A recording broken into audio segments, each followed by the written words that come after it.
If you have already watched this introductory information, you can skip ahead no more than 10 minutes.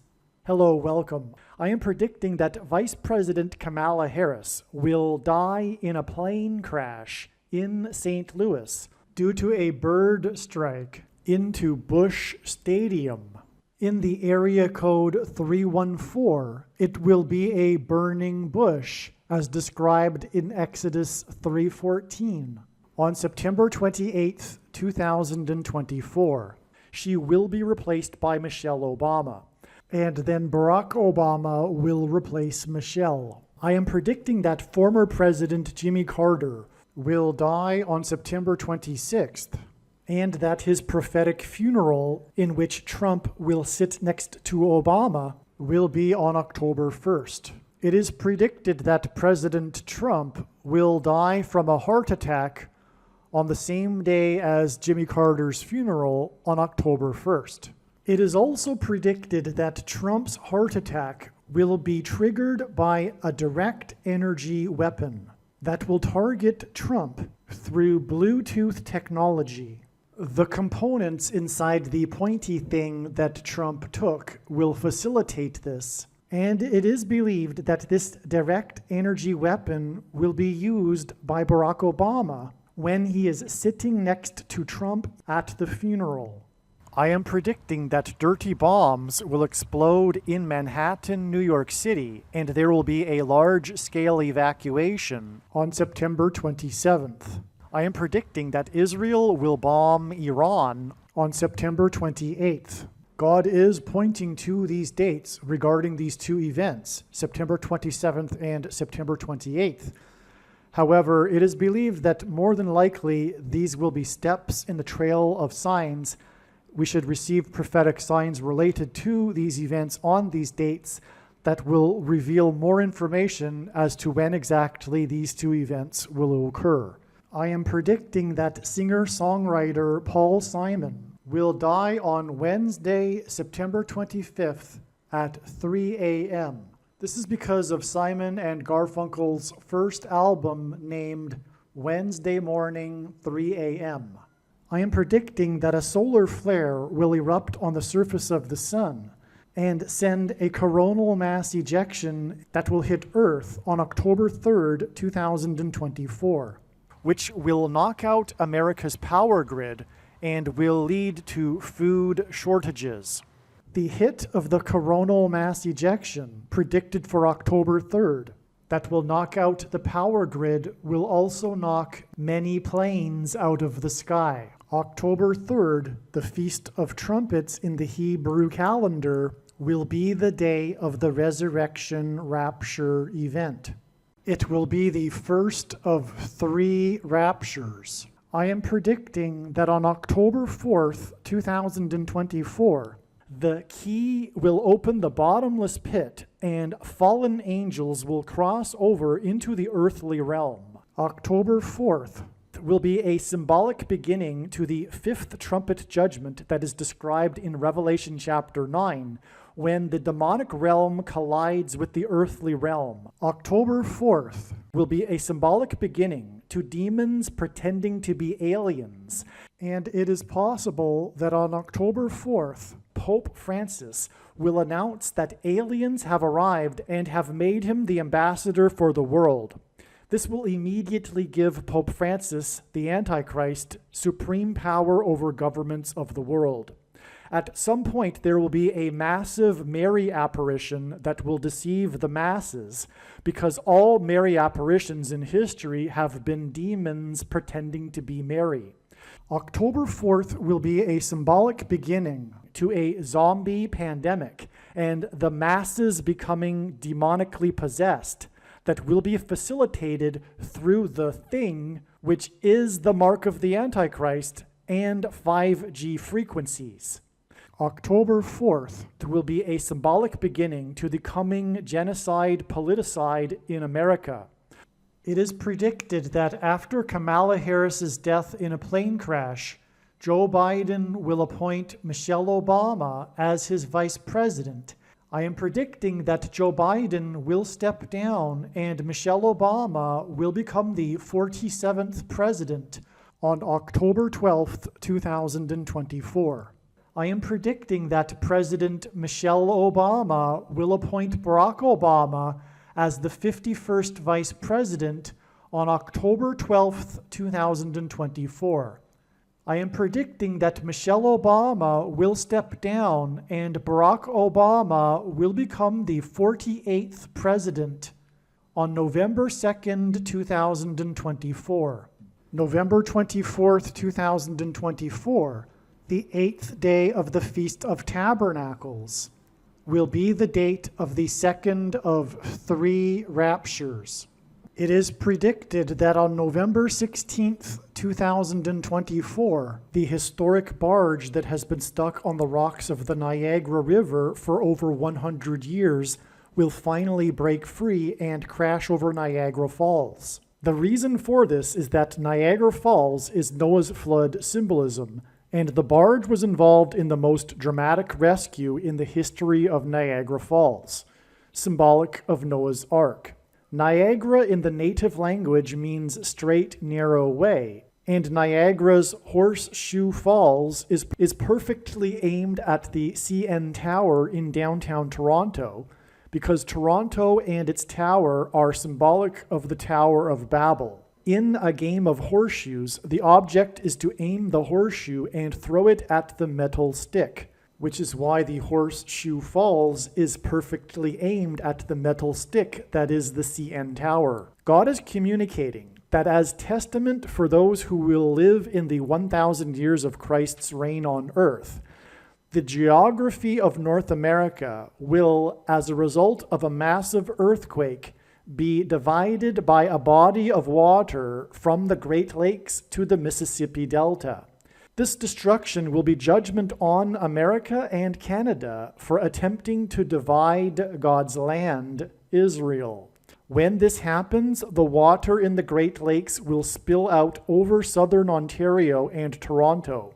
I am predicting that on November 23rd, 2024, there will be a catastrophic asteroid hit of Earth, which will trigger the eruption of Yellowstone volcano and will cause the volcano in the Canary Islands to collapse into the Atlantic Ocean and send a mega tsunami towards the east coast. The asteroid will also trigger a mega landslide on Hawaii Island that will trigger a mega tsunami that will hit the west coast. It will also trigger the collapse of the Hoover Dam, which will cause a water panic in California, and many other devastating earthquakes. November 23rd will also be the date of the third of the 3 raptures. President Trump and RFK Jr. are the 2 witnesses in Bible prophecy in Revelation chapter 11. It is predicted that RFK Jr. will be shot and killed on November 7th, 2024. The day of the Lord, the second coming of Lord Jesus Christ, will be on December 26th, 2024. The date that this video is posted proves that these predictions are being made ahead of time, as do these time-stamped emails and forensic notes PDF documents. If you are skeptical for some reason, please email me and I will forward these to you. Believe me, I know far better than you how the prediction made in this video was derived. And more importantly, I know far better than you why the righteous Christian God of the Bible has given me a voice through this prediction.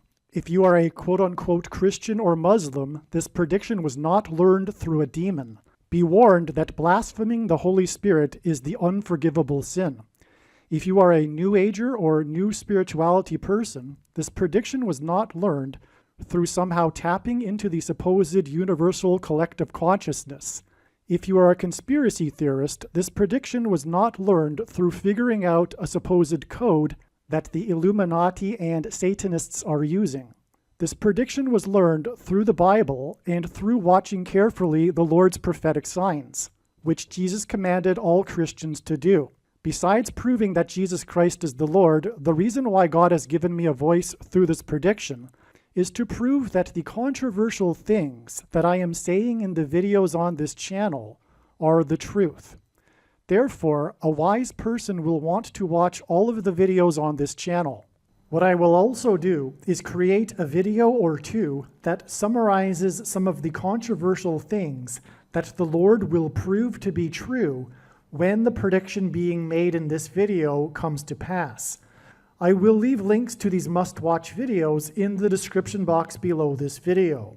Again, the purpose of this prediction, that is from God, is to prove these things that I will talk about.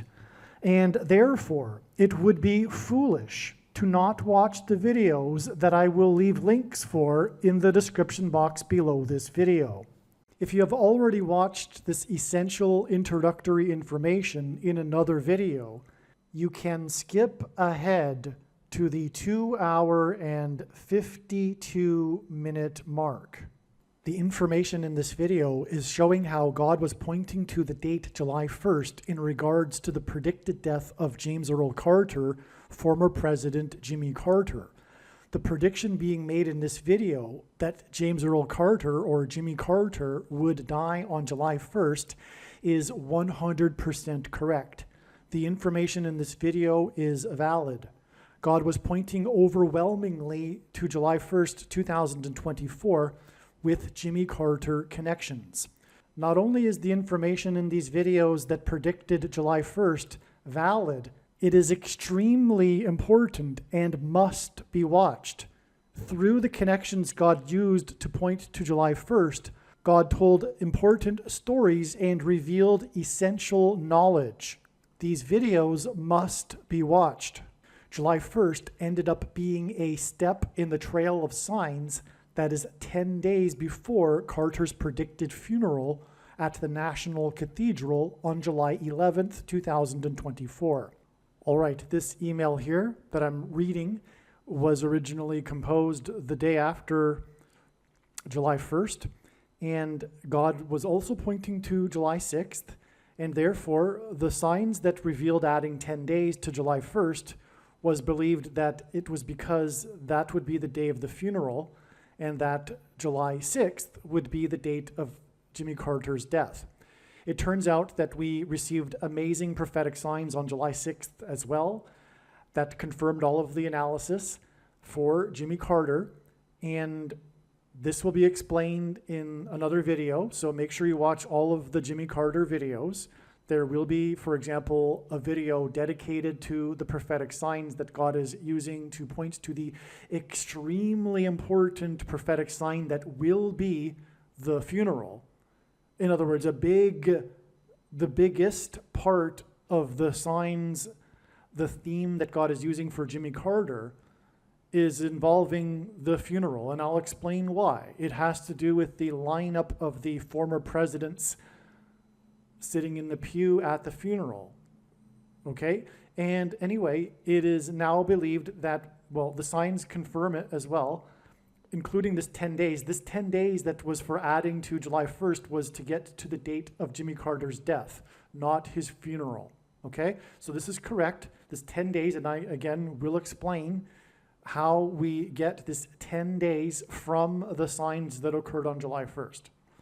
In just a minute, I'll explain that.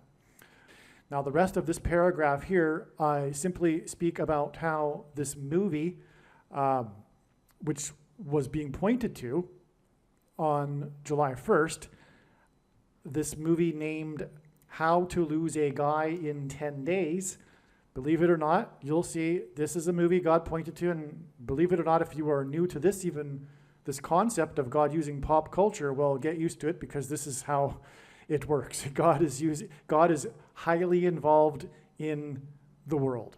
That's the thing that surprises people. Even Christians will be shocked to learn how involved God has been throughout the years in history.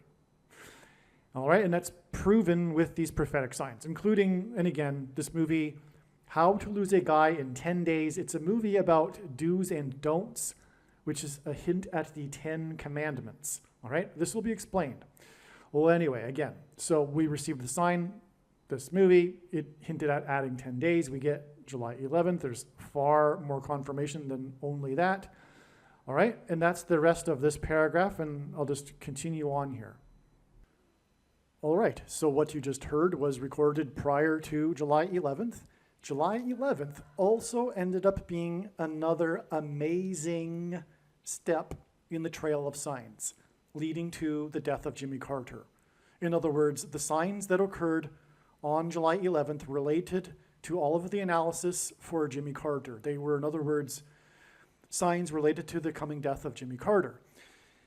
The sign we received on this day, one of them was the death of Shelley Duvall, who is most remembered for her portrayal of Wendy in the movie The Shining, with her co-star Jack Nicholson, which is amazing because on July 1st, 10 days earlier, was the death of Robert Towne, and Robert Towne famously won the Academy Award for Best Screenplay for the movie Chinatown, starring Jack Nicholson, which, as I'm about to explain, is how we get to the movie How to Lose a Guy in 10 Days. In other words, this wasn't expected in advance, but the 10-day interval that I just said God was pointing to between July 1st and July 11th both end up being signs involving movies starring Jack Nicholson. Well, the reason for Jack Nicholson in itself is that God is using men named Nick to point to the Nicolaitan doctrine that in the book of Revelation, Jesus said he hates and is coming to make war with the sword of his mouth on those that teach and have the works that are a product of this doctrine.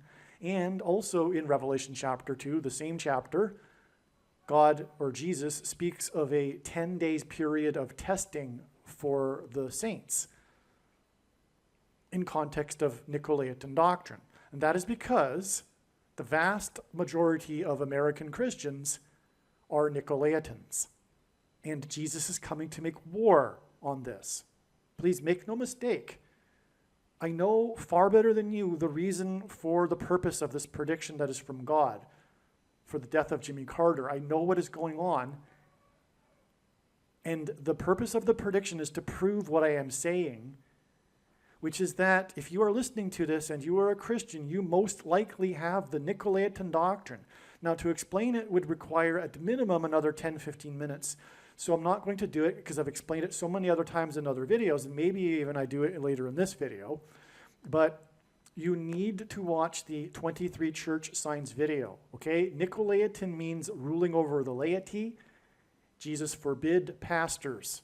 Pastors are the problem, as are priests, bishops, and popes, etc. The warning that Jesus gave, the first one of many people claiming to be anointed, leading many people astray, are pastors. All right, but that's all I'm going to say. Also read the links in the description box below this video. Now, the sign involving Shelley Duvall, who died at the age of 75 on the day of the 75th anniversary of the NATO summit, hinted at adding 7 + 5 days to get to July 23rd, which is 7/23. And one of the most referenced things in cinema is from the movie The Shining, Room 237. Room 237 hints at 7/23. Outside the US, the date 7/23 is written as 23/7, which hints at room 23/7. And also, 2 + 3 = 5, and then 7 gives us a 7 and a 5, just like the death of Shelley Duvall at the age of 75.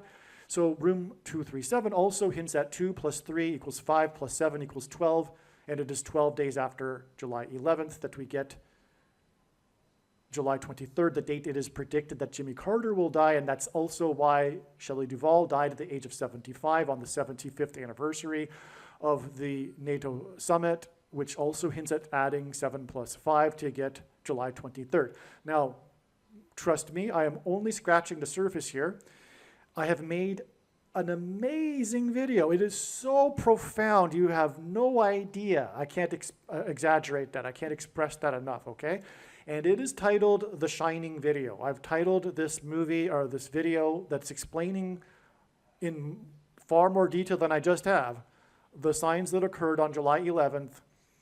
And I've titled the video The Shining. It is an absolute must-watch. Of course, the wise person will recognize when the prediction comes to pass that every minute of every video should be watched, including every minute of every Jimmy Carter video.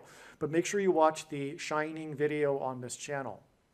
And by the way, the reason why every minute of every video should be watched is because it is through these trails of signs and these stories that God is telling through the connections of his prophetic signs that God is revealing very extremely important knowledge, information that everyone needs to know. All right, I am now recording this after July 23rd. Today is July 29th, and the prophetic signs that were expected in advance of July 23rd confirmed all of the analysis. Again, God was pointing to July 23rd in regards to the coming prophetic death of James Earl Carter, Jimmy Carter. Both James Earl Jones and Jimmy Carter are, by the way, in God's signs, king symbolism, which is why the sign we received on July 23rd involved the King of Hollywood. This is a nickname for Clint Eastwood. He also goes by the King of Western movie genre. The King of Western, the King of Hollywood, Clint Eastwood. We had more movie signs, and so much was opened up. God showed so much amazing information and revealed it through the signs that occurred on July 23rd that another separate video will be made, and it'll be titled The Unforgiven Video. There'll be a thumbnail with a picture of Clint Eastwood on it, and it'll be titled Unforgiven. This is the movie in which Clint Eastwood directed and starred in and won many Academy Awards. And of course, the name Unforgiven is a prophetic hint at God's judgment for America and it being unforgiven, having not repented. Clint Eastwood is known for saying in a published interview that Barack Obama was the biggest hoax on America in American history. Obama is the biggest hoax on America in history. And he said this right after, just a week after, his famous speech he delivered at the Republican National Convention, in which he spontaneously pretended to be interviewing Barack Obama, sitting next to him. And he was mocked in the media for this, which is why he gave this interview to his hometown, small town in California, the local newspaper, which published this interview, in which Clint Eastwood said that the biggest hoax in American history was Barack Obama. And this became a major news story in itself, him calling Obama the biggest hoax in American history. This is why one of the things that point to Clint Eastwood on July 23rd was the senator from the 45th state quickly reposting a hoax that Jimmy Carter had died. And again, God was pointing to July 23rd ahead of time for the death of Jimmy Carter. And on this day was a major news story regarding this hoax regarding the death of Jimmy Carter. This senator from the 45th state reposted this, and the senator's name is Mike Lee, and he quickly reposted it without checking to see if it was real, which hints at Quick Mike, the name of the character at the center of the plot in the movie Unforgiven. One of the other news stories on this day that confirms all of this is the announcement, the report in the New York Post regarding the announcement from the Monterey County Health Department regarding how it is that Clint Eastwood's wife died. I will be explaining more. I'm just going through this very superficially here. This just briefly to explain how it is that July 23rd was confirmed, the analysis was confirmed, and how it reveals adding an additional 9 days to get to the date that it is predicted that Jimmy Carter will die on August 1st. This Senator Mike Lee, who hints at Quick Mike, also posted another hoax 6 + 6 + 6 days earlier, which hints at the Antichrist's number 666. He did the same thing. He quickly reposted a hoax regarding Joe Biden's regarding a medical emergency that Joe Biden supposedly had on his Air Force One.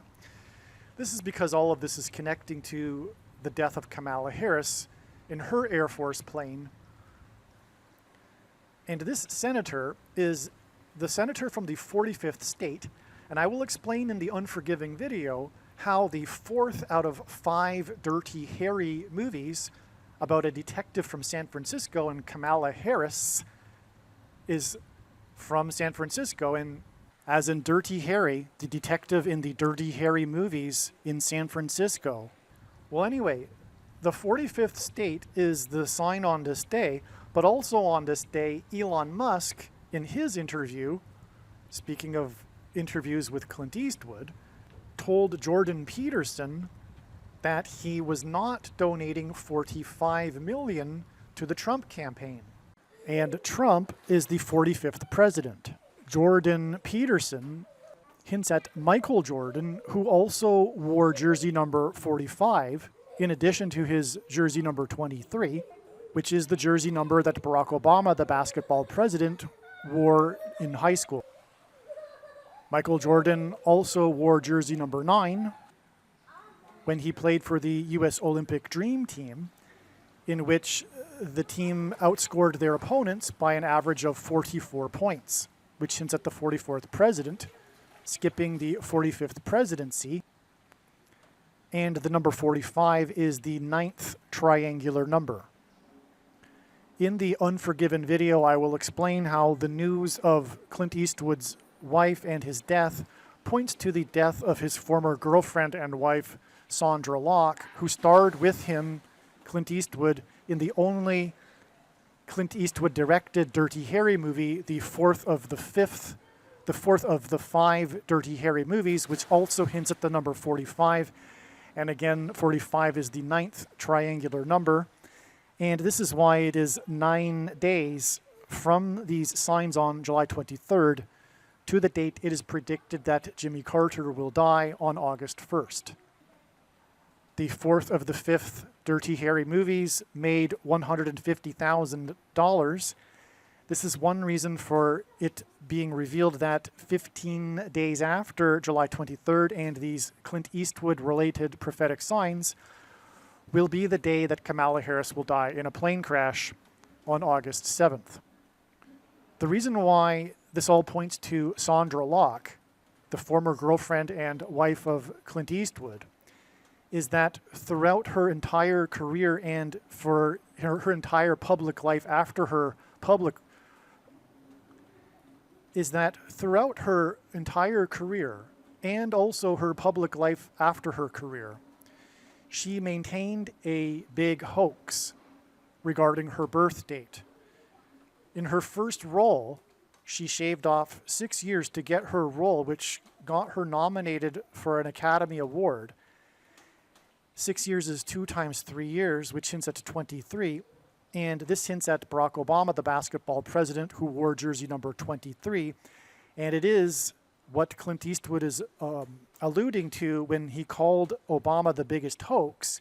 He's alluding to the hoax of Obama having been born, his birth location, in the U.S., which is why the hoax of Clint Eastwood's girlfriend is relevant regarding her hoax about her birth date. Her hoax of 2 times 3 years, which hints at 23, pairs with the number 9, and this is how God's true big picture of signs, patterns, and connections works, which is only being explained on this channel. It works on the principle of second and third and multiple witnesses confirming a matter as the Bible says is required, and this is what makes what is being explained on this channel true and not a product of one's imagination and different and unique than everything else on the internet that claims to be an analysis of God's prophetic signs. And if we think about it, one simple way in which God would provide a second witness for us is through pairing certain numbers together, such as 9 and 23. 23 is the 9th prime number. Barack Obama, the basketball president, wore 23 and became president in 2009. In other words, the hoax of Clint Eastwood's former girlfriend of 2 times 3 years confirms the addition of the 9 days from these signs related to Clint Eastwood on July 23rd to give us the date that Jimmy Carter will die on August 1st. Now again, I'm only scratching the surface here. This video that I'm speaking of, the video that will be titled The Unforgiven Prophecy, is so overwhelmingly astounding, it must be watched. And the reason is because through this story that God is telling, there is extremely important knowledge that everyone needs to know. All right, I am now recording this on August 3rd. The signs on August 1st confirmed all of the analysis. The story is amazing. God provided more prophetic signs that revealed an entirely different story, as each step along the way does. And the story that God told through the signs that occurred on August 1st brought in the story of President Gerald Ford, who Jimmy Carter beat in the 76 election, 1976. Gerald Ford was the football president.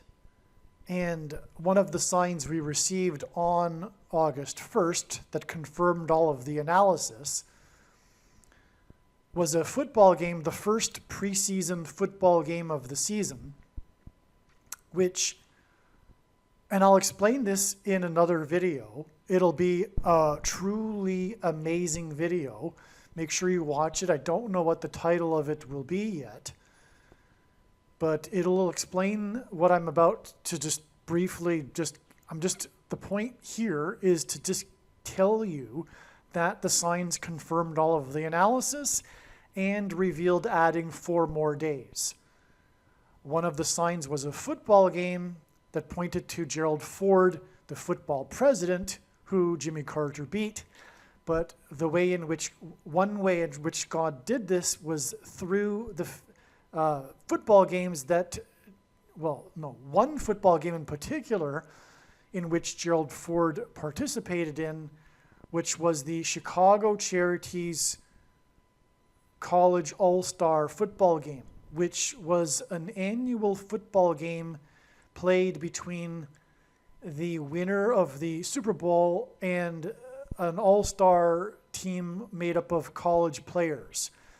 That ended in 76, the year that Gerald Ford was beaten by Jimmy Carter in the election. That was the last year of this annual tradition. And Gerald Ford played in one of these games. That game was against Chicago. It's also titled the Chicago Charities football game because it was played annually in Chicago, but it wasn't always involving the Chicago Bears. But anyway, the Antichrist is the 44th president who is from Chicago. One clue for adding 4 days. Also, the football game score, the one that occurred on August 1st, 2024, had a point difference of 4 points. The score was, which confirmed adding 4 days to get August 5th, the date it is now predicted that Jimmy Carter will die. The score was 21-17, and 21 hints at 3.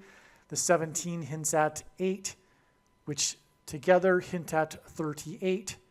Gerald Ford was the 38th president. Okay, also, the story, the sports media story of this game regarding this first football game of the season was about how there is a new rule for kickoffs, which is symbolic or hinting at the kickoff, if you will, of the end times and the destruction of America. And that is what Jimmy Carter symbolizes, which is explained in these videos. I have, importantly, well, let me see. Yes, extremely importantly, the Jimmy Carter funeral video. All of the videos that are making the prediction for Jimmy Carter's death should be watched, and the wise person will recognize this when the prediction comes to pass. But the funeral video is, unlike the other videos, it's the only one that's really talking about the prophetic signs pointing or regarding the funeral, which will be a massive prophetic sign. Anyway, Jimmy Carter is symbolic of Methuselah, and the name Methuselah means when he dies, destruction. Methuselah died in the Bible at the time of the flood, when it began. Methuselah was Noah's grandfather. Okay, so anyway, that's what is hinted at with the kickoff, but it's also hinting at the kickoff event of the demons pretending to be aliens, and Jimmy Carter is the UFO president. That's explained in other videos. Okay, so the thing about the new rule for the kickoffs in the NFL, and the reason why they made the rule, changed the rule, is because kickoffs were the most dangerous play in the game when the players rush down the entire field aiming to tackle the person that catches the ball. And the NFL has a controversy over how it is an unhealthy sport and people suffer brain damage, particularly when they are hit hard, and that's what happens on kickoffs. So this was for safety reasons, and that's also prophetic because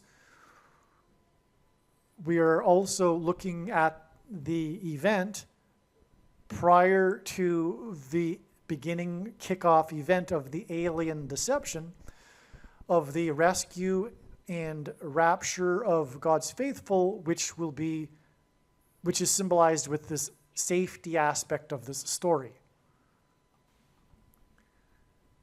Now, the new rule has it that the team's players are lined up on the 40-yard line when the kickoff is kicked. So before the new rule, the players were lined up somewhere on their side of the field, but now they are lined up on the 40-yard line of the opposing team. Well, anyway, there's lots to this. I'm not going to get into any more details because I want to save it for another video, and believe me, there's so much more than just this anyway. More than just even the kickoff rule. I'm talking far more. You have no idea. It's going to be an amazing video, as all of the Carter videos are. Well, anyway, the new rule about the 40-yard line not only hints at the 40th Vice President Gerald Ford, who was the only president to never have been elected either vice president or president, which makes him being the 40th vice president that much more relevant, because it hints at the 44th president, Barack Obama, who will likewise become the president again through being appointed instead of elected, thus overcoming the 22nd Amendment's restriction on someone being elected to the office more than twice. He will be appointed just like Gerald Ford, the only president to never have been elected. He was appointed instead. He was appointed the 40th vice president.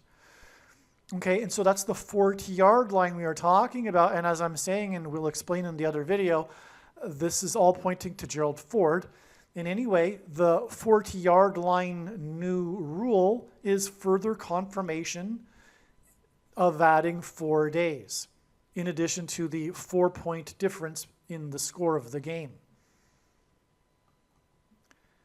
Now, another sign we received, the big news story of the day, was the hostage exchange. The media would call it the prisoner exchange, but you could also look at it quite accurately as being a hostage exchange. Jimmy Carter was known for the Iranian hostage crisis. That was one of the biggest things about his presidency. The Iranian hostage crisis, which, by the way, is an extremely prophetic sign in God's signs, and one will know this if they've watched the videos on this channel. I've talked about this in many occasions, including other Carter videos, and how it plays into God's big picture in so many different ways. But this Iranian hostage crisis is also known as the 444-day hostage crisis, because it lasted for 444 days. Furthermore, it began on the date 11/4, November 4th, which hints at 11 times 4 equals 44. Barack Obama, the Antichrist president, the 44th president, was elected on the date 11/4. Incidentally, Barack Obama, the 44th president, who was elected on the date 11/4, which hints at 11 times 4 equals 44, was elected exactly 29 years after the beginning of the 444-day hostage crisis on the date 11/4. The reason for 29 years is because if God were to symbolize 9/11 and the judgment warning through the events on 9/11 and 2001 for America, using only 2 numbers, it would be 29 or 92, as the 2 hints at 2 ones. And so anyway, this prophetic sign involving the hostage crisis, which was an exchange of 24 hostages total, hints at the 444-day hostage crisis, which is further confirmation of adding 4 days.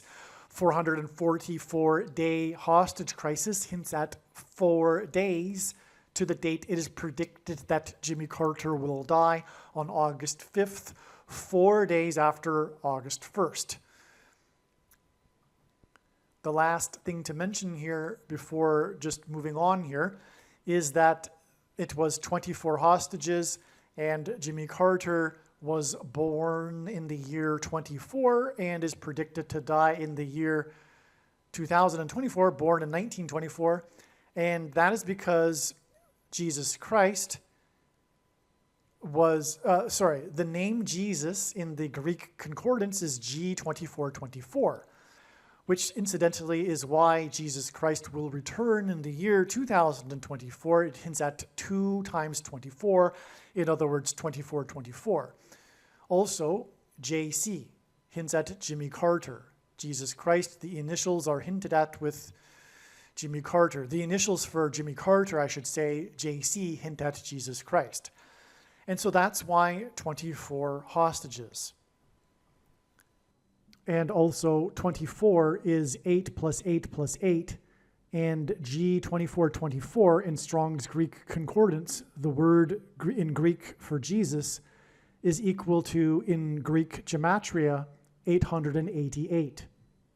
Furthermore, it was 2 nations that did the exchange. That hints at 2024 and also 2424, which is what the death of Jimmy Carter hints at, because he was born in 24 and will die in 24.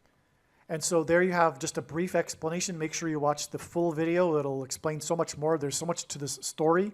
It is so amazing. But here you have why it is that, or how it is that the analysis for August 1st was 100% correct, and revealed adding 4 days to get the date. It is now predicted that Jimmy Carter will die on August 5th. And once again, the reason for the need to watch the other video is that God is telling these stories through these big pictures, through the trail of signs. And there is important, extremely important knowledge and information that needs to be known. This is why the other video needs to be watched. It's not enough to just simply know about the prediction. If God wanted to, he could simply tap on someone's shoulder and say, hey, tell the world that this is going to happen on such and such date. But what would that be good for? It would be good for very little. There would be very little learned from it. The knowledge and learning comes from the big picture of signs that is only being explained on this channel. And it is through these trails of signs that involve these steps in the trail of signs that God is able to tell these stories. And so that's why the other video needs to be watched. One more basic thing I should add here to make it all relevant is that Gerald Ford had his college uniform number retired.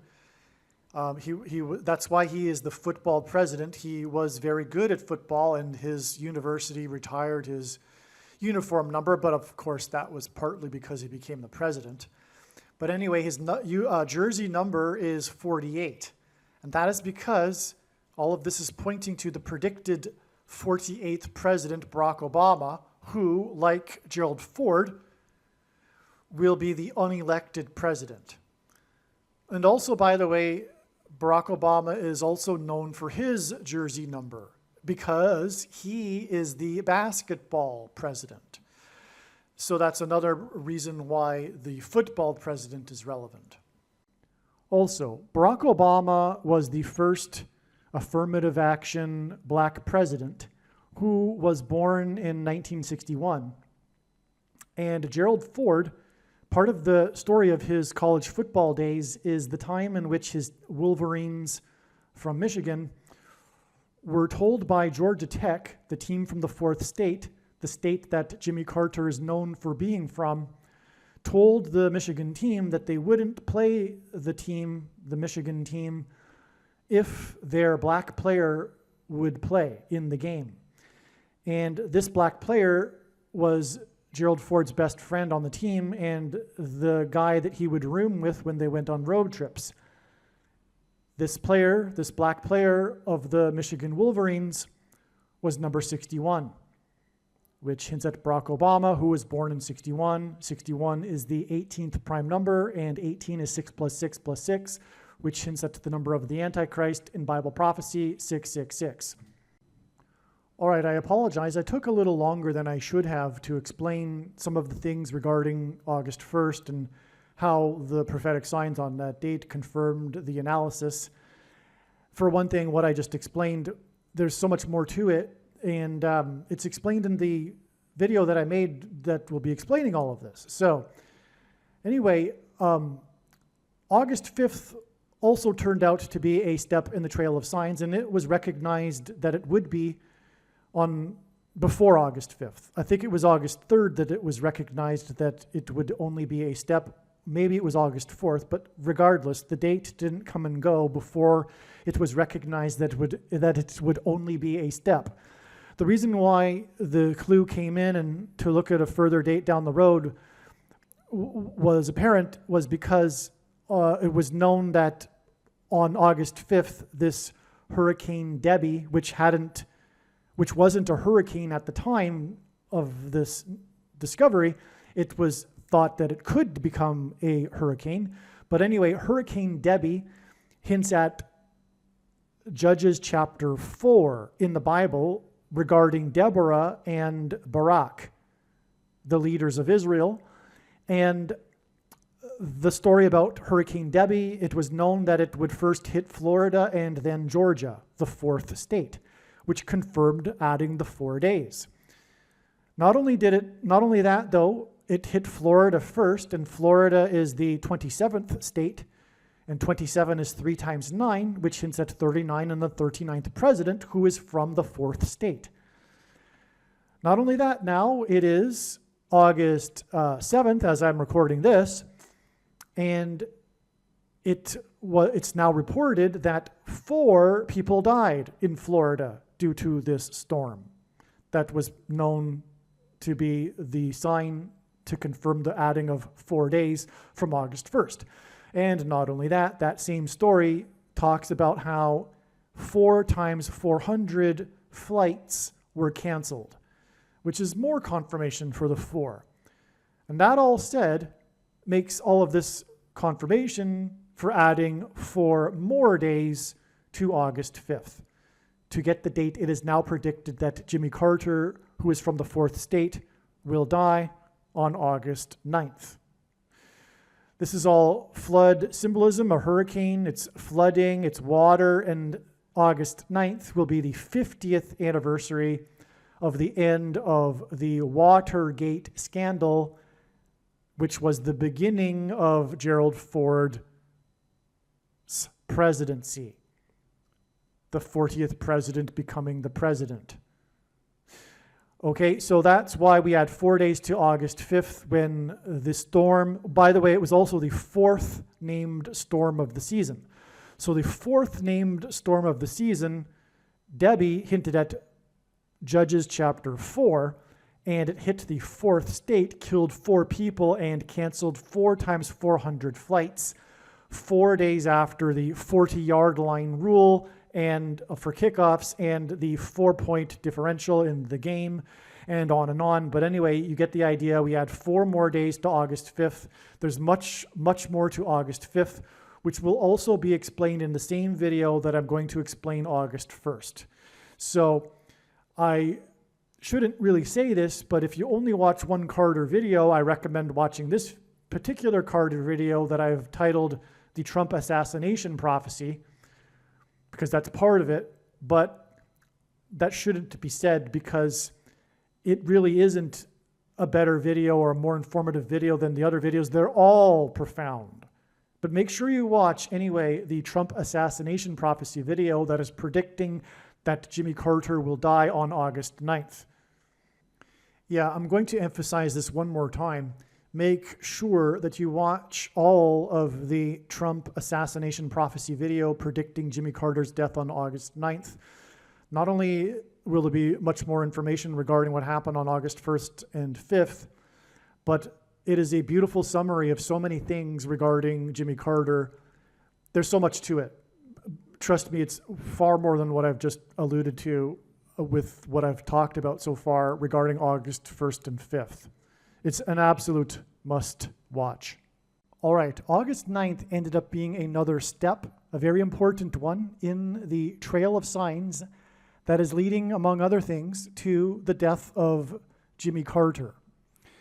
August 9th, I should have known, would be a step. I should have known this because, as I was talking earlier a minute ago about August 1st, this was the day of the prisoner exchange with Russia. A total of 24 prisoners were exchanged between the two nations, which hinted at Jimmy Carter. And again, August 1st was known ahead of time to be a step in the trail of signs leading to the death of Jimmy Carter. And Jimmy Carter was born in 1924, and he's predicted to die in 2024. And that hints at G2424 in Strong's Greek Concordance, which is the word that means Jesus. And this is why Jimmy Carter has the initials JC, stands for Jesus Christ.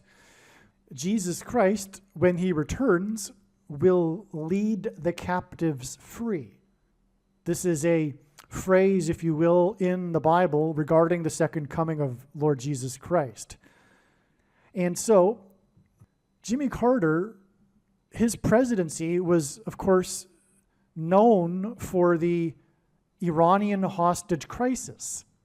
The prisoner exchange was symbolism for hostages because that's essentially what these prisoners were.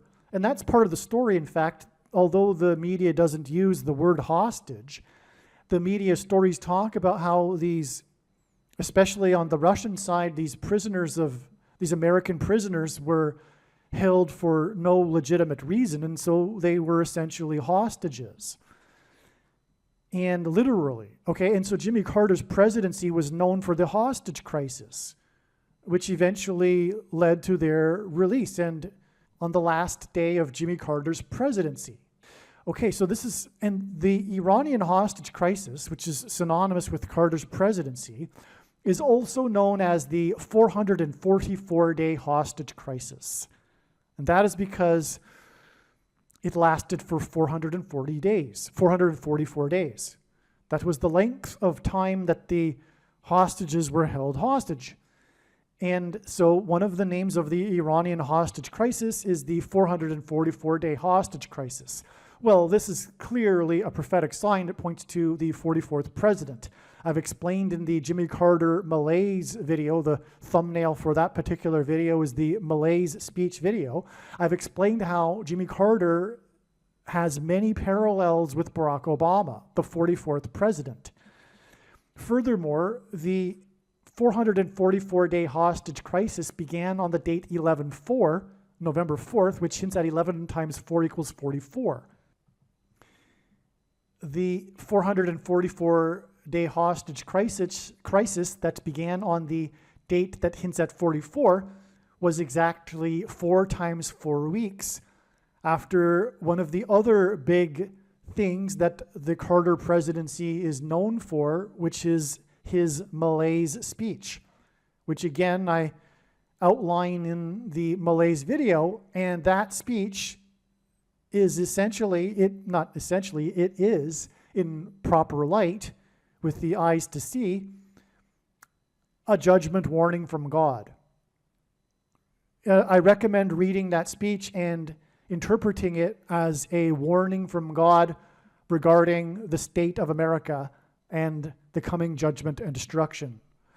And so that's why it should have been recognized that August 9th would be a step in the trail of signs ahead of time, because it was 4 + 4 days after all of what I explained that began on August 1st, which was also not only the day of the football game in which the score difference was 4 points and the kickoff rule was changed to the 40-yard line, it was the day of the hostage exchange, or rather the prisoner exchange with Russia, which hinted at Jimmy Carter, and it was a 444-day hostage crisis, which could have easily been added to August 1st ahead of time as 4 + 4 + 4 days, because August 13th, furthermore, was already known to be a very significant date that God is pointing to.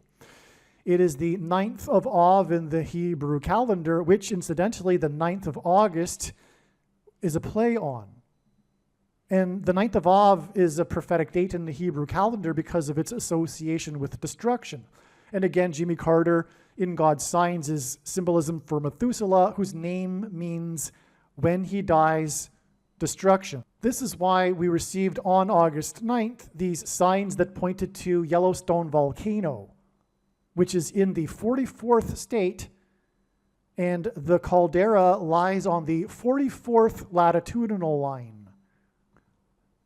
Much needs to be said about these signs that occurred on August 9th and their context regarding the coming predicted eruption of Yellowstone volcano. But this was the day that Trump's airplane made an emergency landing in Montana as it was on its way to Bozeman, which sits on top of the Yellowstone volcano plume of lava underneath.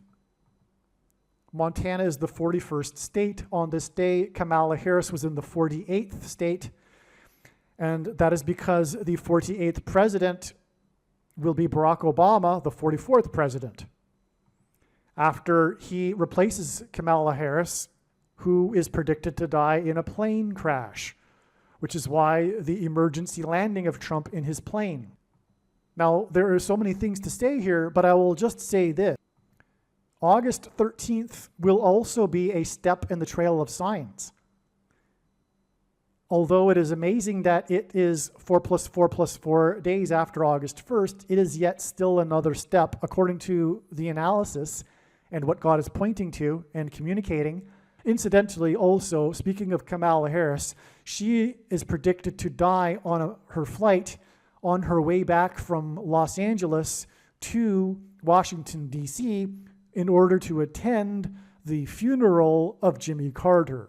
Now I will explain a few things. First of all, August 13th, as I just explained, was 4 plus 4 plus 4 days after the signs on August 1st that involved the number 4, and also that included the hostage exchange, which hinted at the 444-day hostage exchange during Jimmy Carter's presidency. What I also didn't mention, by the way, is that 444 days were the last 444 days of Jimmy Carter's presidency. And that's also, in a way, how 444 symbolizes Jimmy Carter.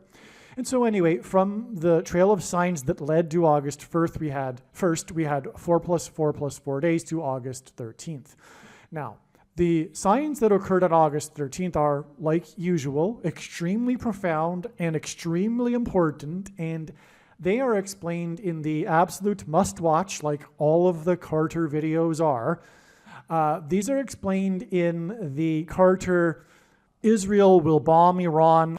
On this day, we had a Jewish protesting group of Jewish protesters. Okay, this was the 9th of Av, which is the date associated with the Hebrew calendar date that's associated with destruction and calamity for Israel. And on this day, we had the Jewish protesters, pro-Hamas Jewish protesters protesting Israel and shutting down the I-405 highway. And 405 hints at 45 and August, well, anyway, the point here is that this was a step 4 days before August 17th. And the bottom line here, just to summarize, because I explained it all in the other video anyway, is that the sign occurred in California. California is the 31st state, which hints at adding 1 plus 3 days to get to August 17th. What gives us a second witness confirmation for adding 1 plus 3 days is the number 13 is very much relevant to Israel, as is Jimmy Carter. And Jimmy Carter, again, is symbolism for Barack Obama, the Antichrist, who, like Jimmy Carter, will lead a world effort to persecute Jews in Israel and divide Israel's land and make Jerusalem an international city, and on and on. So that's why Carter symbolism, okay? But the dates on which the Jews were persecuted in the in the Bible, in the book of Esther, were the 2 13th days of the month. And that's why we had the 13th of August. All right, August 17th also ended up being a step in the trail of signs, and I will explain in a second what happened on August 17th. It is amazing.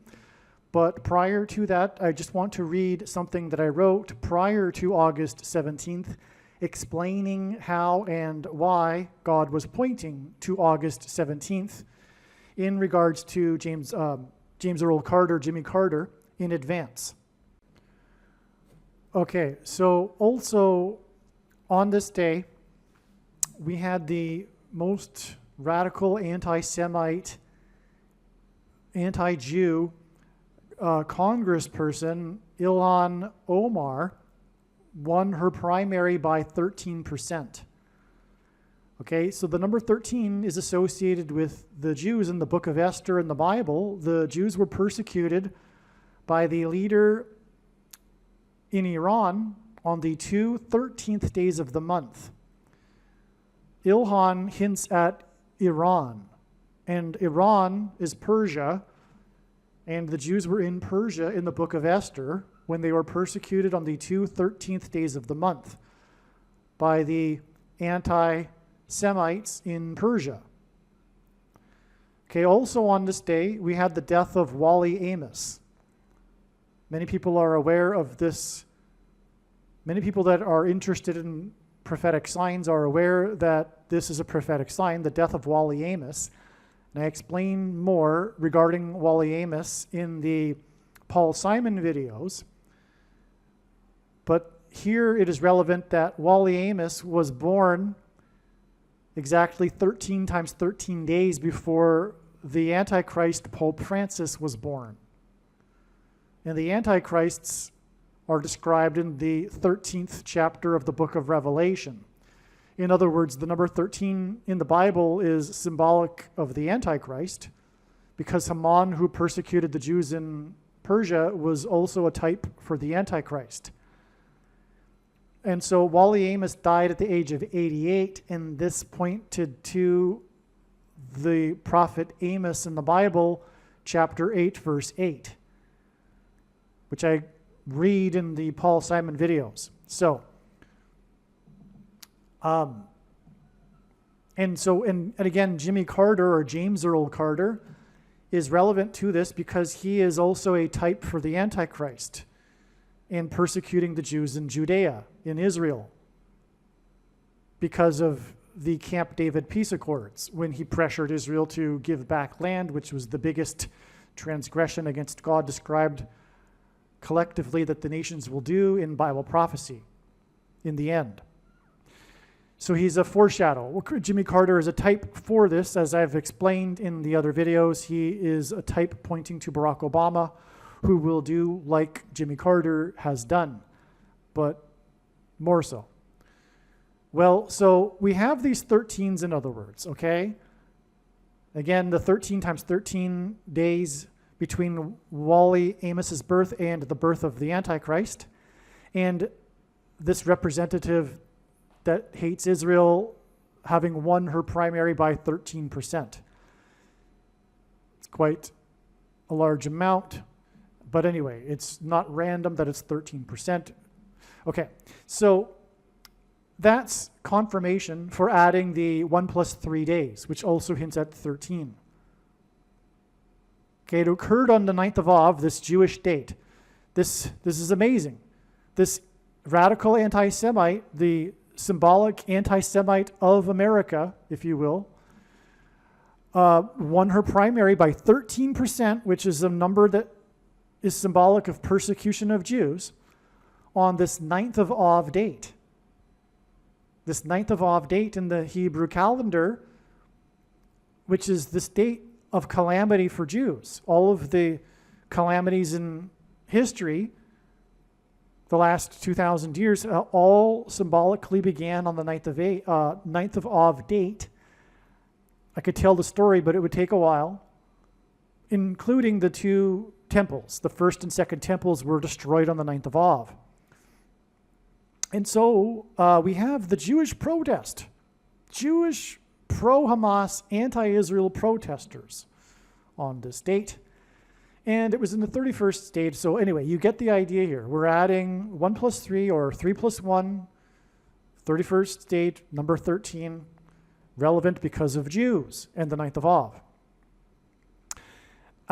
That gets us to August 17th, but it also hints at 3 13s, which is 39, and Jimmy Carter was the 39th president. And so from this day, that definitely points to Jimmy Carter. And furthermore, is at the end of this trail of signs pointing to Jimmy Carter, is an easy, straightforward 39 days to the date it is predicted that the 39th president will die on September 21st. But God wasn't done. He also pointed to August 17th. And now I'm going to explain something that was written prior to August 17th that explains how August 17th is important and why God used this date in his trail of signs. So it's very important. And then I'll be right back afterwards to explain what happened on August 17th. It's amazing. And we'll continue from there.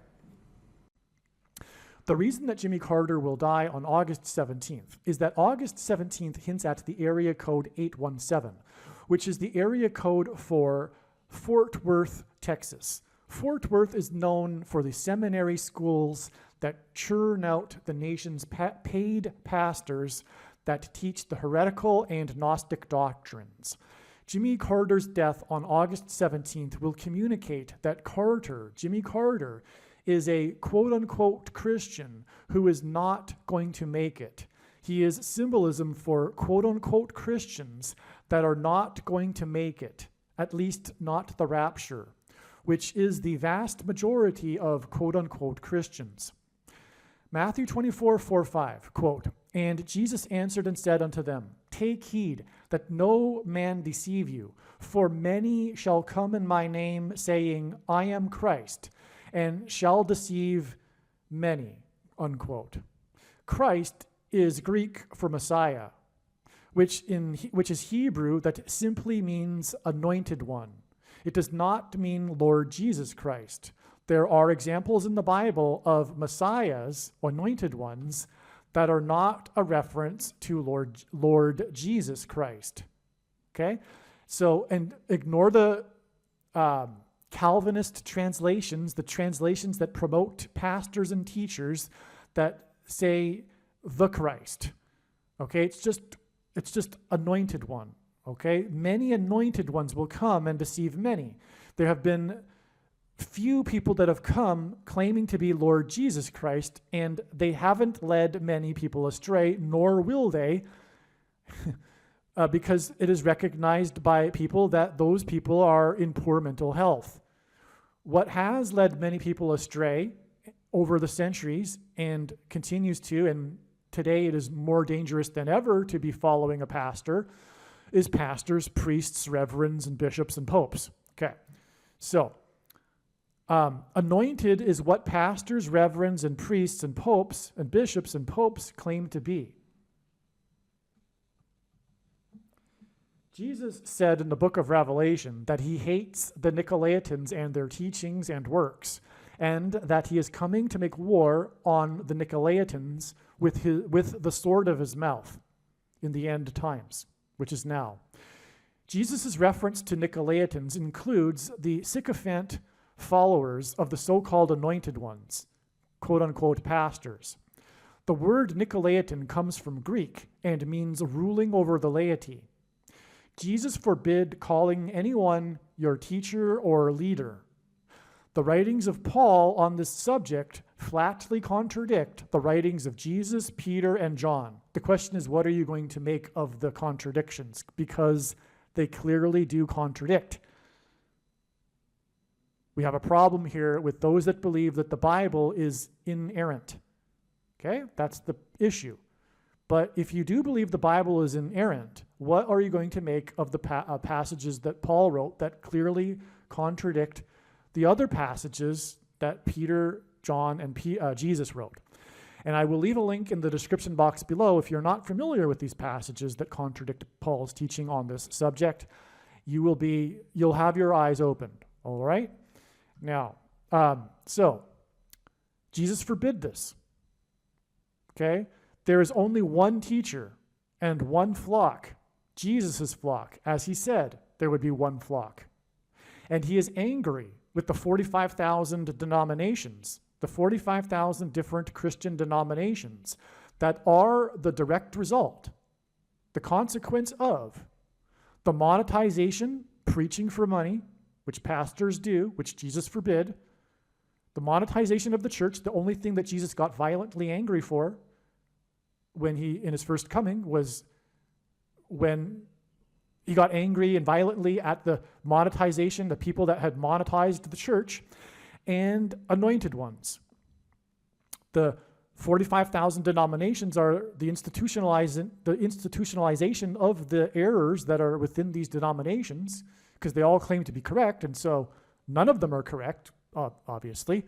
And the errors that are institutionalized because of this, for the most part, would not be with us today if it weren't for the institutionalizing of these through paid pastors and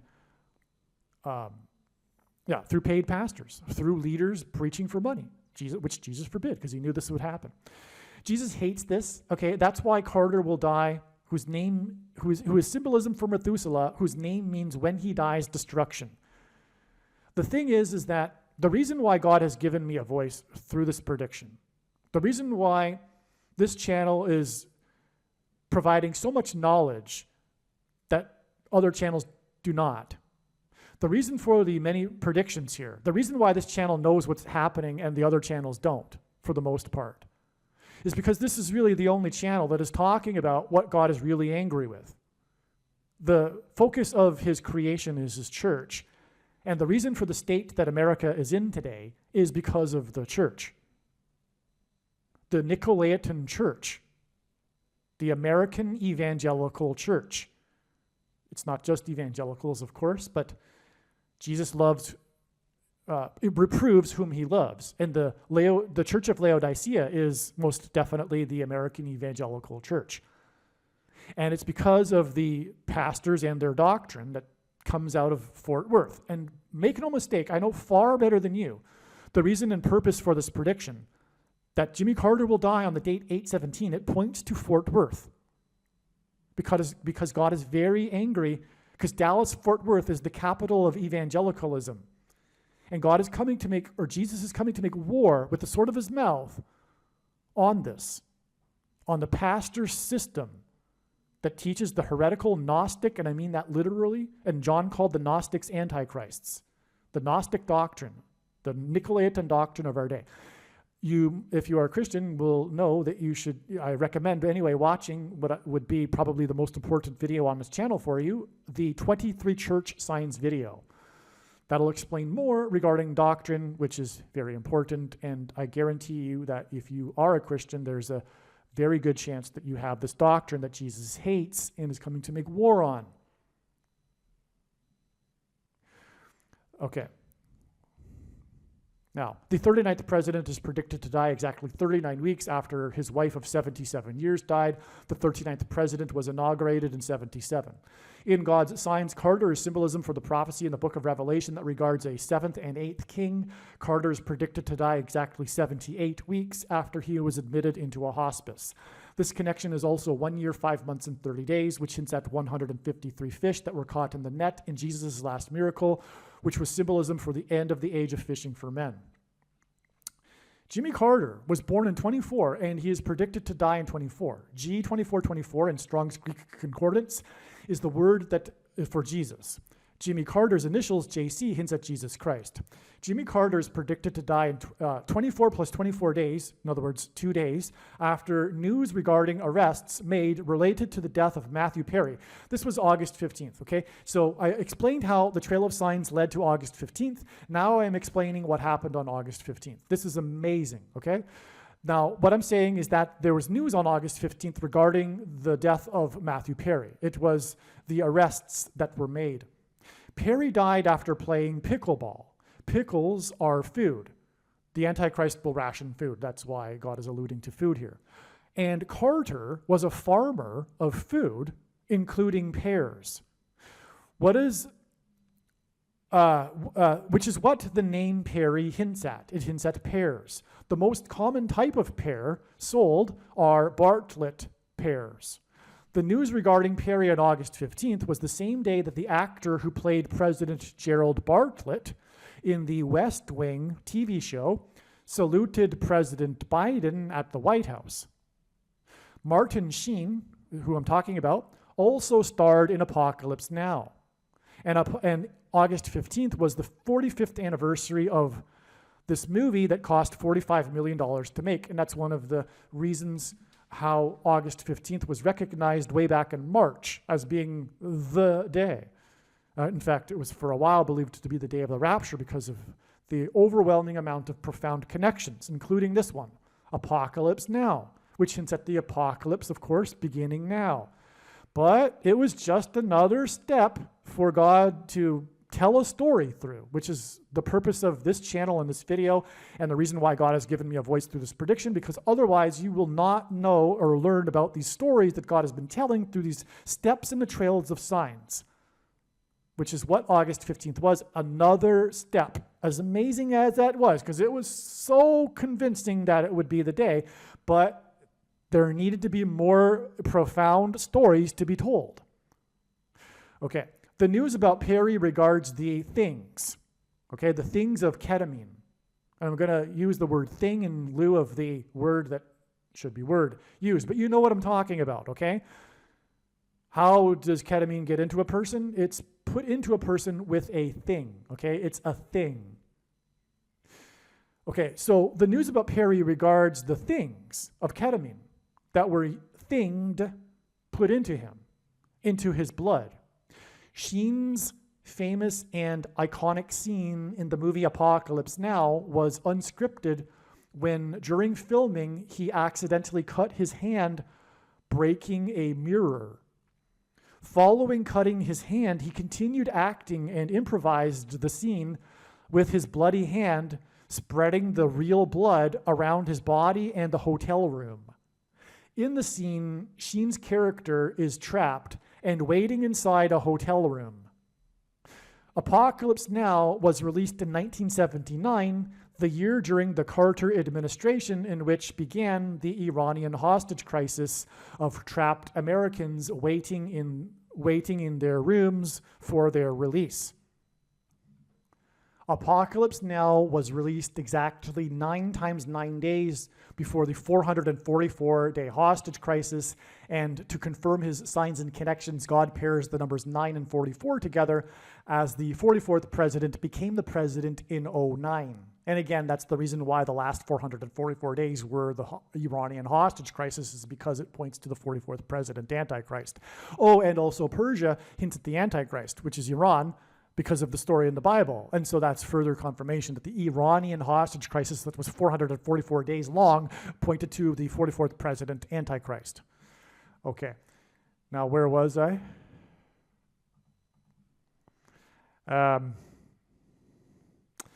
Okay, so yeah, he spreads his blood. It's all, he was trapped in the room in the movie, just like the Iranian hostage crisis people, and the movie was released in 79, just as the year of the hostage crisis. The prophetic sign at the White House on August 15th involving Martin Sheen, when he shook hands and saluted the president, because Martin Sheen played the president in the West Wing TV series. The prophetic sign at the White House on August 15th involving Martin Sheen, known for his bloody hand scene, was the same day that the ketamine queen was arrested in connection to Matthew Perry's blood being thinged with ketamine. The ketamine queen hints at Carter, who in God's signs is symbolism pointing to the prophecy about the 7th and 8th kings. So that's the king sign we would expect in advance. We were expecting such a thing in advance, a king-related symbolism sign, and so we got the queen, or the ketamine queen, on this day, okay? Carter was known for committing transgression against the God of Israel when he pressured Israel into giving land to Egypt in the name of peace. Daniel chapter 12 mentions a period of 1,335 days after an abomination is set up in Israel. August 15th, the day on which the ketamine queen was arrested for things into Matthew Perry's blood, was exactly 1,335 days after the CVD disease thing in Israel was first administered, and the thing was put into the blood of the prime minister of Israel. That was the first one, okay? 1,335 days later. And that's relevant because also 1,335 days is 45 days after 1,290 days, which got us to July 1st. Which was the beginning of this trail of signs that is being explained in this video. Now, the reason why 1,290 days is relevant also regarding Jimmy Carter is because Jimmy Carter's Camp David Accords regarding Israel in 1978 were 1,290 years after the abomination was set up, the beginning of the construction of the Dome of the Rock on top of where the Temple Mount, on the Temple Mount, on top of the location that the Jewish temple once stood before it was destroyed on the 9th of Av. And then we get all of this to the 9th of Av on, August 15th, arguably, anyway, okay, so and in the Bible, and in Bible prophecy, a day is symbolic for a year. And so the 1,290 days in Bible prophecy is confirmed with the 1,290 days to the abomination, and giving the land back to Israel was an abomination. But what also further confirms this is that in Daniel chapter 12, we have three different numbers of days. The first one being 1,260 days, and when we add 1,260 years to 688 AD, the beginning of construction of the Dome of the Rock, we get 1948, the year of the rebirth of Israel. And so you can't get the date of the rebirth of Israel from the ancient text without it being not a coincidence and designed by God. And so also that is a second witness confirmation to the 1,260 years to Jimmy Carter in 1978, which is another confirmation from the abomination, the spiritual abomination, which is the thing, the mark of the Antichrist. In its current form, it does not need an additional something, such as an additional technology or false form of religious worship to go with it to be the mark of the Antichrist, or does it not need an additional age of dispensation after supposedly all quote-unquote Christians will be raptured. In fact, one of the main reasons why the vast majority of quote-unquote Christians have already taken the mark of the Antichrist is, in fact, it is judgment for this particular doctrine from the pastors. Okay, and so anyway, the spiritual abomination was first taken in Israel 1,290 days before July 1st, the beginning of this trail of signs, and also 1,335 days after this beginning of the abomination was taken was August 15th. Okay. Now, also on August 15th, we had the singer, the band leader of the band Great White, died at the age of 63, which hints at three sixes, which is 666, the number of the Antichrist, and he died exactly 1,121 weeks after the one of the deadliest fires in American history, which was a Great White Concert. Okay, and the Great White Concert killed 230 people, which hints at 23, the number of the Antichrist. Also, 2 divided by 3 equals 0.666, the number of the Antichrist. Also, taking the thing, the mark of the Antichrist, is tantamount to denying Jesus, which is why Jesus said to Peter that the rooster would not crow twice before Peter would deny him 3 times. Okay, and so it injured 230 people. Sorry, not killed 230 people. Well, anyway, the 1,121 weeks is hinting at the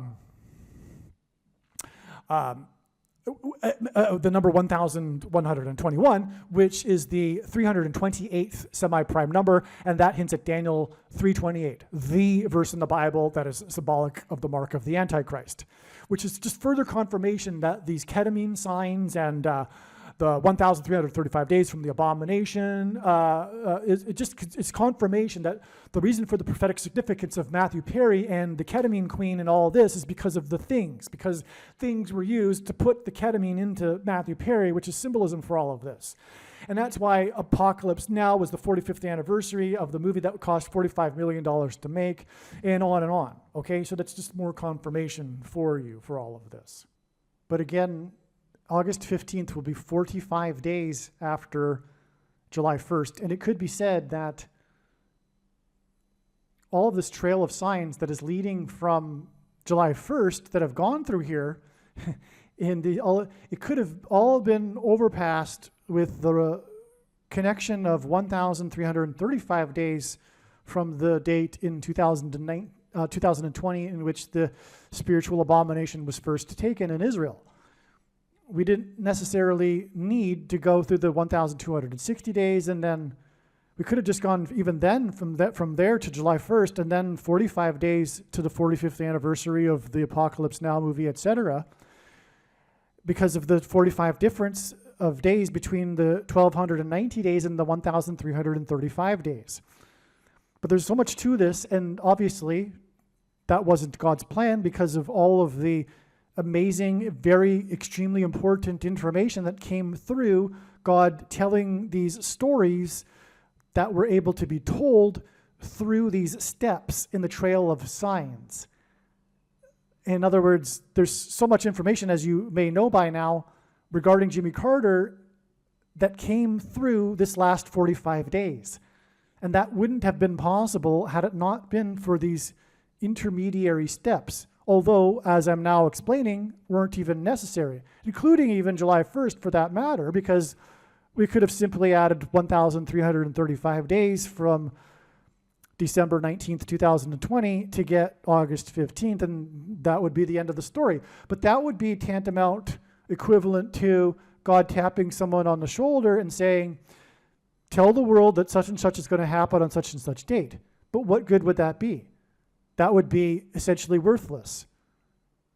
It is through his big picture of signs that develops these trails of signs and steps along the way that God is able to tell these stories and thereby communicate extremely important knowledge that everyone needs to know. Which is why the wise person will recognize when the prediction comes to pass that they need to watch every minute of every Jimmy Carter video and every video on this channel furthermore. All right, now these signs that clearly point to Jimmy Carter, as I've explained now, Martin Sheen, Bartlett Pear, Matthew Perry. By the way, Jimmy Carter's name, Jimmy Carter, is equal to 45 plus 45 plus 45 in simple English gematria. And this was the 45th anniversary of the movie that cost $45 million to make. So it's clearly Jimmy Carter here, queen of ketamine, etc. Okay. Now, Jimmy Carter, as I explained, mentioned that he will die in 24. He was born in 24, which hints at G2424. August 15th will be 24 plus 24 hours before the date it is predicted that Jimmy Carter will die on August 17th. All right. So what happened on August 17th? Well, first of all, we already have in this trail of signs regarding Jimmy Carter a prophetic kick, which was the new rule for the kickoffs from the 40-yard line, as was explained earlier. On this August 17th date, we had exactly the sign that we would expect to have. We had a sign involving Dallas. The area code of Fort Worth is 817. Which is why this sign occurred on the date 8/17, because the area code of Fort Worth is 817. Dallas is part of the Dallas-Fort Worth metro area. Fort Worth is part of the Dallas-Fort Worth metro area. And so we had a Dallas Cowboys sign, and it was a kick. It was a field goal. God uses records for his signs. It was a record-setting field goal. In all of NFL history, there has never been a field goal kick as far as this one. The prior record, which was set a couple of years ago, was 66 yards, and that was a major prophetic sign as well. This one beat it by 6 yards. So it was a 666. Now, what was unusual about the kicker is that he wore jersey number 17, which is an unusual number for a kicker. Usually the numbers for kickers are at least below the number 10, but usually even below the number 5 even often. Well, not always, but okay. So anyway, his number was number 17. This was on the 17th of the month. But the reason why that's amazing is because Jimmy Carter, as has been explained, is symbolism in God's signs for Methuselah, who died at the time of the flood judgment at the age of 969. 969 is the 17th tetrahedral number. And this is actually, I believe, fully why Methuselah died at the age of 969. This number 17. It's important. It's designed by God that Methuselah died at the age of 969 because it is the 17th tetrahedral number. There's more to this and the significance of the number 17, which I'll just refrain from going into. But what is a tetrahedral number? It's a pyramid of numbers. So in a pyramid of numbers, the last number in the 17th row is 969. Okay? So we had the Dallas sign because, as I just explained, Fort Worth and Dallas is the home of the symbolic home of the Nicolaitan doctrine of our day. Okay? And so I already explained all of that, so no need to explain it anymore. What happened, though, is that the kick ended the second half, and God has used this before, points scored at the end of the second half as time expired. Just for example, the most famous trick play in Super Bowl history was a major prophetic sign. in Super Bowl 52, and it occurred as time expired in the second half. There was another example on August 31st of a field goal that was kicked, August 31st, 2022, of a field goal that was kicked as time expired to end the second half. Well, anyway, this is what happened. It just highlights the prophetic significance of the kick, but also the points. Like the other two examples, the reason for this kick being prophetic as time expires is because God is pointing to the scoreboard. Because that's the score frozen in time, in other words. All right? So what was the score that was frozen in time? Well, Dallas had 13 points, which confirms all of the analysis that was just explained. And this analysis of this 1 + 3 days anyway was known ahead of August 17th. Prior to Dallas having 13 points, the score was 10-3, which also hinted at 13. Okay? And so that's also confirmation of the 13 days to get to August 30th. That's what God was pointing to. So that's amazing. Now, let's just recap here quickly this trail of signs before we get into the last step here, August 30th. So this video begins with, and it hasn't been fully explained yet because as you have seen, I kept getting interrupted. In other words, I explained what happened on July 1st, but then as I was getting into it, I had to interrupt and say, well, it was just a step, and we had it point to July 11th and then July 23rd. And so eventually we're going to actually explain the rest of what happened on July 1st, and it's very, very important. But anyway, on July 1st, we had the Supreme Court justice that was appointed by the Antichrist Barack Obama say that after the ruling of the Supreme Court that America now had a king, because the Supreme Court ruled that the president is immune from prosecution while conducting his presidential duties. Okay, and also Joe Biden gave a speech to the same effect, saying that America was founded on not having a king, or something to that effect. He also used the word king. And again, James Earl Carter, Jimmy Carter, is king symbolism in God's signs. Okay? He's pointing to the prophecy of the 5th through 8th kings, and that's a parallel with the presidents of 7 and 8 presidents since Jimmy Carter, who was inaugurated in 77, and the prophecy is about a 7th king, and on and on, as I will explain. Now, this was also the day of the death of Robert Towne, who produced a movie named How to Lose a Guy in 10 Days, and I'll explain why that's relevant, but that gave us the 10 days to the death of Shelley Duvall, if you recall. Her death pointed to The Shining, which was written by Stephen King, and this is an amazing video that you must watch. It also hinted at Room 237. So amazing. Make sure you watch the Shining video. It's absolutely amazing. You need to watch it. And anyway, that hinted at adding 2 + 3 + 7 days to get us to July 23rd, which was the day of the Clint Eastwood signs, which I explained in another video as well. And it included an Elon Musk sign, and 45 million donated to the 45th president's campaign. 45 is the 9th triangular number. Through the signs here, God pointed to the 4th of the 5 Clint Eastwood Dirty Harry movies, which are pointing to the dirty Kamala Harris, who got her start in politics through being a whore. It's widely known, and that's not a conspiracy theory. And also, we had the sign involving Senator Mike Lee, who fell prey to a hoax and posted quickly.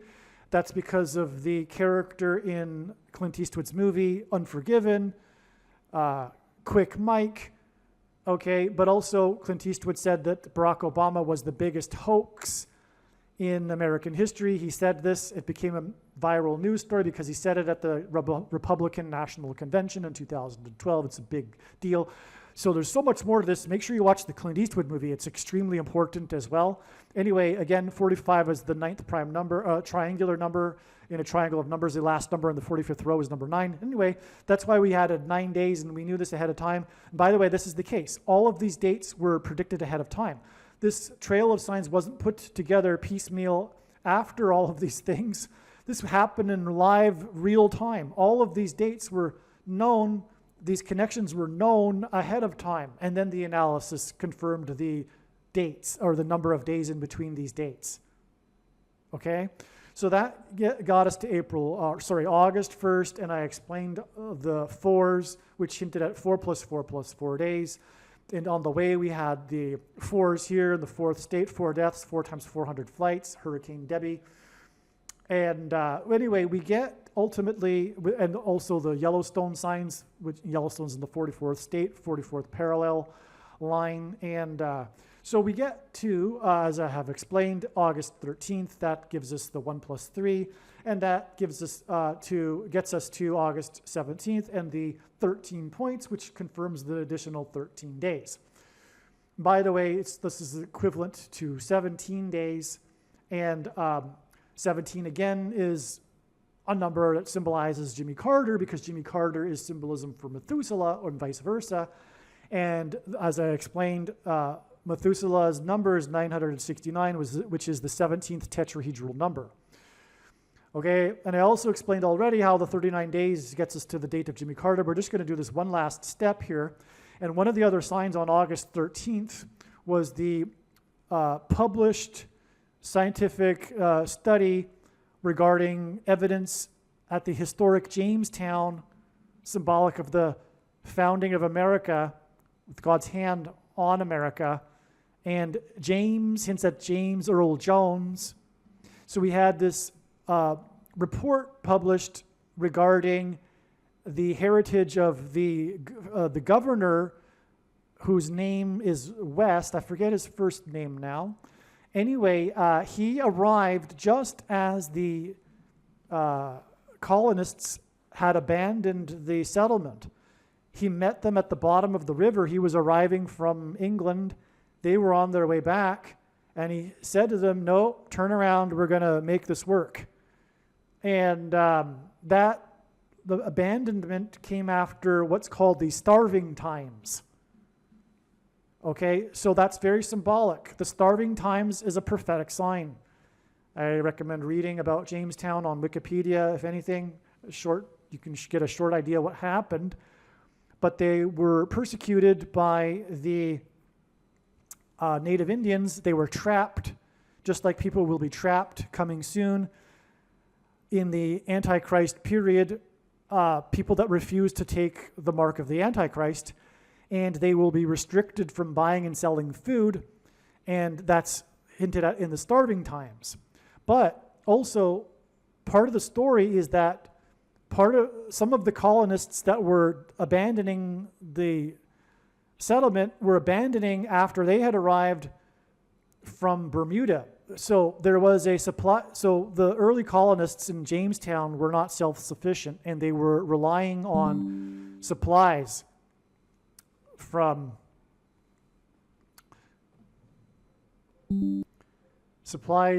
England, and the big supply flotilla encountered a hurricane, which is Noah's flood symbolism, hence the connection to Methuselah, who died at the time of the flood.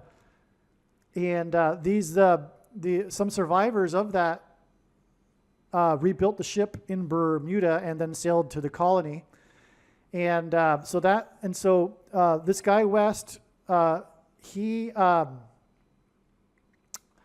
apparently from the study, the new evidence points to how he was an orphan. He was illegitimate, and that was a big deal back in the day, so it was hidden. And anyway, the story, importantly, is about this governor who was authoritarian, and in a moment of crisis. Just like the Antichrist will be given complete power in a moment of crisis, just like this governor was. So he dictated to the colonists, no, you're going to turn around and I'm going to, dictate what's going to happen. So that's all Antichrist symbolism, and the colonists were starving, just like the people who will be prevented from buying and selling food in the coming food shortage after the disaster, the destruction, just like Noah's flood symbolism, the eruption of Yellowstone volcano and the mega tsunamis, etc., and earthquakes that'll be coming in November. Well, the coronal mass ejection will knock out the power on October 3rd. Okay, so that's that. That's why Jamestown here. Now, what happened on August 30th, which was a date we were expecting a James Earl Carter sign, was Trump, God's trumpet that he uses to trumpet and highlight prophetic signs, campaigned in Johnstown. I think it's in Pennsylvania, I forget. But the point is that Johnstown is a hint at Jamestown. And the Jonestown massacre.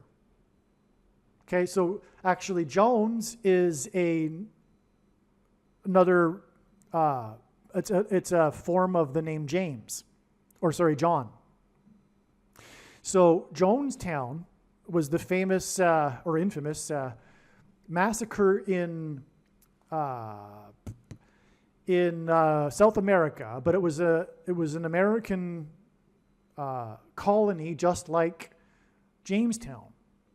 Okay, so what it was I think it was 900 people at its peak, and so Jonestown was a settlement. I'm trying to remember the name. It's the country next to Venezuela. It's British Guinea, maybe, is the name. It doesn't matter. It's a small little South American country next to Venezuela.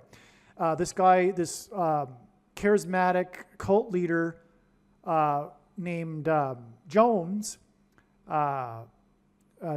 Jimmy Jones. Okay, so it was in Guyana, and it was Jim Jones, the leader. He was a communist. It was a communist commune, and that is no different than a religion because, first of all, atheism is a religion, and so is communism. And so it was a cult, and the cult followers were following this guy, Jim Jones. Now, at the end, it's a very interesting story if you don't know it. At the time, and it was during Carter's presidency, and that's the point. You know what? There's lots to this, and I apologize. I just can't get it all into this video. I'm running out of time, and really, this is an hour-long video to talk about Jonestown. But anyway, the point is that it's Jimmy Carter, and I could prove that with connections, and I just forget them offhand, and I don't have time to go back into the emails to find out the connections. But it's a Jimmy Carter sign, and there was a congressman who went to Jonestown with an entourage, including journalists of the big media, and they were killed. They were shot at the airfield near the commune in a remote part of Guyana. And right after that, on the same day, Jim Jones led them in a mass suicide murder. And it was a murder also because the people with the guns prevented other people from leaving the center of the commune when they were drinking the Kool-Aid. The expression "drink the Kool-Aid" comes from Jonestown. And they drank the Kool-Aid, but they also, and it's not really known for sure so they also used injections of the poison. And it's believed that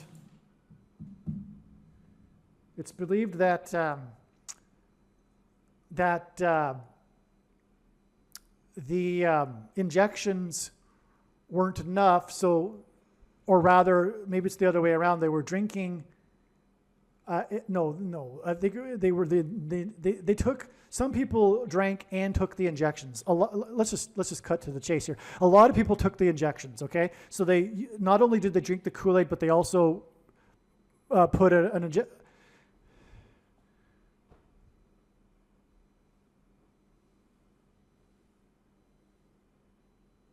Okay, I need to go back here and explain again. So they all got together in the center of the commune in an act, as they felt, of martyrdom to promote their cause of communism. And they had been practicing for this day when they might have to do a mass suicide, but it was a mass suicide murder because the people with the guns, the true believers, prevented those that perhaps didn't want to commit suicide from leaving. Okay, and so making sure that everyone either took the thing, okay, the thing that's spelled INJECTION, okay, also an NEEDLE, right? The pointy thing. This was the method in which they took the poison. It was either that or the Kool-Aid, and that's where we get the expression "drink the Kool-Aid" from. So the point here, though, is that this is all symbolism for the mark of the Antichrist, which is the thing. And when Jimmy Carter dies on this date, as I am predicting, it will prove what I am saying.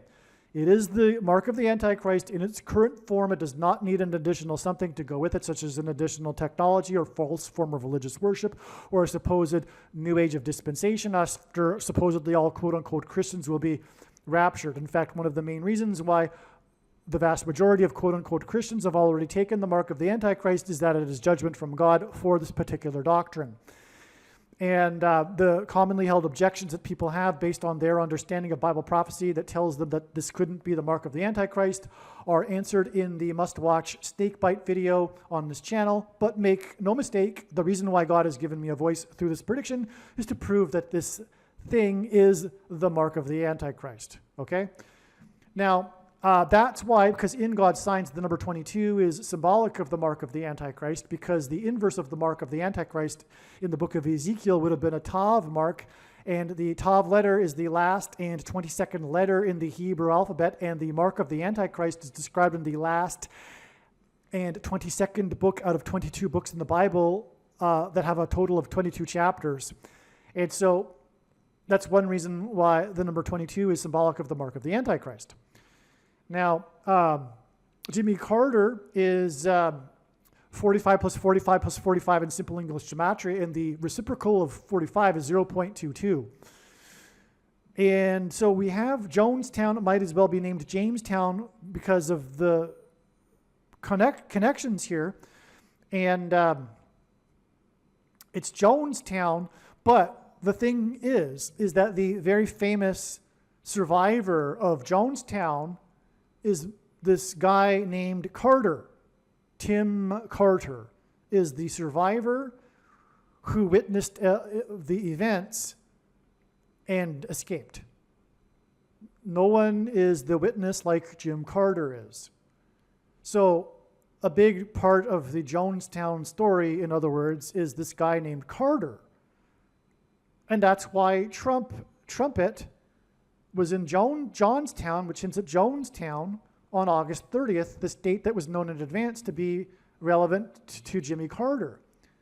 But Jimmy Carter is about this prophecy in the book of Revelation that identifies the Antichrist, the 44th president, and the mark of the Antichrist is symbolized by the number 22, and that's why Jimmy Carter will die 22 days after this Jonestown sign. All right, September 21st was a major, major date in the Trail of Signs.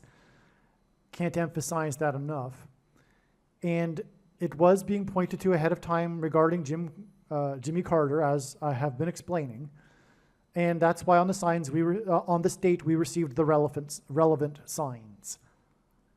These signs are explained in the extremely important, absolute must-watch Michael Jackson Thriller video equals Jimmy Carter will die on September 26th, which is 5 days after September 21st, and the signs we received regarding Jimmy Carter and Michael Jackson and them getting together on the date 5/5, and all of this includes the Jackson 5, and also the story of one of the 5 kids that were paid by the Jackson estate who alleged that they were assaulted by Michael Jackson when they were kids, and a payment of $500,000. Anyway, there's so much to say, and I'm not explaining it at all, but these signs revealed adding 5 days to get the date it is predicted that Jimmy Carter will die on September 26th. So make sure you watch the Michael Jackson Thriller video on this channel that's predicting that Carter will die on September 26th. The question is, how did God point to this movie, How to Lose a Guy in 10 Days? One of the extremely profound ways in which God pointed to July 1st was that it was 1,290 days after the first Israeli took the thing on December 19th, 2020. This was also the day that the leader of Israel, Benjamin Netanyahu, took the thing. In the last verses of the prophetic book of Daniel, there is a mention of a period of 1,290 days following the setting up of a spiritual abomination on the Temple Mount. The Al-Aqsa Mosque on the Temple Mount is a spiritual abomination, as is the Dome of the Rock. In fact, this is a typo. I really, in fact, mean to refer to the Dome of the Rock. The Al-Aqsa Mosque and the Dome of the Rock are the 2 mosques on top of the Temple Mount, but I'm specifically referring to the Dome of the Rock, the golden dome in the iconic images of the Temple Mount, the mosque with the golden dome. Okay, so the Dome of the Rock on the Temple Mount is a spiritual abomination, and it was completed in 688 AD. 688 AD plus 1,290 years was 1978, the year of the Camp David Accords that were brokered by President Jimmy Carter. The giving back of the Sinai Peninsula to Egypt with the Camp David Accords was an extreme transgression against God. In the prior verse in Daniel, there is a mention of 1,260 days. 688 AD plus 1,260 years was 1948, the year that Israel was reborn after 19 centuries. In other words, the 1,260-day years connection to 1948 is a second witness that confirms the relevance of adding 1,290 years to 688 AD to get 1978, the big year prophetically for Jimmy Carter. And that is why this number 1,290 is relevant with Jimmy Carter and in context of a spiritual abomination, which is why after the first Israeli and the leader of Israel took the spiritual abomination, which is the thing, was July 1st. And this was one, again, of the ways that God was, extremely profound ways in which God pointed to July 1st in regards to Jimmy Carter. Here is the text that I was referring to in Daniel chapter 12, the last chapter of the very prophetic book of Daniel, in the last verses. Here's this 1,290 days I was mentioning. And again, from the prophecy in Ezekiel, where God told Ezekiel to do something for a number of days that it would symbolize a number of years, we know that this can be interpreted as a period of years. And anyway, we are also here in this passage, there is a mention of this abomination, all right? So there's a spiritual abomination happening in this passage in context of the 1,260 days. What I am referring to, of course, is not the primary fulfillment of this prophecy. This is just a symbolic secondary fulfillment that God is using in his big picture of science. It's very important. We are talking about the mark of the Antichrist, and then 1,290 days later, we get July 1st, but that's a parallel with the abomination, because this is talking about the Temple Mount. It's talking about the regular burnt offering, which is what the ancient Jews used to do on the Temple Mount. It's talking about the temple, the Jewish temple, and it's talking about an abomination. And today, the Dome of the Rock sits directly on top of where the former Jewish temple stood. The Jews would love, or the Orthodox religious Jews would love to rebuild the temple, and they can't because the Dome of the Rock is there, because it is an abomination. And that was completed in 688 AD, and when we add the 1,290 years, we get 1978, which was the year of the abomination orchestrated by Jimmy Carter, with the pressure to have Israel return land for peace, the biggest transgression against God. Here is the 1,260 days I mentioned. It's mentioned 7 times in Bible prophecy. Sometimes it's mentioned as 1,260 days, and sometimes it's mentioned as time, times, and a half time. That's because the time is 1 year, and times is 2 years, and a half time is a half year. So that's a total of 3.5 years. And in biblical prophetic years, a year is 12 months of 30 days each, and so 3.5 years is 1,260 days. And if we add this to the Dome of the Rock, just like we added the 1,290 days, we get 1948, the year that Israel was reborn. And you can't get 1948 in the Bible unless it is the inspired word of God. What I meant a minute ago about what Jimmy Carter did with the Camp David Accords, which is when Israel gave back the Sinai Peninsula to Egypt. What I meant by it being the biggest transgression is that this is the biggest transgression that the world collectively will do in the end. The division of Israel and the making of Jerusalem an international city, led by a world body led by the Antichrist, Pope Francis and Barack Obama. There are 2 Antichrists. Now, upon further consideration, I need to be more precise about what I said earlier about this 1,290 days that I'm describing not being the primary fulfillment. What really needs to be said is that, contrary to what most people that are interested in Bible prophecy still believe, is that these numbers of days are actually literal, and they are to have a literal fulfillment. They are only symbolic, and they are used in multiple ways. And this is, again, one way. And I would actually say that this is the primary way, because of what is now known, which is that the 1,290 days before the Day of Atonement, the day of the Lord's return, was in 2021. And there was no symbolic beginning. There was a symbolic 1,260 days beginning on May 2nd, 2021, which is explained in other videos. But this is actually a primary fulfillment. And one thing to add to this is because the next verse speaks of this 1,335 days, and what it is referring to is the date, the event of the resurrection rapture. And that will be 1,335 days after the same starting point that we add the 1,290 days to, which again was December 19th, 2020, the date that the first Israeli and the Israeli leader took the spiritual abomination, the mark of the Antichrist. 1,335 days after that date is August 15th, and that will be the date of the resurrection rapture, the first of 2 raptures, the first fruits rapture. The second rapture will be on September 5th. And the prediction being made in this video will prove this, and this is the purpose of this prediction that is from God. Make no mistake, I know far better than you the reason for this prediction. It is to prove that the resurrection rapture event will be on August 15th, 1,335 days after December 19th, 2020.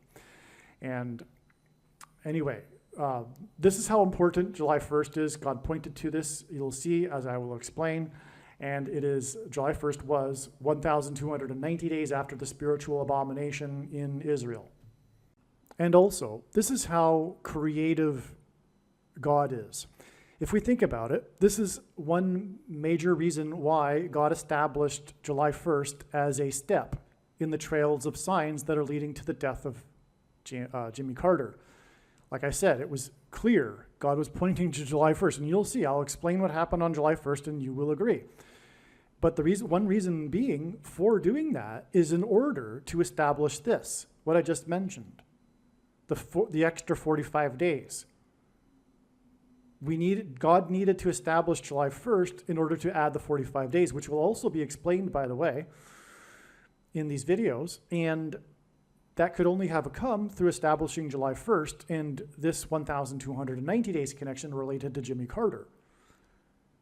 In other words, God wanted to establish and prove that the resurrection rapture event will be on August 15th, 1,335 days after the abomination was taken in Israel, the first one. And that needed to be done with this context of the abomination and the 1,290 days getting us to July 1st. So there you have it. That's one reason for what I'm about to be explaining, which is what happened on July 1st. All right, before we continue with this explanation, this truly amazing and very essential, important, necessary explanation for what happened on July 1st, there's more to be said. That is that it is now known that August 15th, the end of the 1,335 days from the date that the thing was first taken in Israel, the spiritual abomination, the mark of the Antichrist, will not be the day of the rapture. That has been known for a while now, and it will instead be the date that it is predicted that Jimmy Carter will die. This is amazing. It will be the 45th anniversary of the release of the movie Apocalypse Now that cost $45 million to make. And what I'm going to do is read a brief paragraph here before continuing with this explanation for what happened on July 1st. I'm just going to explain a few more things here that are truly profound. But again, August 15th will be 45 days after July 1st. And it could be said that all of this trail of signs that is leading from July 1st that have gone through here, it could have all been overpassed with the connection of 1,335 days from the date in 2020 in which the spiritual abomination was first taken in Israel. We didn't necessarily need to go through the 1,260 days, and then we could have just gone even then from there to July 1st, and then 45 days to the 45th anniversary of the Apocalypse Now movie, etc., because of the 45 difference of days between the 1,290 days and the 1,335 days. But there's so much to this, and obviously that wasn't God's plan because of all of the amazing, very extremely important information that came through God telling these stories that were able to be told through these steps in the trail of signs. In other words, there's so much information, as you may know by now, regarding Jimmy Carter that came through this last 45 days. And that wouldn't have been possible had it not been for these intermediary steps, although, as I'm now explaining, weren't even necessary, including even July 1st for that matter, because we could have simply added 1,335 days from December 19th, 2020 to get August 15th, and that would be the end of the story. But that would be tantamount equivalent to God tapping someone on the shoulder and saying, tell the world that such and such is going to happen on such and such date. But what good would that be? That would be essentially worthless. It is through his big picture of signs that develops these trails of signs and steps along the way that God is able to tell these stories and thereby communicate extremely important knowledge that everyone needs to know, which is why the wise person will recognize when the prediction comes to pass that they need to watch every minute of every Jimmy Carter video and every video on this channel furthermore. All right, this is briefly what I wanted to read before we continue with the explanation for what happened on July 1st. Carter is symbolism for Methuselah, whose name means when he dies, destruction. The name Jimmy Carter is equal to 135 in simple English gematria.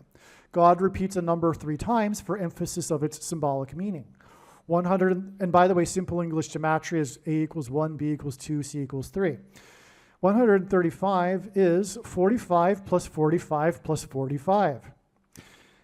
And God repeats a number 3 times for emphasis of its symbolic meaning. That's very important, in other words, regarding Jimmy Carter. What does number 45 mean? Well, what I'm saying a minute ago, his death will be at the end of the 1,335, which is symbolized by 45 because of the number of days in between the 1,290 days and the 1,335 days. But there's more to the symbolism for the number 45. It is a very special number. And the death of Jimmy Carter will be a very special prophetic sign.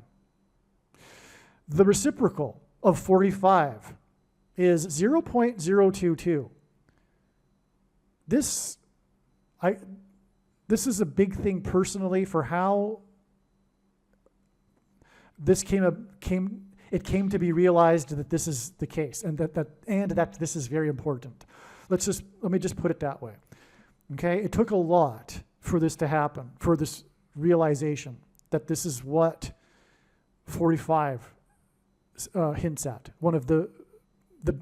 I would say the biggest reason for the importance of the number 45 is that the reciprocal of 45 is 0.022.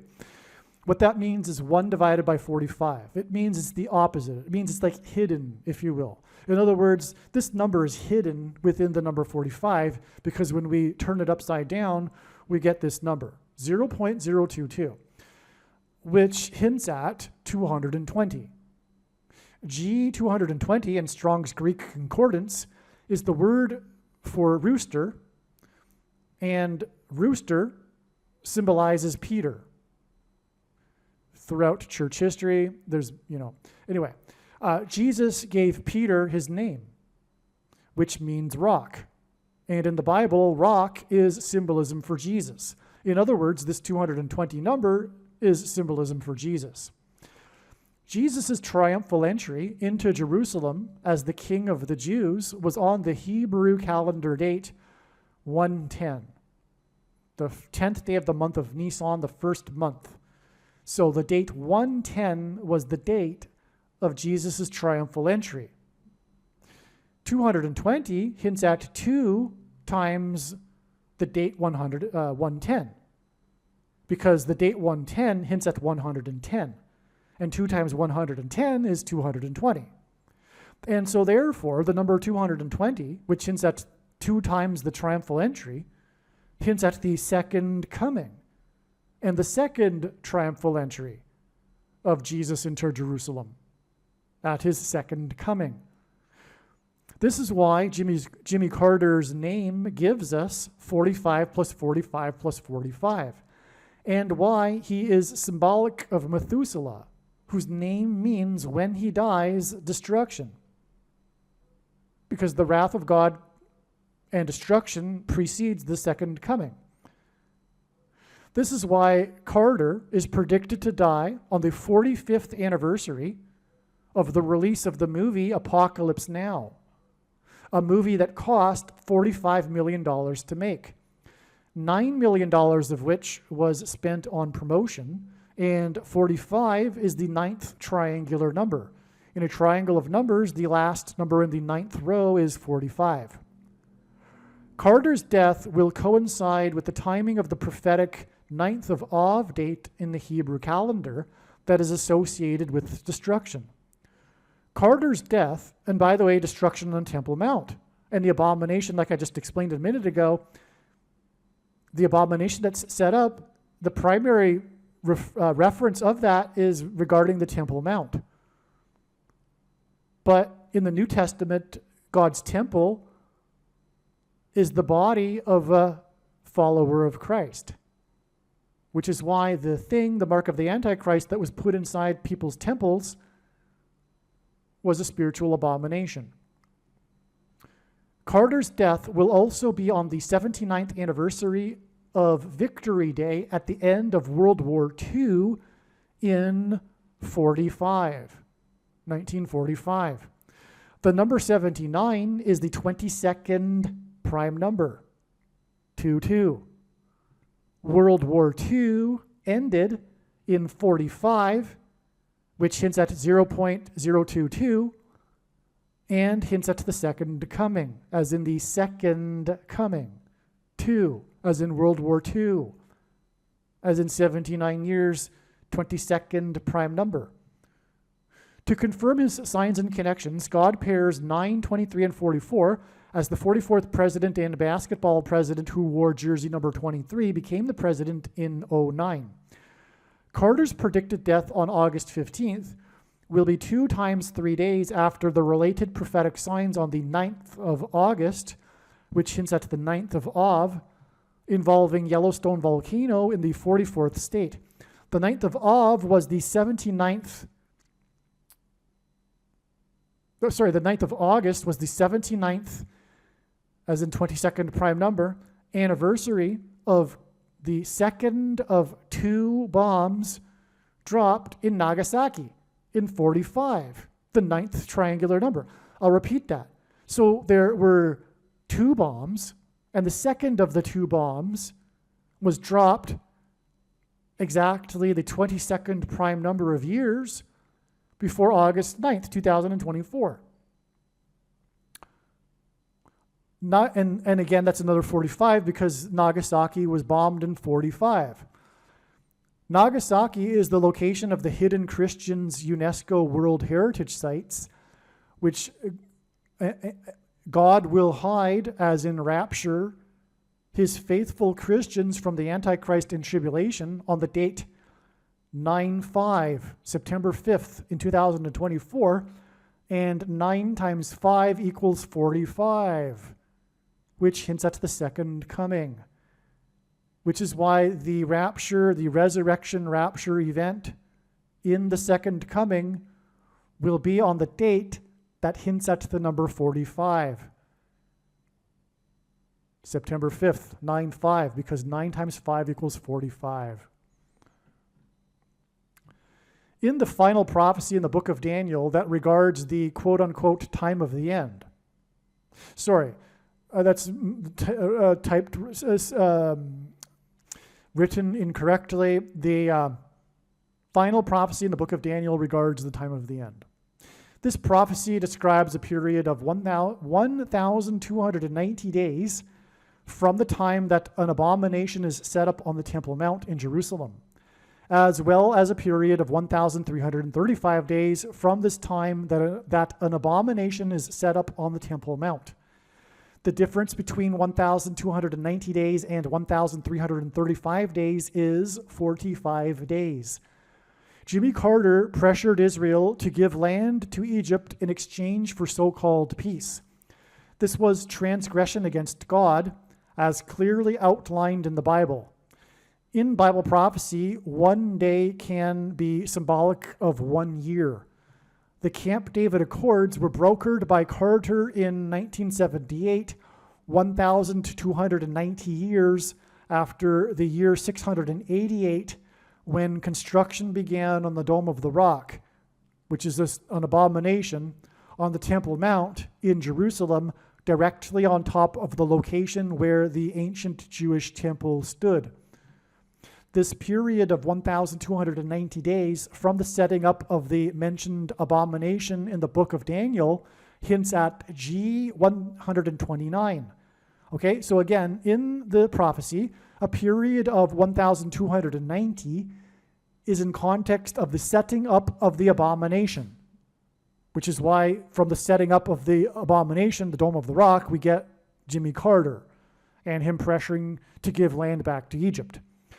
Okay, so, but this 1,290 number in this setting up of the abomination prophecy hints at G129 in Strong's Greek Concordance, which is the word for blood. The mark of the Antichrist is a spiritual abomination, and it is the CVD thing that affects people's blood. In the New Testament, it is said that it is said that God's temple is the physical body of a follower of Christ. The first injection administered into a human body in Israel was on December 19th, 2020. On this day, the Prime Minister of Israel publicly took the thing. The word abomination hints at Obama nation. 1,290 days after December 19th, 2020. Oh, and you know what? If you have the eyes to see it, that date hints at 1,290 and 129. Look at it. That's amazing. And you know what? You really do need the eyes to see that, because I know so fully well and so confident am I that it is relevant to add this number to this date. I'm now able to see it. That date, the 12 and followed by the 9, cancel out the 1 because it's repetitive, and cancel out the 2 and the 0 because it's repetitive. Well, zeros cancel out anyway because they're zeros. You've got 129. Anyway, so 1,290 days after December 19th, 2020 was July 1st, 2024, which I'm about to continue explaining. The day that Obama's Supreme Court pick, Justice Sotomayor, in response to the Supreme Court's decision regarding immunity for the 45th president, said that America now has a king. Likewise, on July 1st, Biden delivered a speech in response to the decision and said that America was founded on the premise that it does not have a king, which is rich given that he is a dictator king because of everything that he is and the shoplifted referendum. God is using Jimmy Carter as a prophetic sign that points to the prophecy in Revelation chapter 17, verse 11, that regards a series of successive kings. This prophecy regards 5 kings and a 6th and 7th king that are followed by an 8th king. The number 1,711 hints at Revelation 17:11 that regards the 5th through 8th kings prophecy. 1,711 is the 58th triangular number, and 58 hints at this prophecy in Revelation 17:11 regarding the 5th through 8th kings. The reciprocal of the number 89 is 0.01123, and 1,123 is the 188th prime number. And God uses this in his connections to point to H188, the word in the Hebrew concordance that means woe, exclamation mark. This word is used in the Bible in the context of extreme judgment from God. July 1st in 2024 was also the day that Robert Town died at the age of 89, 1,711 days after Robert Evans died at the age of 89, which hints at woe, exclamation mark, as I just explained. The two men worked together on the famous movie Chinatown, which in turn hinted at the Manchurian Candidate, who is Barack Obama, Obama Nation. July 1st is 1,290 days after the first abomination that affects a person's blood was put into a human temple in Israel. July 1st, 2024, and the court's decision regarding the 45th president is 45 days before it is predicted that former President Jimmy Carter will die, the president who pressured Israel to give land to Egypt.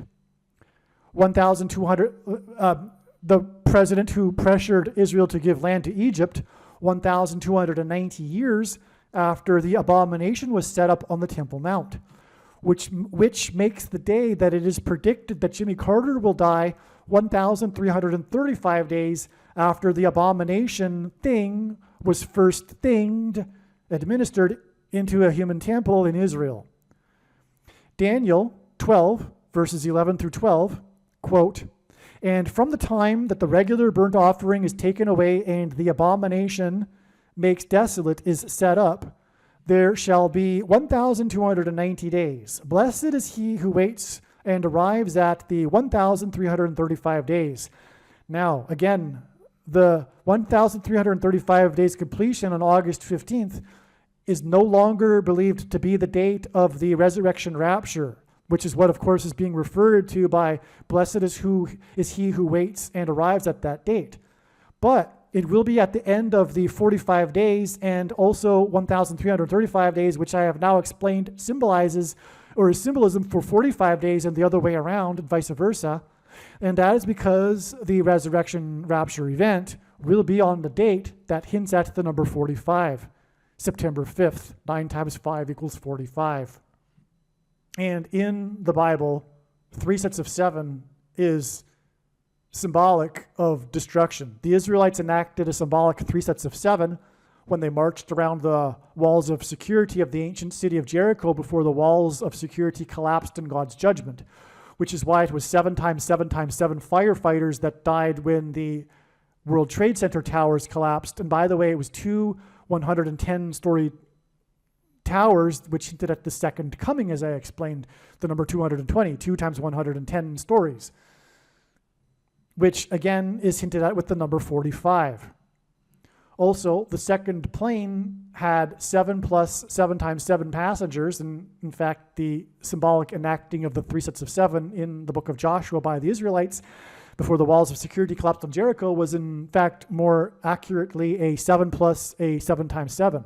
From the date it is predicted that Jimmy Carter will die, and again, when he is symbolism for Methuselah, which means when he dies, destruction, it is 7 plus 7 plus 7 days to the resurrection rapture event, which is why we have the 1,335 days connection to the date it is predicted that he will die, which again hints at the resurrection rapture event because that's what the 1,335 days refers to in Bible prophecy.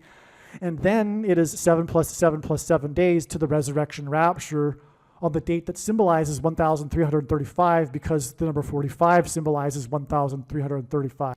All right, now I'm going to continue with the explanation for what happened on July 1st that was written shortly after July 1st. Because of this connection, it was expected that there would be a prophetic sign involving a spiritual abomination and the Antichrist if Jimmy Carter were to not die on this date. So if Jimmy Carter if it isn't the end of the trail of signs leading to the death of Jimmy Carter, it means that it would be a step, and therefore we would expect a sign involving a spiritual abomination and the Antichrist on this July 1st date. God is demonstrating that Jimmy Carter is symbolic of the first of 7 kings in Bible prophecy. In Revelation chapter 17:11 in the Bible, there is a mention of a series of 7 kings followed by an 8th king. A secondary fulfillment, a secondary symbolic fulfillment of this prophecy, not the primary fulfillment of this prophecy, is Jimmy Carter, who was inaugurated in 77, as in 1977, began a succession of 7 presidents that leads to the identification of the Antichrist, who is the 6th and 8th presidents, and therefore the symbolic 6th and 8th kings in the prophecy. The name Barack Obama is equal to 68 in simple English gematria, which is A equals 1, B equals 2, C equals 3, etc.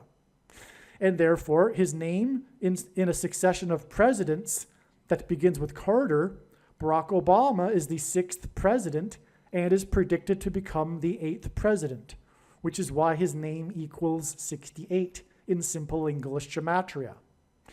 Trump is the 7th president after Carter was inaugurated in 77, which is why Trump was elected by 77 electoral votes, and on Trump's inauguration day, in the year that ended in the number 7, he was exactly 70 years, 7 months, and 7 days old. 77 days after his inauguration, Trump launched 59 missiles into Syria. 59 is the 7th super prime number.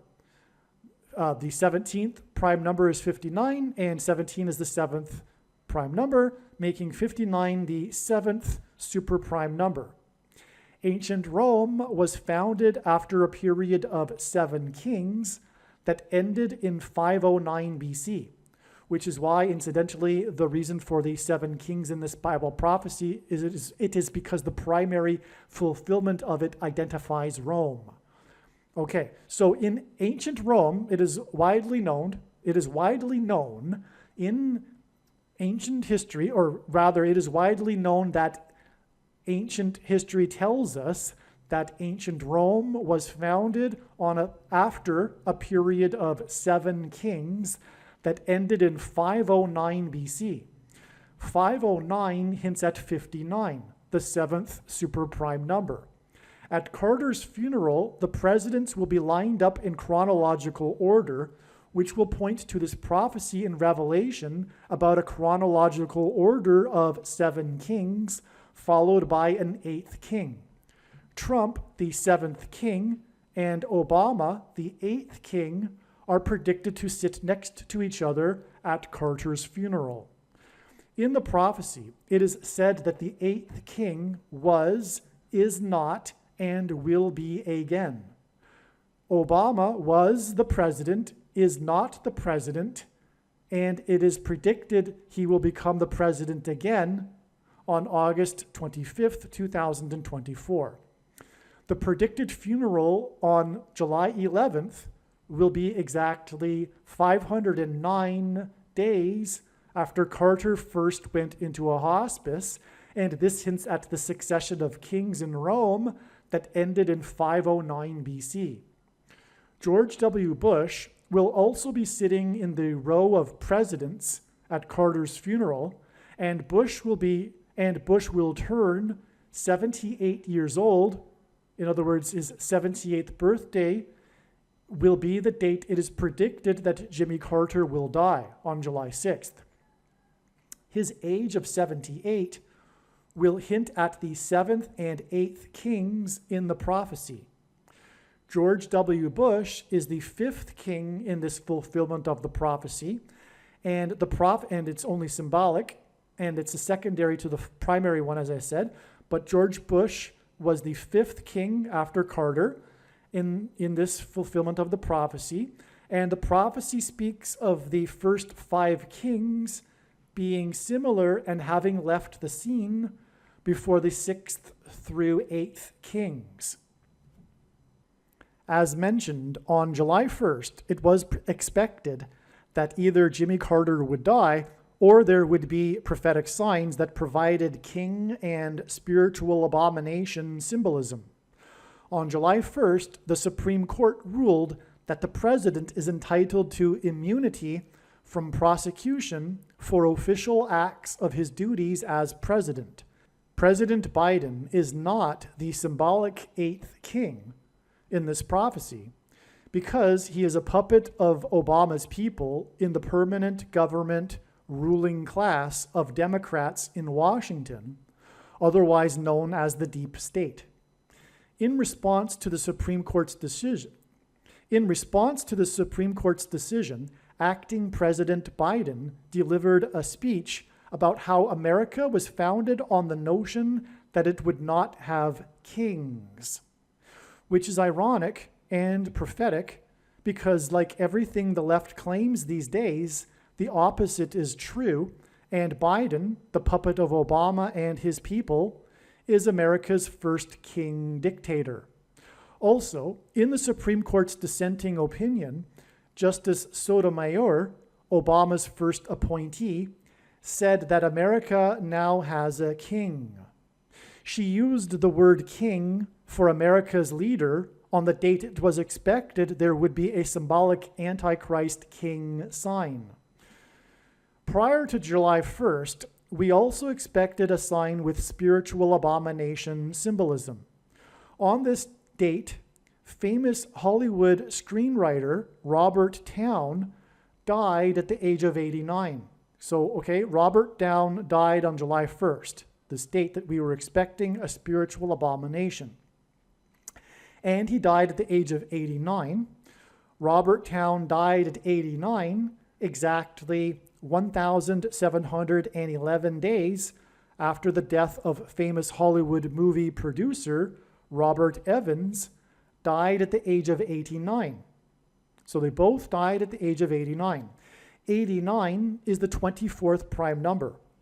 These two men worked together in Hollywood, and their two deaths at the age of 89, which hints at the 24th prime number, hints at Jimmy Carter, who was born in 24, as in 1924, and will die in 24, as in 2024. Jimmy Carter's initials, JC, hint at Jesus Christ, and G2424 in Strong's Greek Bible Concordance is the word Jesus. Robert Towne's death on 7/1, July 1st, 7/1, 1,711 days after the death of Robert Evans, hints at the prophecy in Revelation 17:11 about the 7 kings followed by an 8th king. All right, so the 1,711 days hints at Revelation 17:11, which is why Robert Towne died on the day the Supreme Court Justice said that America now has a king. This hints at the coming Antichrist king, who will be defeated by the King of Kings at his second coming in 2024. If the starting date is not included in the calculation, this period of 1,711 days in between the deaths of Robert Evans and Robert Towne is also 1,710 days. And 171 is the 18th triangular number, and 18 is equal to 6 plus 6 plus 6, and 666 is the number of the Antichrist in Bible prophecy. In Bible prophecy, the period of the Antichrist's rule is symbolized by 7 years. Robert Evans is credited with making Paramount Studios a major success after ruling as its chief for 7 years, as in the Antichrist's period of 7 years. Robert Towne won the Academy Award for Best Screenplay for his movie Chinatown, which Robert Evans produced.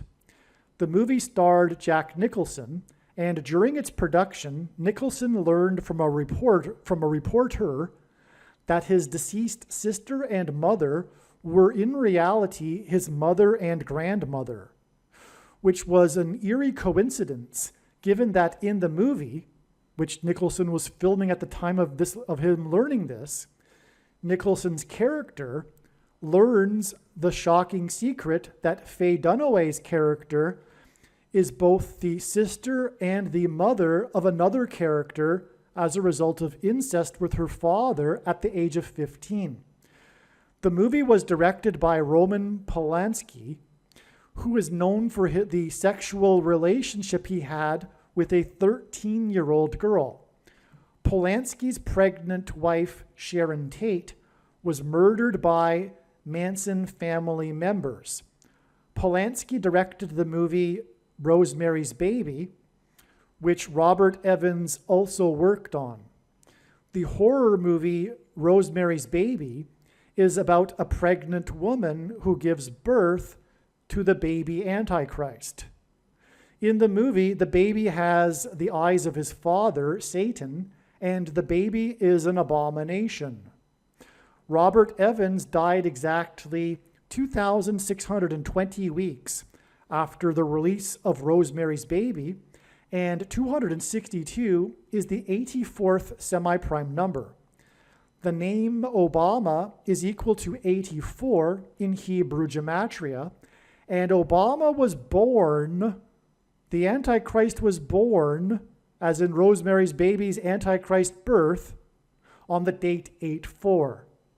Therefore, the movie Rosemary's Baby connects to the death of Robert Evans, and his death connects to the death of Robert Towne on the date that it was expected that there would be a prophetic sign involving a spiritual abomination.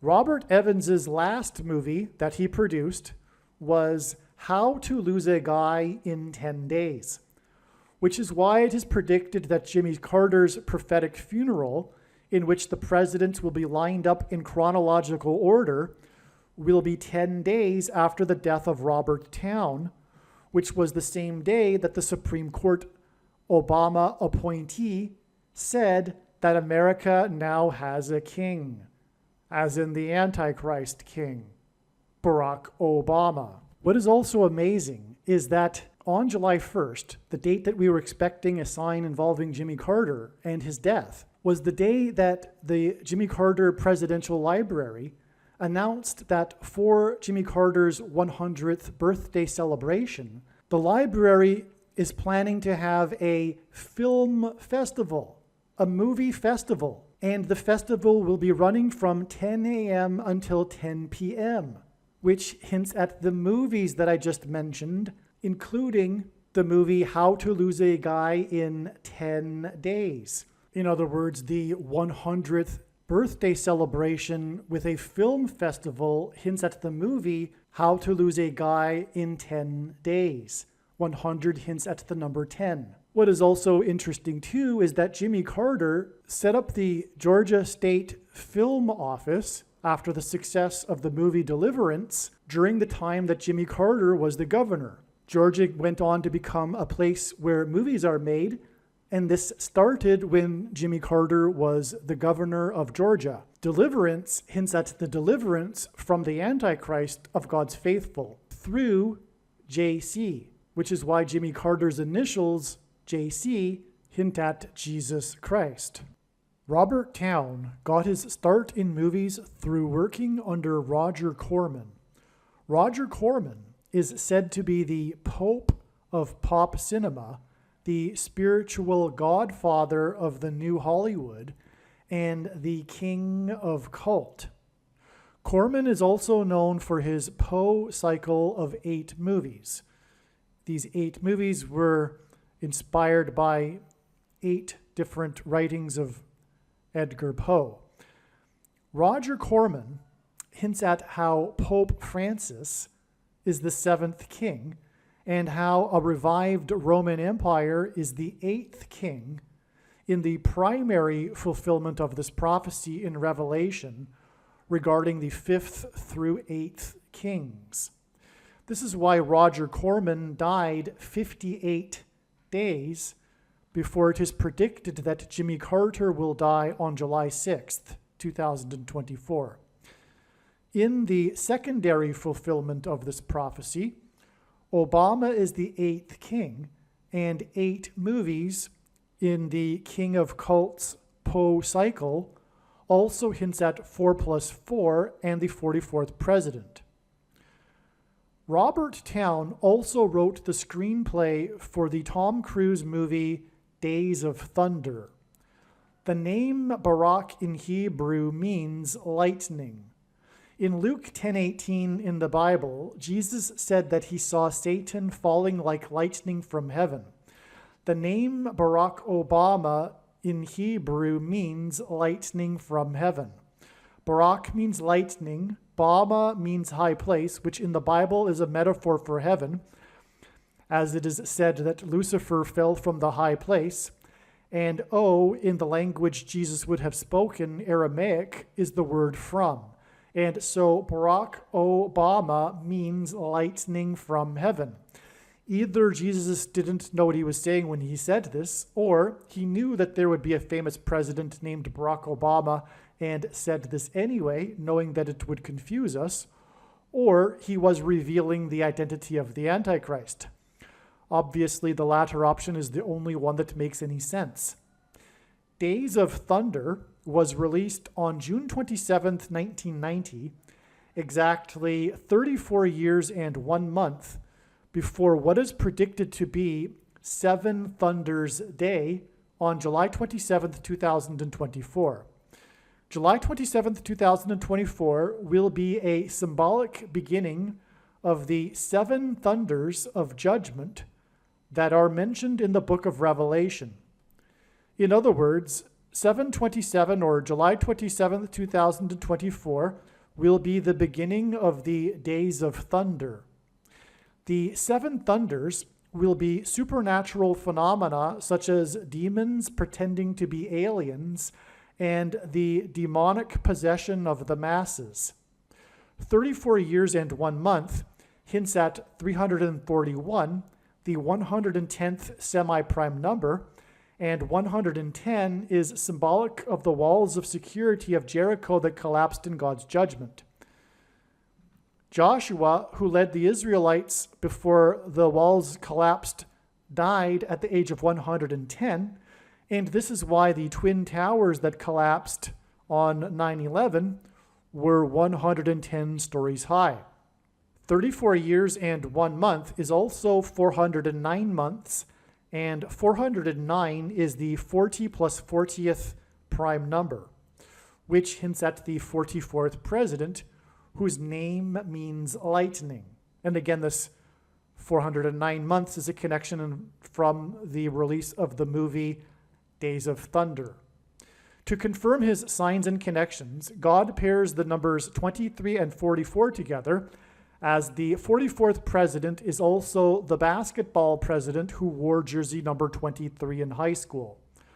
Robert Town's Days of Thunder cost 2 times 30 million, which hints at 23, to make, and it was released 44 days before the release of Robert Town's sequel to his Chinatown movie, The Two Jakes. More than a decade after the release of the movie Chinatown, Robert Town and Robert Evans collaborated again on a sequel named The Two Jakes. It is said that The Two Jakes faced a troubled production and went through several years of development hell. The name The Two Jakes hints at the two antichrists. The two Roberts that made The Two Jakes further confirms this. A sequel movie is symbolic of the second presidency, a sequel for Barack Obama, the second of the two antichrists in Bible prophecy. The Two Jakes was directed by Jack Nicholson. This hints at the Antichrist directing the persecution of the saints in order for God to purge them of their Nicolaitan doctrine that the vast majority of quote-unquote Christians hold and practice, and that Jesus said would come to make war on with the sword of his mouth, on those that teach and have the works that are a product of this Nicolaitan doctrine. Make sure that you watch the 23 church signs video on this channel and read the links that will be in the description box below this video.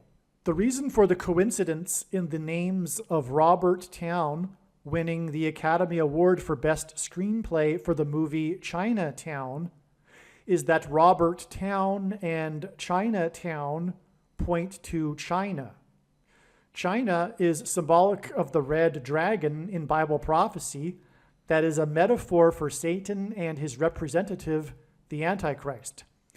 There is another prophecy in Revelation in which the second of the two Antichrists, Barack Obama, is said to speak like a dragon. This is because Barack Obama and his allies on the political left constantly speak lies while accusing their opponents of lying and doing the very things that they are doing, which is textbook communist strategy that Barack Obama learned from his days studying radical, subversive, leftist political strategy. The truth is, Barack Obama was a member of the May 19th Communist Organization, which bombed the Capitol building in Washington in 1983. The organization was disbanded in 1985, the year that Obama moved to Chicago to further pursue radical leftist politics. The purpose of this prediction in this video, that is from God, is to prove what I have just said. The reason why the name China is pointed to through Robert Town and Chinatown is because it hints at the movie The Manchurian Candidate. In the 1962 movie The Manchurian Candidate, the protagonist's name is Marco, and the movie was directed by John Frankenheimer, who was said to be the last of the dictatorial style of directors. The name Frankenheimer hints at Frankenstein, and he also directed Island of Dr. Moreau, about genetic experiments that create half-human, half-animal creatures. The production of the movie Island of Dr. Moreau is said to have been the most cursed movie ever made, and interesting documentaries have been made about this. The name Marco and Frankenheimer from The Manchurian Candidate hints at the mark of the Antichrist that changes a person's chromosomes, making them an Obama nation, as in abomination. The mark of the Antichrist has inserted snake venom chromosomes into people's chromosomes, which is what is alluded to with the half-human, half-animals in Island of Dr. Moreau. This makes these people an abomination, as in Obama nation. The number 22 is symbolic of the mark of the Antichrist, and Frankenheimer's The Manchurian Candidate cost $2.2 million to make. John Frankenheimer died exactly 22 years before it is predicted that Jimmy Carter will die on July 6, 2024. At Carter's funeral, Joe Biden will sit in the row of presidents, followed by Trump and Obama. Biden and his brain dementia is symbolic of the character in The Manchurian Candidate that is brainwashed by communist operatives within the US government and who isn't fully aware of what he is doing. Obama is symbolic of the communist Manchurian Candidate in the movie The Manchurian Candidate, who is waiting for the death of someone in order to gain the president's office and usher in an authoritarian regime in the US. This awaited death will be the predicted death of Kamala Harris in a plane crash on July 22nd, 2024, which will be 4 times 4 days, which hints at the 44th president, after the predicted death of Jimmy Carter. The movie The Manchurian Candidate was released 446 days after the birth of Barack Obama. 446 hints at the 44th president and the 46th president. And the characters in the movie The Manchurian Candidate point to these presidential candidates. Hello, welcome. Where to begin?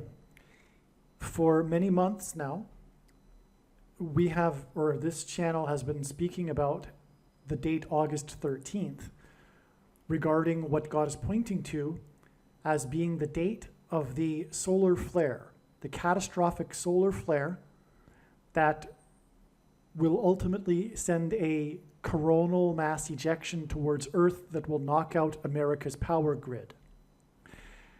God has overwhelmingly pointed to this. Words cannot describe how amazing the information is with the multitudes of connections from his big picture of science that is only being explained on this channel. And that said, at the same time, God has been also overwhelmingly with the most beautiful imaginable connections to this same date August 13th, as being the date for the first fruits rapture. What do I mean by first fruits? There will be two raptures: the harvest of the first fruits and the harvest of the wheat, for those that know what I'm talking about. And the second of the two raptures will be on September 5th. And so God has overwhelmingly pointed to August 13th for this as well. But I know God and how he has put together his big picture of signs well enough by now to know that that doesn't necessarily mean that it is the date of the rapture. It is so hard to imagine how God would do this, but I know him now and I know how he works. It seems like, as one friend put it way back in early 2018, overkill. When he pointed to a particular date, in fact, it was the spring equinox. He pointed to that in an overwhelming way, and after we only received a relevant and prophetic sign, we thought it was overkill. But that's because we didn't at that time appreciate that this is how God works. All right, but to say that God is pointing to August 13th with overkill is not really the right way to put it. It's so beautiful, but the reason why I believe now he is pointing to August 13th for the rapture is because it is the day of the solar flare. It isn't the date of the rapture, because the rapture will be on August 15th. Well, actually, to be more precise, I believe it is very likely, in fact, I do believe that it's overwhelming, the evidence, that the rapture will occur on the 15th Israel time and on the 14th US time. All right, so August 14th is in fact the date of the rapture for those in the US. And I believe it will be approximately at midnight, hence the midnight cry in Matthew 25.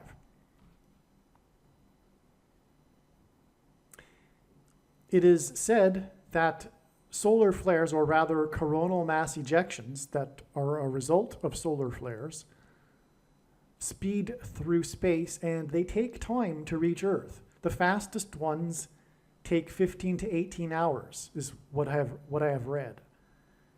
And so if the solar flare will happen on August 13th, as God is saying it will, through his big picture of signs, and I mean that literally, God is saying that, and it is possible to know these things. As Amos 3:7 says, God does nothing without his servants first knowing.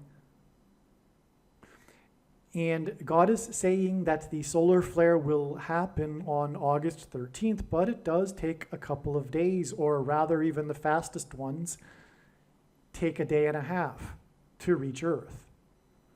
And so hypothetically, we can see how easy it is for the rapture to coincide when the coronal mass ejection will hit Earth and the power gets knocked out.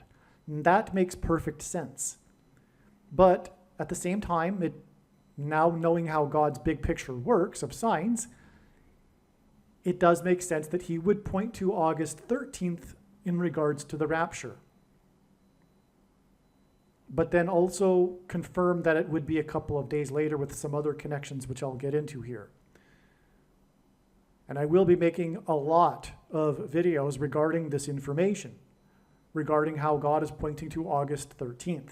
And there will be these rapture videos talking about the rapture symbolism that is pointing to August 13th, but it won't be, I don't think now, on August 13th. It will be a couple of days later when the coronal mass ejection will hit Earth.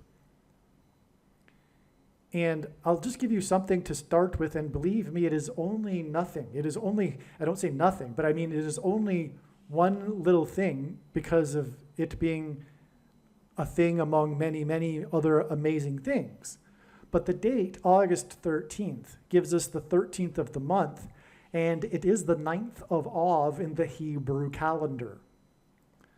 I personally spent a few years, a couple of years at least, over 2 years, in an Airbnb setup in Poland where I had been renting a room in which the apartment had two other rooms that were vacated and moved in with people from renting on Airbnb on a daily basis. It gave me an opportunity to speak to new people and tell them about the evidence for the God of the Bible and Jesus Christ on a daily basis. And I would do this through using the back door. I would never tell someone, hey, can I tell you about the evidence for Jesus? Because the conversation won't happen, as we know. So I give them probably over an hour worth of information without them even realizing that I'm giving them information that confirms that the Bible is true. But I tell them, I get into this story. I start with the story about how all of the calamities in Jewish history, and for anyone, most people, history is interesting, and especially something like this, because I tell them how about the coincidence that all of the calamities, and there have been about 12 of them in the last 2,000 years, have all coincidentally started symbolically on this 9th of Av date in the Hebrew calendar. And I tell them how at the end of all of this, it points to Deuteronomy chapter 28, when God said to them, the Jews, as they were entering the promised land, when they reject him in the future, he will, God, chase the Jews around the world from nation to nation by the sword, which is literally what happened. And when the Jews returned to Israel in the 20th century, it was from over 100 countries. They were literally spread out all over the world by being chased around the world by the sword. If we read the text, it's clear that in the prophecy, God is also describing Auschwitz and the Holocaust. It's clear. And just on that note, for just one example, the Grass Action Warsaw policy had an official start date, which was when they rounded up Jews and put them into the ghettos. That memo put forth by the commandant was dated the 9th of Av in the Hebrew calendar. And the date that they first started rounding up Jews and putting them onto death trains to the death camps was also on the 9th of Av in the Hebrew calendar. The reason why for all of these calamities that symbolically began on the 9th of Av is because the first and second temples in Israel, in ancient Israel, were destroyed on the 9th of Av. The Babylonians in the 6th century BC came and destroyed the temple on the 9th of Av. And then the Romans also coincidentally destroyed the temple on the 9th of Av. And the Romans weren't like, hey, let's wait a couple of days because the 9th of Av is coming up, and let's do it on the same day that the Babylonians did it. No, and in fact, the history of the Jewish-Roman War had it that just happened to be the day that the Romans finally broke through the walls that around Jerusalem that they had been trying to break through for a number of days. And so anyway, both of the Jewish temples were destroyed on the 9th of Av, and the temple is symbolic of their relationship with God. Okay, and then the first time they were exiled, it was only to Babylon, and then they returned, as was prophesied. They returned after 70 years and rebuilt the second temple in the 70th year after their exile to Babylon. But then after the second temple was destroyed by the Romans, they were chased around the world, as was promised, after God said they would reject him. And so this brings the question, well, how did the Jews reject God in the first century prior to the destruction of the second temple in 70 AD by the Romans? Because the calamities, again, in all of the history symbolically began on the 9th of Av, and I could go through the list, but it would take a while. And that's because of the first and second temples. And so they were chased around the world after the second temple was destroyed. Well, the question is, again, how did the Jews reject God in the 1st century AD, just prior to the destruction of the second temple? And the answer is by rejecting God, Jesus. That's how the Jews rejected God, because Jesus claimed to be God, and the Jewish leadership rejected this and had him crucified. And then they were chased around the world for rejecting God, Jesus. And there's no other explanation for how the Jews rejected God in the 1st century AD before 2nd AD. That's the only explanation that makes any sense.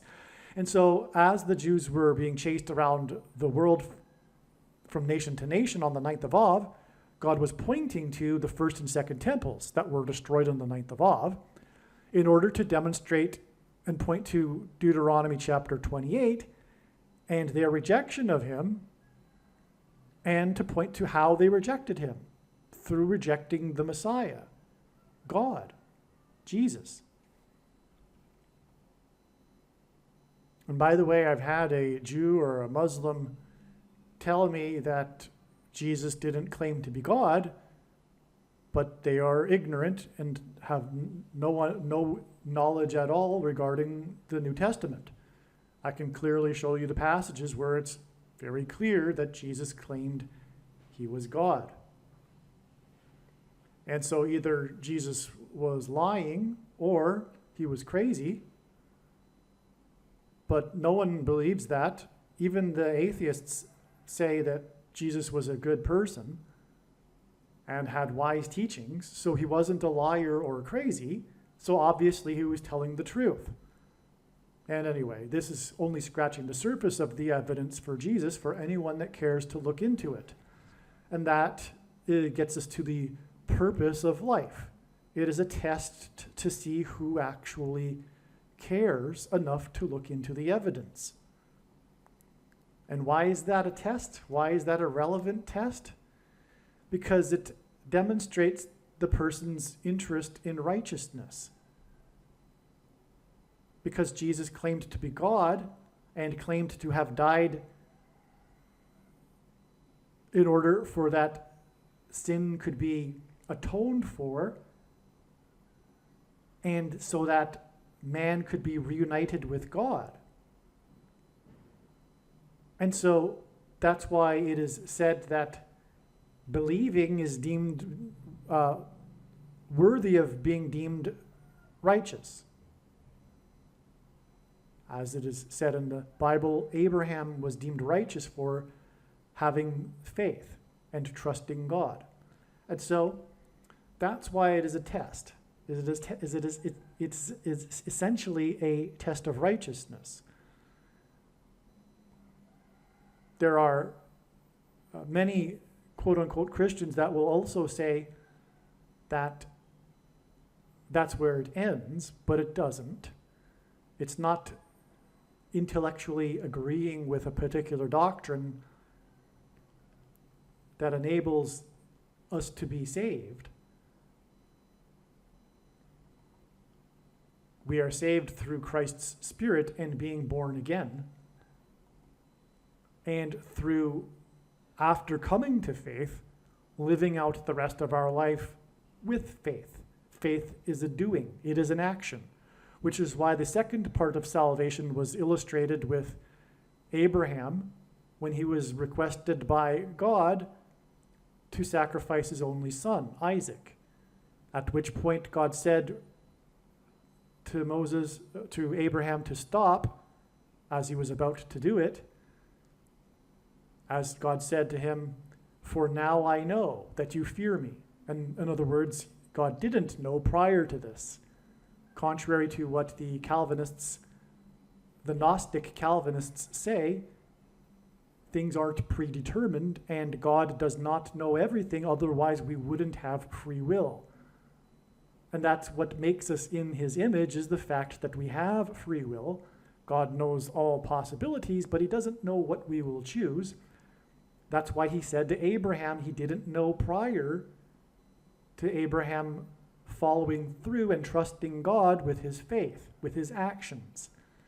And so demonstrating our faith like Abraham typically involves risk and sacrifice, which is the purpose of the end times period and the test of faith through the Antichrist for Christians that haven't already yet demonstrated their faith through action that involves risk and sacrifice. And we are called to sacrifice our lives, which most quote-unquote Christians have not done yet. They haven't laid down their life and gone into the ground like a kernel and died, like Jesus said, in order to then grow fruit. Being born again implies a death of the self, but in a literal sense, it's not just something that you say. It's not just something you intellectually agree with. Now, I just want to take a couple of minutes to just quickly explain a couple of things here in this video as to how it was first came about, how this discovery is of August 14th and 15th confirmed, how it was first inspired and then confirmed, and how it involves the death of Jimmy Carter, the predicted death of Jimmy Carter tomorrow, July 1st. Today is June 30th. This video will be posted on June 30th. You will be able to see this in the post date for this video. However, there are many other videos that were made and posted many days ago regarding the predicted death of Jimmy Carter on July 1st. So July 1st will be 1,290 days after the first thing, which is the mark of the Antichrist, was given to someone in Israel. Okay? So God has used the first day, the date on which the first American took the thing, okay, which was December 14th, 2020. This date is so very, very important in God's true big picture of signs, patterns, and connections, which is only being explained on this channel. I'll give you one example. The two eclipses, the paths of totality of them, the one in 2017 and the one in 2024, which crossed over each other in the middle of the country and engendered an X over the nation, have point to the dates of these eclipses point to the middle date, which was December 14th, 2020. And this is relevant because X's are a product of two straight lines intersecting each other at their midpoints. Okay, so an X in itself hints at the midpoint. And so the midpoint date of the two eclipses that engendered an X is December 14th.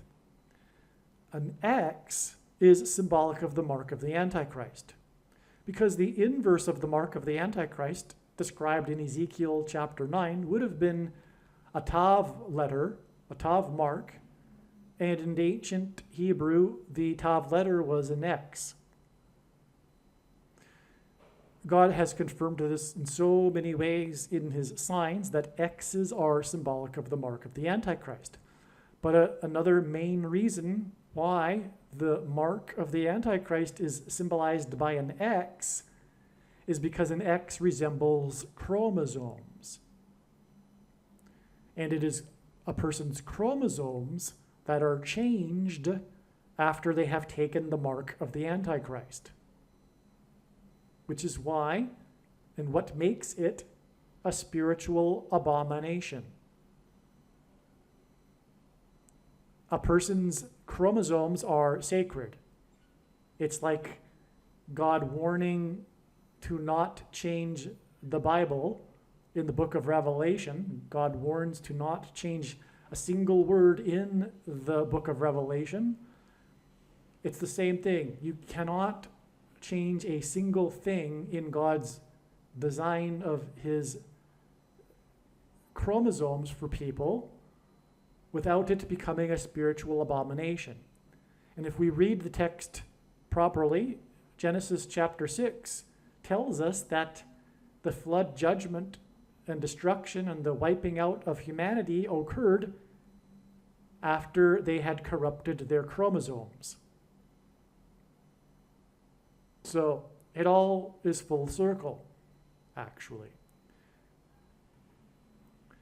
The protruding amino acid chain, if you think about it, you know what I'm talking about. I'm just using my words carefully.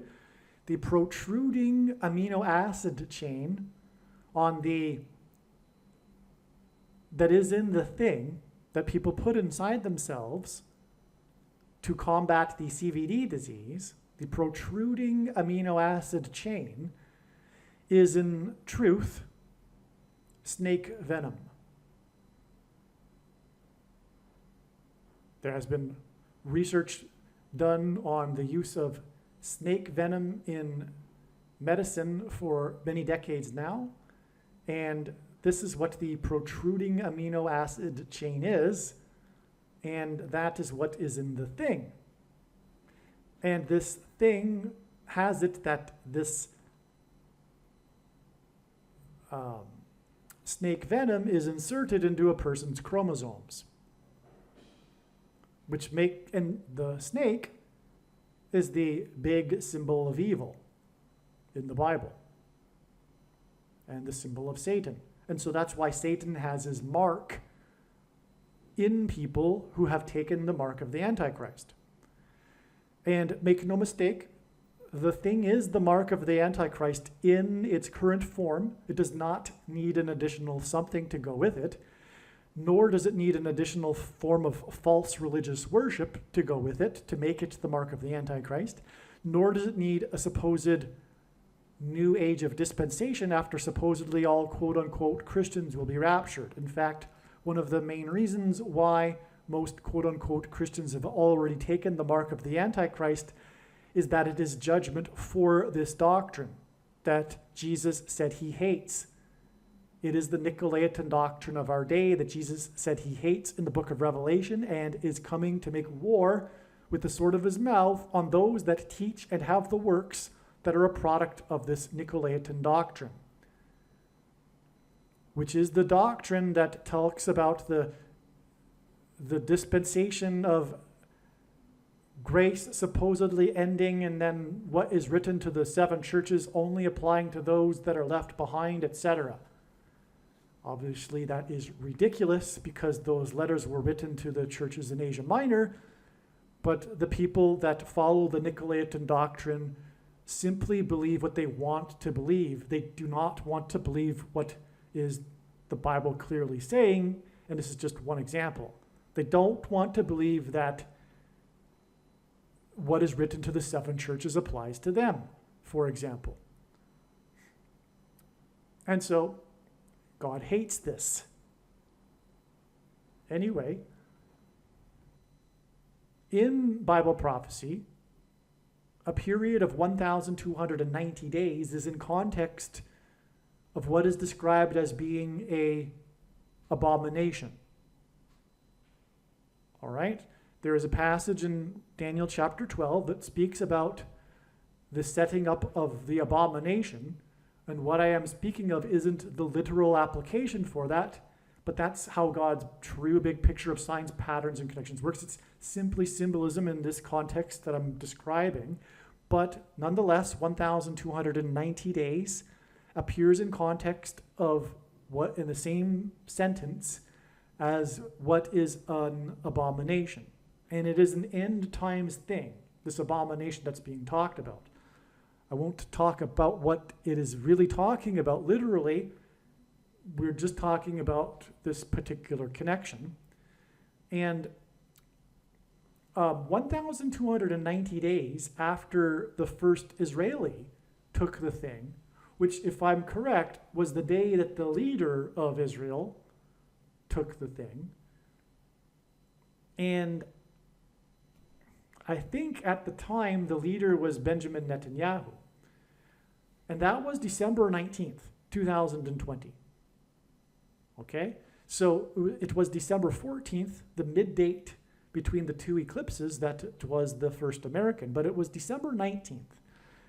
Now, December 19th was also the day of another very important prophetic sign involving the space dragon, SpaceX's Dragon crew and the Dragon capsule, which will be explained in other videos. It's very, very important, actually. Well, I'll reframe. It's actually, it regards aliens. Demons will be pretending to be aliens very soon. And this will be another major test for quote-unquote Christians, because obviously if you are a Christian, it's impossible that there be aliens, because Jesus was God and he didn't go around the universe hopscotching, dying on crosses for the sins of other species of aliens. In other words, you're not a Christian if you believe it's possible there be aliens. They're not compatible. But that's why there will be aliens, because it's designed to fool people that don't really have a biblical worldview and are pretty much superstitious about their faith, like the majority of quote-unquote Christians. Okay, so if we add 1,290 days to the day that the first Israeli took the abomination, which is the thing, then we reach July 1st. Now, as you know, maybe, I have made many videos in the past, posted many days ago, talking about how July 1st is the predicted date that Jimmy Carter will die. And that is relevant in the context of Israel, because Jimmy Carter brokered the Antichrist Camp David Accords when Israel was pressured to return the Sinai Peninsula to Egypt. But God said in the Bible that this territory belongs to him, Israel, and the Jews. But this is symbolic, because this is what the Antichrist will be doing very soon, leading a world effort to make Israel a divided land and to make Jerusalem an international city. And so that's what Jimmy Carter hints at, which is why he will die 1,290 days after the first abomination was taken in Israel. Now, what is astounding beyond words also is that the Al-Aqsa Mosque on the Temple Mount in Jerusalem, which sits directly on top of where the Jewish temple once stood, which the spiritual enemy put there because of this. In other words, Satan put the Al-Aqsa Mosque on top of the location where the Jewish temple stood, because it is Satan's prerogative to frustrate the restoration of Israel. Okay? So that Al-Aqsa Mosque was completed in 688 AD. And if we add 1,290 years, we get 1978, which was the year of Jimmy Carter's Camp David Accords. And that hopefully has dropped your jaw if I have explained it well enough. Okay, again, we are talking about the predicted death of Jimmy Carter 1,290 days after the first Israeli took the abomination. The number 1,290 occurs in context of the last verses of the last book of the book of Daniel regarding the temple and the Temple Mount. And in fact, it speaks about the abomination that will be set up on the Temple Mount. And it speaks of this 1,290 days. We also know from Bible prophecy that it is The days are symbolic of years. And when we add 1,290 years to the abomination that is on the Temple Mount, which is the Al-Aqsa Mosque, we get Jimmy Carter and the Camp David Accords, which is about Israel and its land, just as is the Temple Mount is. Because the final stage of the restoration that has yet to occur is the Jews taking control of the Temple Mount and rebuilding the temple, which is going to happen shortly. Because first they got restored and they got a state, but they didn't have East Jerusalem. Then in 1967 they got East Jerusalem, but they still didn't have the Temple Mount. So there's a three-stage process here. There's parallels with this 3 stages, by the way, in the Bible too. And also there's the 3 stages of pressing olives to make olive oil, and on and on. And there's the 3 stages of Jesus' crucifixion too, which began in the Garden of Olives. Well, anyway, what I'm saying here, again, I'll just say this again, just to be redundant, just to make it clear. We have in the Bible, in the context of the end and the Temple Mount, a period of 1,290 days. And we know from Bible prophecy that these numbers of days are symbolic of numbers of years as well. Okay, there's the year for a day prophecy rule. I'll just give you a quick example.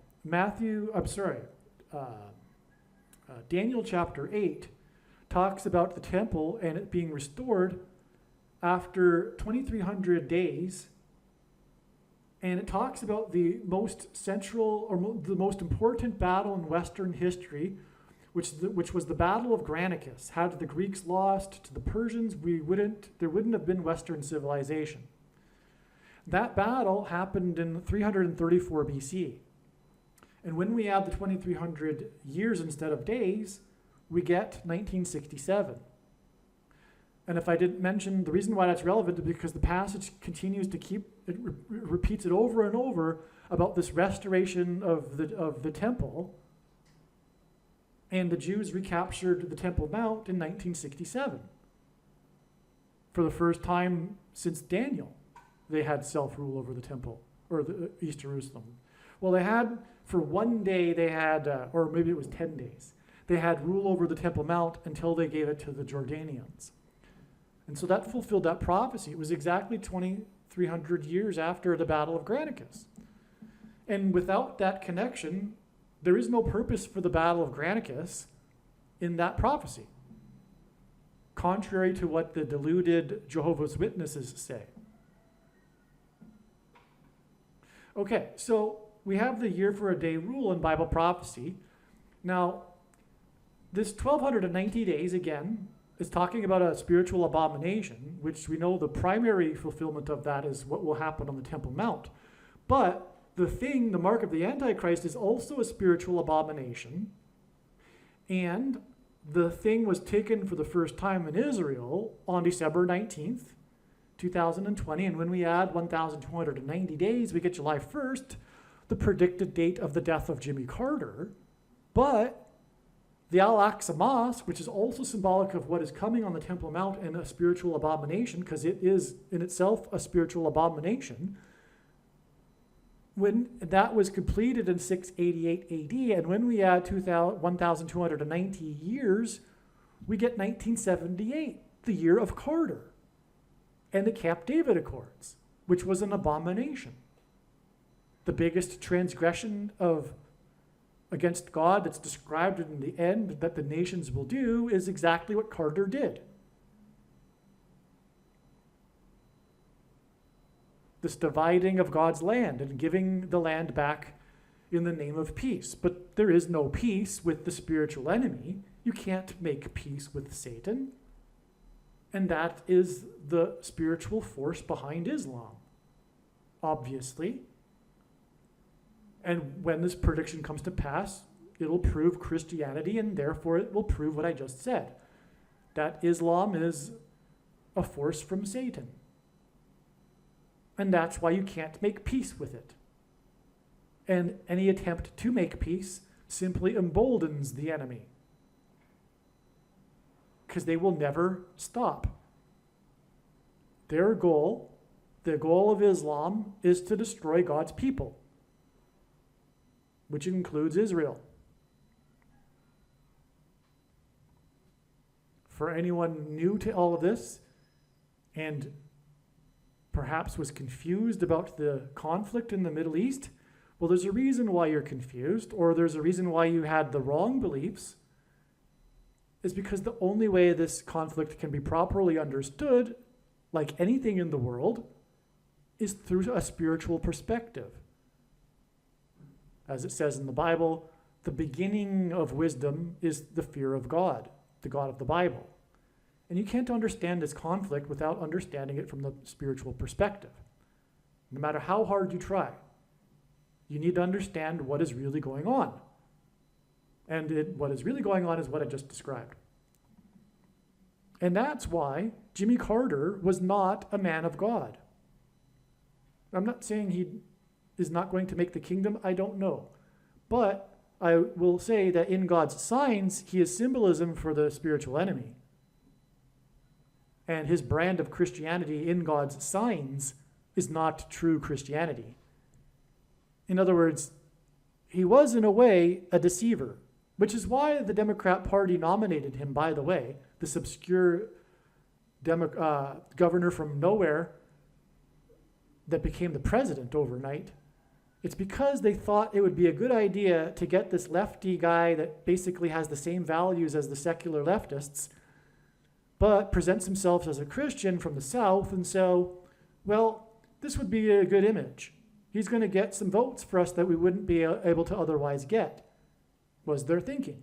So let's nominate Jimmy Carter, because he has our values, but he's a Christian from the South, it'll fool some people. So that's Jimmy Carter. He symbolizes deception, like Satan, the liar, the king of lies. And that's why Jimmy Carter did what he did with the Camp David Accords. He at the very least, he didn't understand God's plan and Bible prophecy, like many Christians today, by the way. Speaking of the Jehovah's Witnesses, just for example, they have what's called replacement theology. They believe that the church replaced the Jews in the prophecy, but God doesn't change his mind like that. What God writes is the way it is. He didn't change his mind after the prophecies were written and the church has replaced the Jews in end times prophecy. That's so out there. But prior to the 20th century, you could be forgiven for believing such a thing because it had been 19 centuries since there had been an Israel. But since Israel has been destroyed, someone that still believes in replacement theology has a serious problem with regards to thinking for themselves and not going along with, anyway, like something like a cult, like leadership, like the Jehovah's Witness organization. 79 times in the New Testament, the word Israel is used, and not once does it refer to the church. All right. Now, getting back to what I was saying, and to finish this up here, the 12th chapter of Daniel lists 3 periods of time. The second one is the 1290. And by the way, when we add the first of the three, which is 1260, if we add 1260 years to 688 AD, we get 1948, which is the year of the rebirth of Israel. And so you can't get as clear as day 1948 in the Hebrew Old Testament, written over 2,000 years ago. You can't get the year of the rebirth of Israel and it be an accident. All right? Again, it's clear. For someone who's not Christian, has never opened the Bible, you can open it and go to Daniel chapter 12. And it talks about the end. The title of the chapter is The Times of the End, or something to that effect. And it's this last chapter of the very prophetic book of Daniel, and it talks about the end. And it talks about this spiritual abomination that will be set up on the Temple Mount. It's talking about the end, right? And anyway, it talks about a period of 1,260 days, okay? But as I said and explained, there's this day for a year rule in Bible prophecy. And when we add 1,260 years to the year that the Al-Aqsa Mosque was completed in 688 AD, we get the year that Israel was reborn. And that isn't the only way from the Bible we get 1948, by the way. Just quickly, in Ezekiel chapter 4, God told Ezekiel, and this is where we get the year for a day rule, in the prophetic chapter 4, God told Ezekiel to do a certain thing to demonstrate how Israel was going to be punished for 390 plus 40 days, okay? And God told him that this would be symbolic of 390 years plus 40 years, for a total of 430 years. Now, also in Bible prophecy, it was prophesied beforehand that the Jews would be exiled for 70 years and then would be allowed to return to Jerusalem after the 70-year period, which is exactly what happened, and secular history records this did happen as well. After 70 years, literally, exactly. Okay? So the Jews came back after 70 years, which means that 430 years subtract 70 years leaves us with 360 years. So 360 years was remaining of the punishment. Now, in Deuteronomy chapter 28, the chapter I spoke about earlier, in which God spoke to the Jews before they crossed into the promised land, he told them that if they do not repent when they come back, that he will multiply their punishment times 7. Okay, so 360 years of the remaining punishment when they came back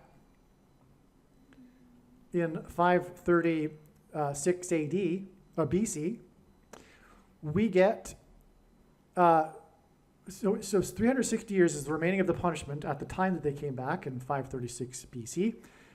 Okay, so 360 years times 7, though, is 2,520 years. In the Bible, a year, a prophetic year, is 12 months of 30 days each.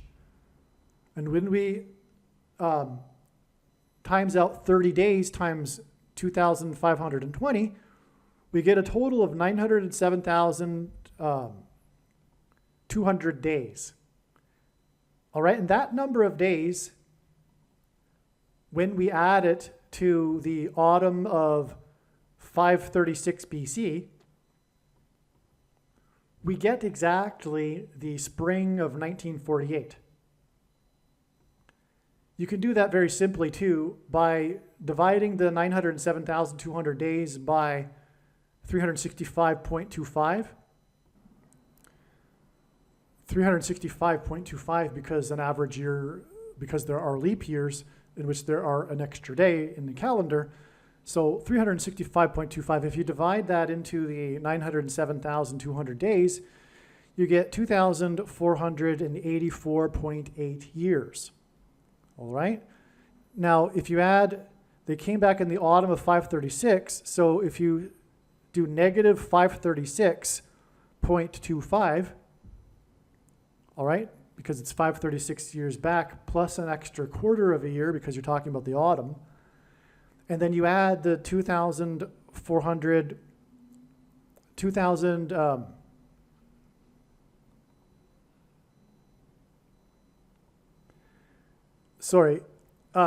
the autumn of 536, if you were to do it into a math equation, would make it negative 537.25.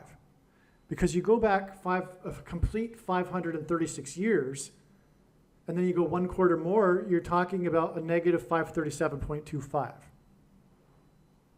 Right? That's how it would work. The beginning, January 1st, 536 BC,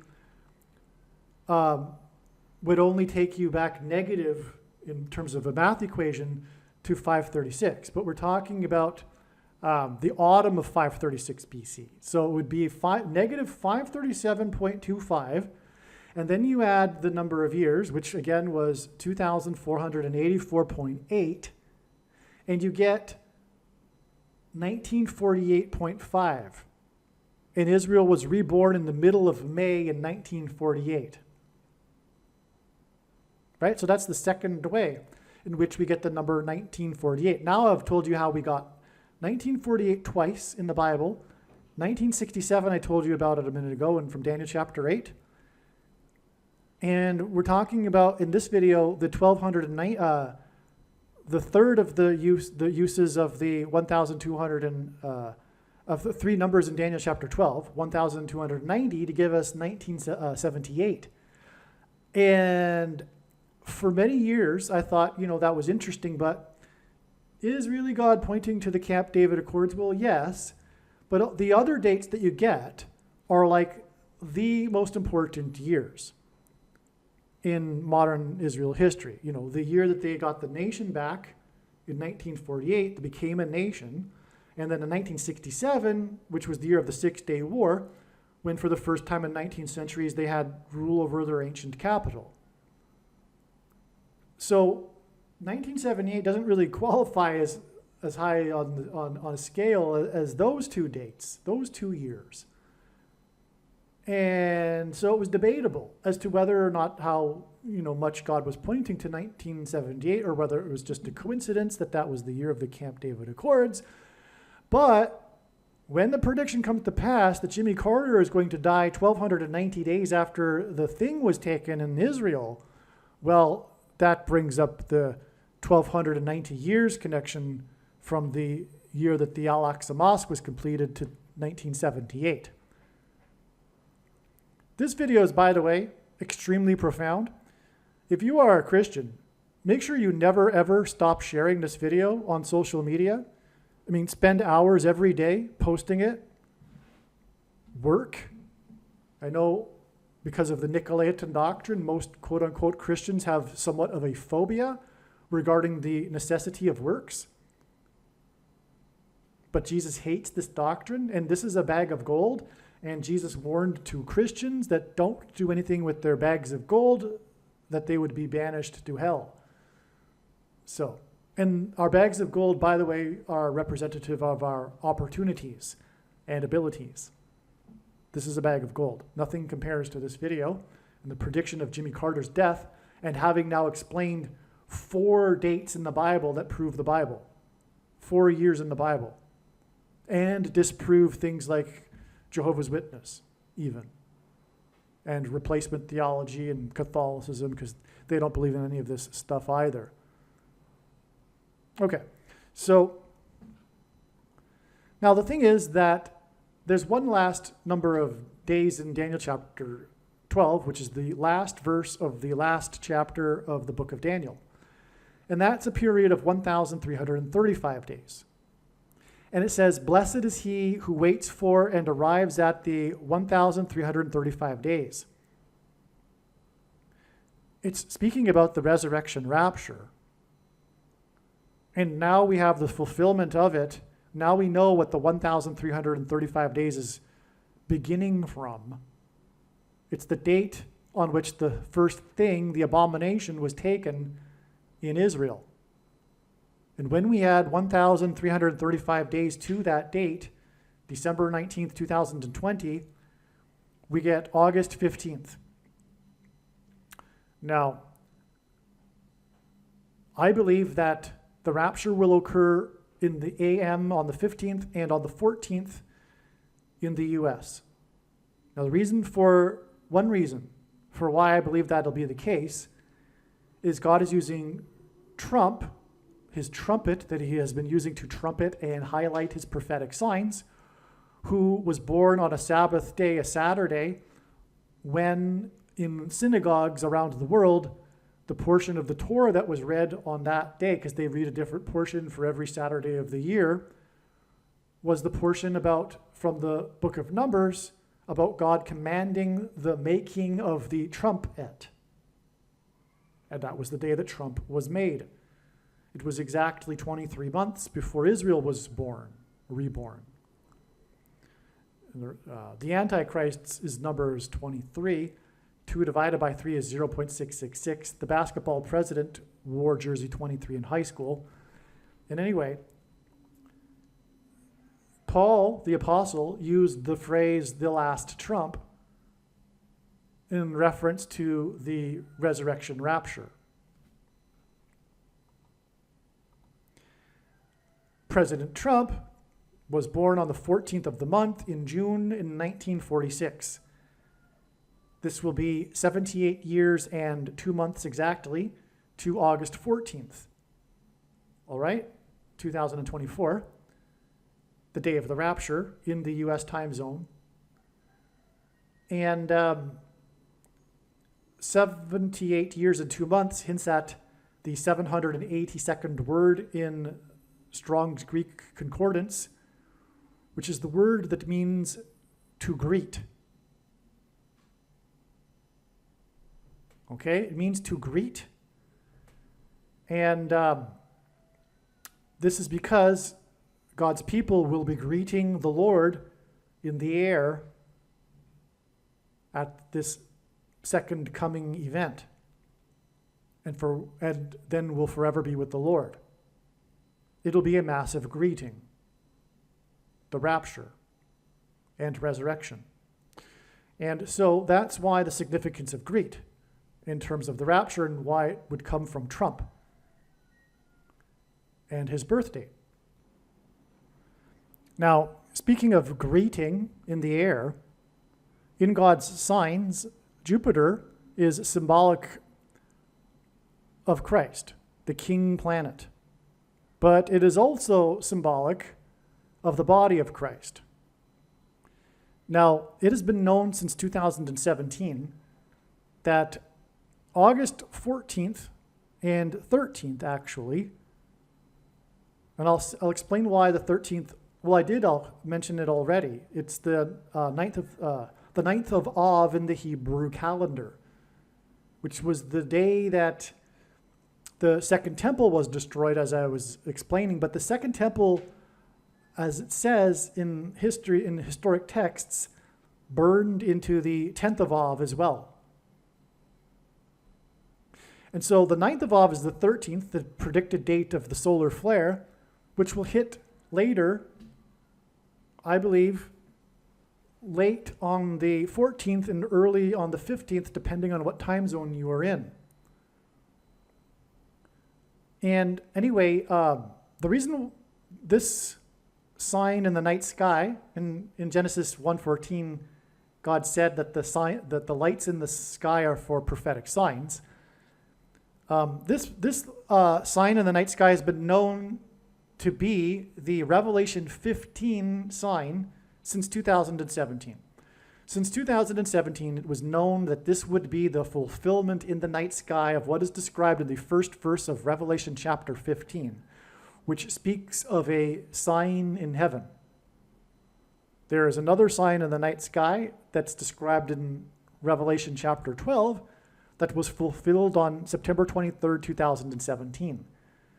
It was the rapture sign, the once in a human history fulfillment, alignment of the stars in the sky, all right, the planets, and that's explained in other videos, and this is the Revelation 15 sign. And one reason it is known, or was known since this time, is that it occurs on the 9th of Av. But the 9th of Av technically begins on the 12th at sunset and goes to the 13th at sunset. And so the 14th and 15th aren't the 9th of Av. This was another reason why I originally thought that the rapture would be on August 13th, because it just seemed logical that it would be on this date, on a significant Hebrew calendar date.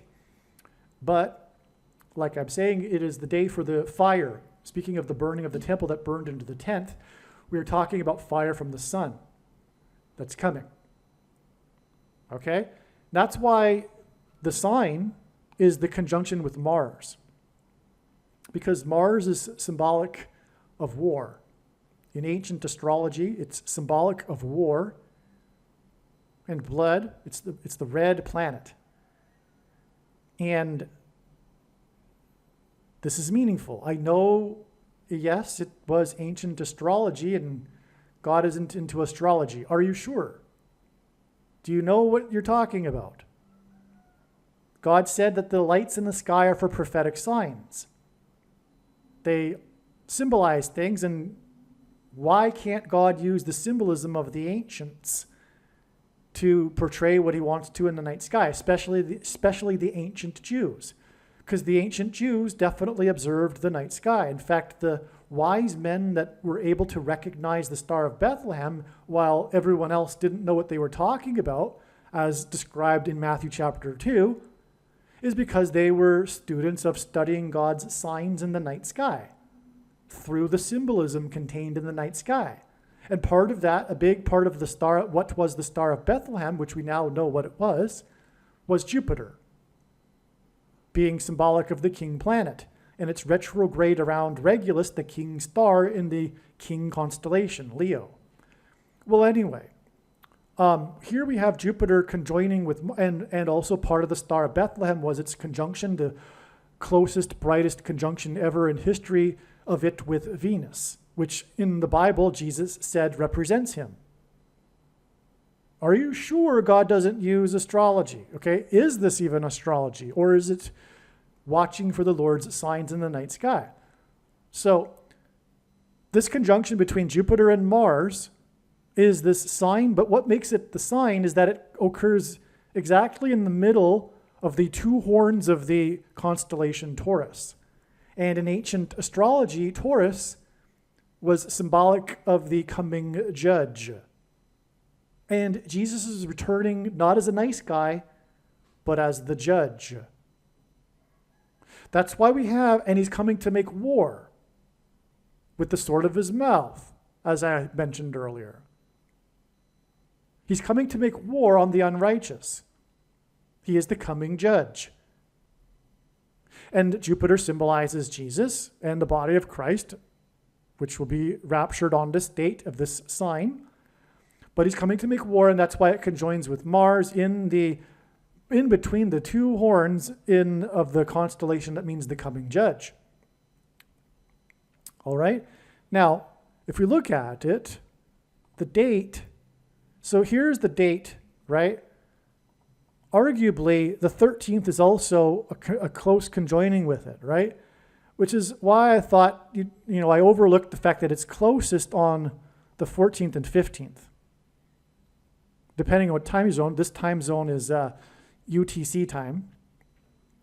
But on the 13th, too, we have something interesting. It's in between part of the constellation Taurus, which is the Pleiades grouping of stars, which is symbolic of the seven churches, which is what makes this the Revelation 15 sign. Because in Revelation 15, the sign in the heavens is, as it says, I'll just read it in a second here. It says, it speaks of the seven angels. Well, how is that going to be depicted in the night sky? Well, this is how. The Pleiades grouping, if you will, I forget what you would term it. It's not a constellation, but anyway, it's made up of seven, which mirror the geographical disbursement of the seven churches in Asia Minor, as I'll show right now. Okay, so here we can see the Pleiades grouping of well, they aren't even stars. They're actually, I think they're galaxies. I could be wrong. But it's the Pleiades grouping. And no, maybe I'm wrong. Maybe I should look this up. I apologize. It's, I learned this before, I'm sure, and can't remember everything, I guess. Well, anyway, as you can see, there is a symmetry between the geographic locations of the 12 churches. So for those that don't know, the first chapters of the book of Revelation, Jesus writes letters and grades the seven churches of Asia Minor. the only church of the seven that he said didn't have anything against them and would be spared the hour of tribulation, in other words, raptured, was the Church of Philadelphia, which is a serious warning for quote-unquote Christians.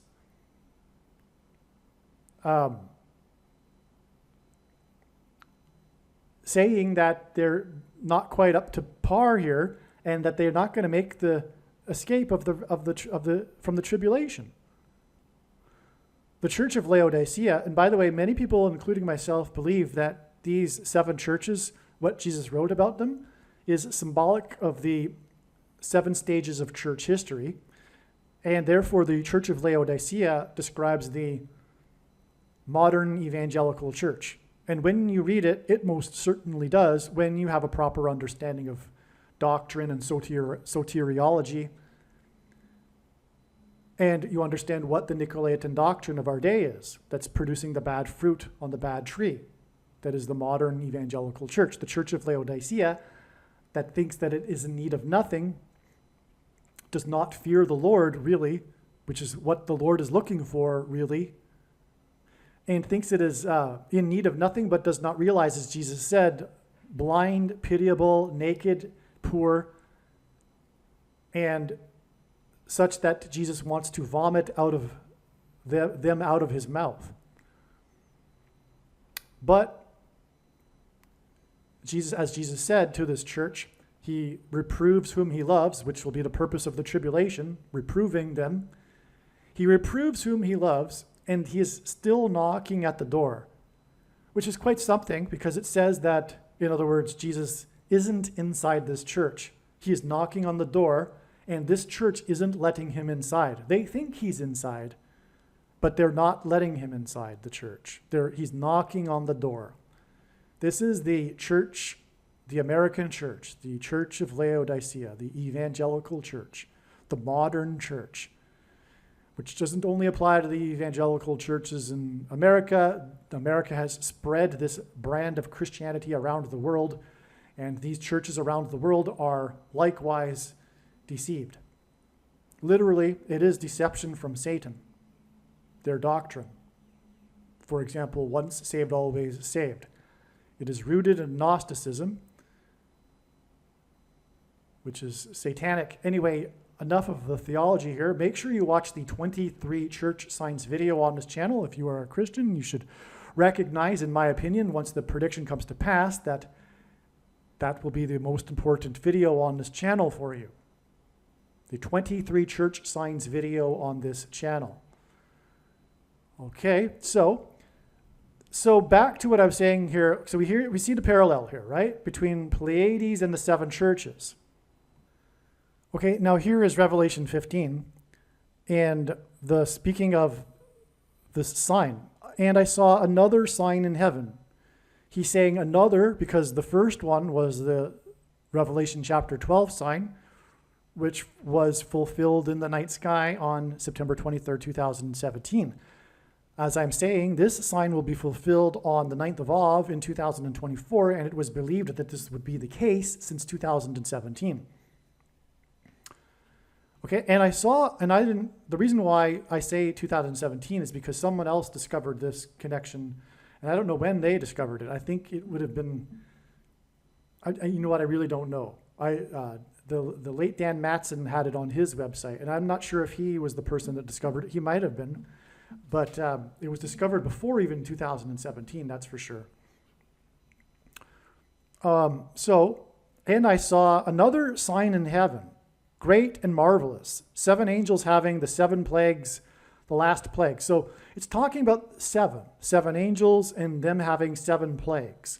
Well, Pleiades has 7 stars, right? Hinting at the 7 churches, which is another 7 in the book of Revelation. Well, it says that these 7 angels have the last 7 plagues. But then it talks later in this chapter about how these plagues are administered. When the 4 beasts give the 7 angels 7 golden vials or bowls, okay? Depending on the translation, they're 7 bowls full of the wrath of God, who liveth forever and ever. And then the temple was filled with smoke from the glory of God and from his power, and no man was able to enter into the temple till the 7 plagues of the 7 angels were fulfilled. So, and then the preceding chapters go on to describe each bowl being poured out onto the earth. So it's a bowl or a cup, if you will. So back to the sign in the night sky. We have here part of Taurus, Pleiades. Taurus is this sign, this big sign that's described in Revelation 15, as I'm saying. This gives us the 7s that were mentioned that I just talked about, but they were cups, bowls. Well, if you look at it, it's quite clear, in my opinion, that this is a cup with a little handle on it. So if it's a bowl, doesn't mean there can't be a little handle on the bowl that's used to pour it out. Because it's the angels that are administering it. These angels have hands, and they would be pouring them out. So how does the angel pour it out? Well, I believe it's because it's like a cup. This is symbolic of this. All right? And this is the beginning of judgment. Now, this will occur at the beginning of judgment, but the thing is, a lot of people that are interested in prophecy make the mistake, a very big mistake, of interpreting the events in the book of Revelation in chronological order. There's no such thing as the chronological order that the people claim there is. These 7 trumpets and 7 seals and the 7 bowls, they overlap. It's all allegory. It's all symbolism. I respect Chuck Missler, but the one thing he missed a lot. He was not as wise regarding prophecy as it might have seemed. He missed a lot. And one of the big mistakes is, he said the more he studied the more he studied Bible prophecy, the more literally he takes it. But the opposite should be the case when it comes to the book of Revelation. It's about learning what God is communicating through his symbolism. Well, anyway, they're all overlapping. And so we have here at what will be something like the beginning, because the solar flare, I believe, is the first trumpet as well at the same time. But it's occurring, as we can now see, with the first beginning of the bowl judgments as well. So they all overlap, right? And it's just a way for God. It's a method for God to tell what is happening through prophetic language. It's not meant to be taken literally, and not literally in terms of timing either. And speaking of not to be taken literally, neither is the 1,260 days or the 70th 7 in Daniel chapter 9. The 70th 7 began, there were a number of symbolic beginnings to the final 7 years in 2017, including the inauguration of Trump when he was 70 years, 7 months, and 7 days old, 77 days before he launched 50 missiles into Syria, and 59 is the 7th super prime number. And his inauguration was 73 days, which hints at 3 sets of 7, after he was elected by 77 electoral votes, which was exactly 73 weeks after he first symbolically descended the escalator in his Trump Tower, which was exactly 188 months after the 7.0 earthquake in Joshua Tree, California, because the Israelites, led by Joshua before the walls of security collapsed, blew trumpets, and Trump's presidency was synonymous with his border wall of security, which, by the way, the walls of security in Jericho collapsed due to an earthquake, hence the 7.0 earthquake in Joshua Tree, California. Okay, anyway. So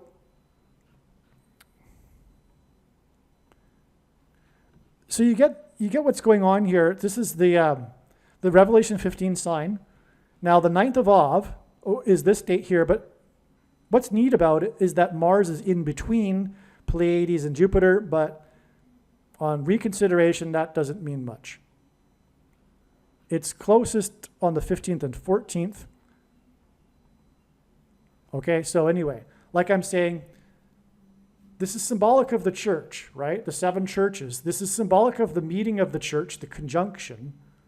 Because, for example, Jupiter-Venus conjunctions, the prophetic ones, have been symbolic of the rapture, the resurrection rapture. Well, anyway, I don't want to get too much off track here. But again, Jupiter symbolizes the king planet. It's the, it's the largest planet, but it's also got what astrologists, astronomers call the giant red spot. That's literally its name. And it's got stripes because it hints at Isaiah chapter 53, and by his stripes we are healed. And Jesus was flogged, and also the spear was stuck in him, and out of which poured blood and water. And that's why the giant red spot on Jupiter. Now, one last amazing thing to talk about here regarding Jupiter and how this 9th of Av date was known to be the big important date since, years ago, since 2016 or whatever. This 9th of Av will be the 30th anniversary of the day of the 9th of Av in 1994, when Comet Schumacher-Levy 9, that's its name, Comet Schumacher-Levy, the 2 men that discovered the comet, 9. It has the number 9 in its title. And that's because it pummeled Jupiter on the 9th of Av. It was the biggest explosion ever witnessed in our solar system. Prior to it was not known how big of an event visually, how big of a spectacle it would be, and it overwhelmed even the most non-conservative estimates. It was a big thing. It sent off big explosion, easily seen in the telescopes, right? So this was the 9th of Av. I forget the exact date in 1994, but it's not actually relevant. What's relevant is that it was the 9th of Av. Because again, of what I explained earlier about the significance of the 9th of Av and these calamities occurring for the Jews on the 9th of Av, which is why the sun will explode on the 9th of Av, which will send a coronal mass ejection, which won't arrive for a couple of days. And when it arrives, it'll be the beginning of destruction. The first trumpet in Revelation chapter 8, for example, and the resurrection rapture after the power grid is knocked out, which may imply that those that will be raptured will not be so much noticed, which makes sense to me. This is the first fruits rapture. The bigger rapture will be on September 5th. And then the second coming of Lord Jesus Christ will be on October 12th, the Day of Atonement in 2024. And this has been known since 2016 as well. That the second coming would be in 2024 has been known since then with 100% certainty since then. And along the way, God has repeatedly confirmed this over and over. You have no idea how many times, countless times, God has confirmed this through his big picture of patterns, connections, and signs, which is only being explained on this channel.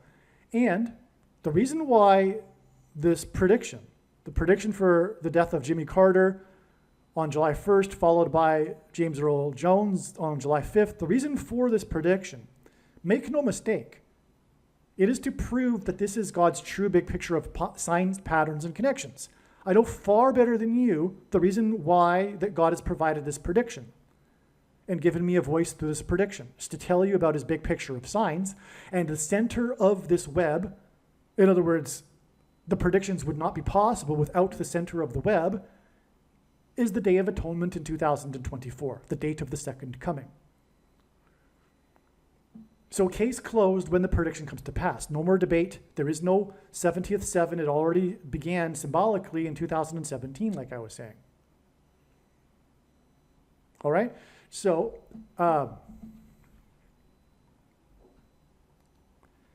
now, this 9th of Av sign here, the Revelation 15 sign, exactly 30 years after the 9th of Av, when, and by the way, it was the comet prior to it hitting Jupiter broke up into 21 distinct fragments, and they labeled them with the letters of the alphabet, and there were 21, which is 7 plus 7 plus 7, and the Israelites enacted a symbolic 3 sets of 7 before the walls of security collapsed on Jericho, which is symbolic of the walls of security collapsing on America, God's Gentile nation, that he has blessed and had his hand on.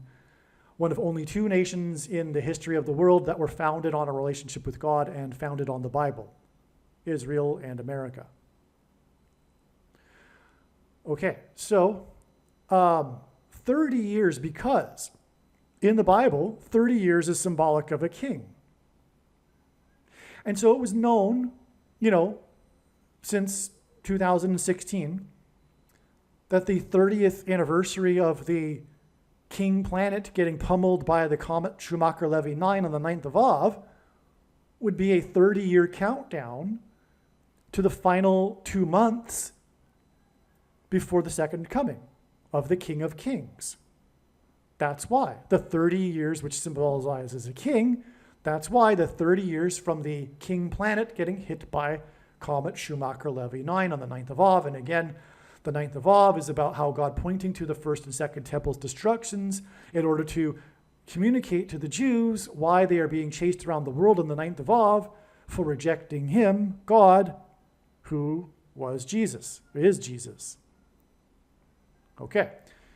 And so, anyway, so this 9th of Av won't only be the 30th anniversary of the planet Jupiter being pummeled by the comet.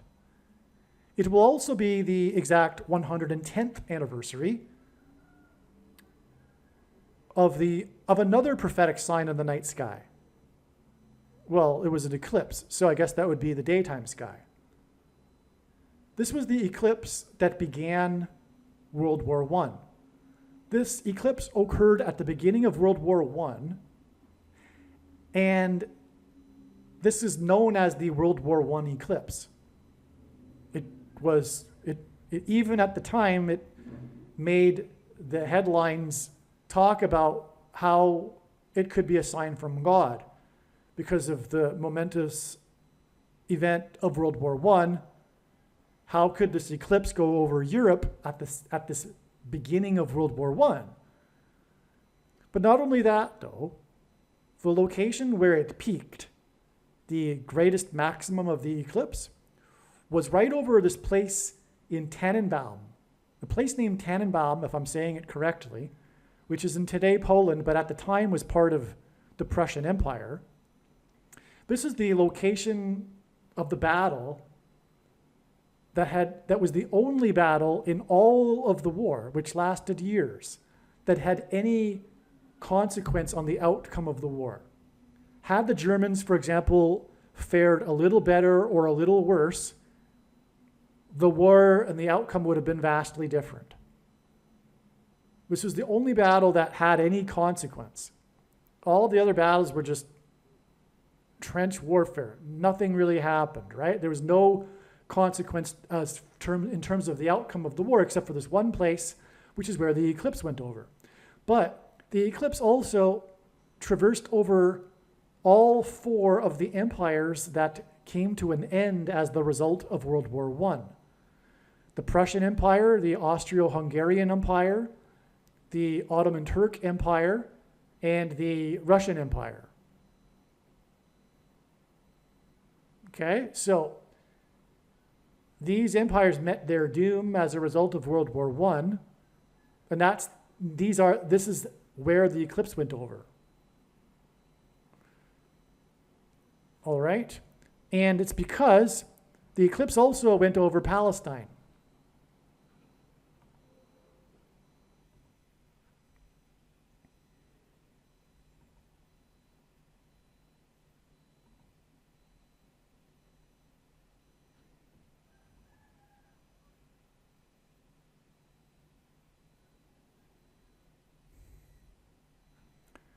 No, I'm sorry, it didn't go over Palestine. It went over the Middle East. It went over the Ottoman Turk Empire, which as a result lost the territory of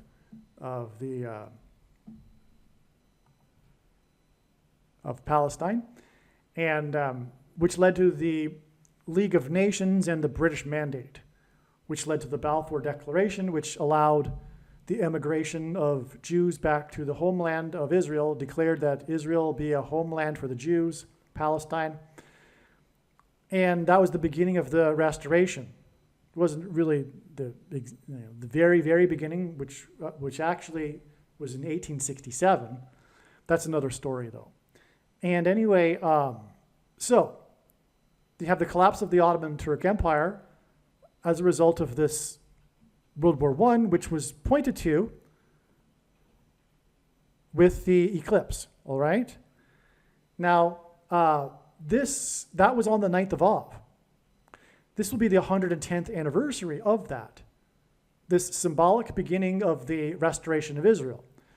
When the disciples asked for the signs of his return, Jesus replied, talking about there being rumors of wars and nation rising up against nation. He was speaking of World War I, and he mentioned how it would be the beginning of birth pains.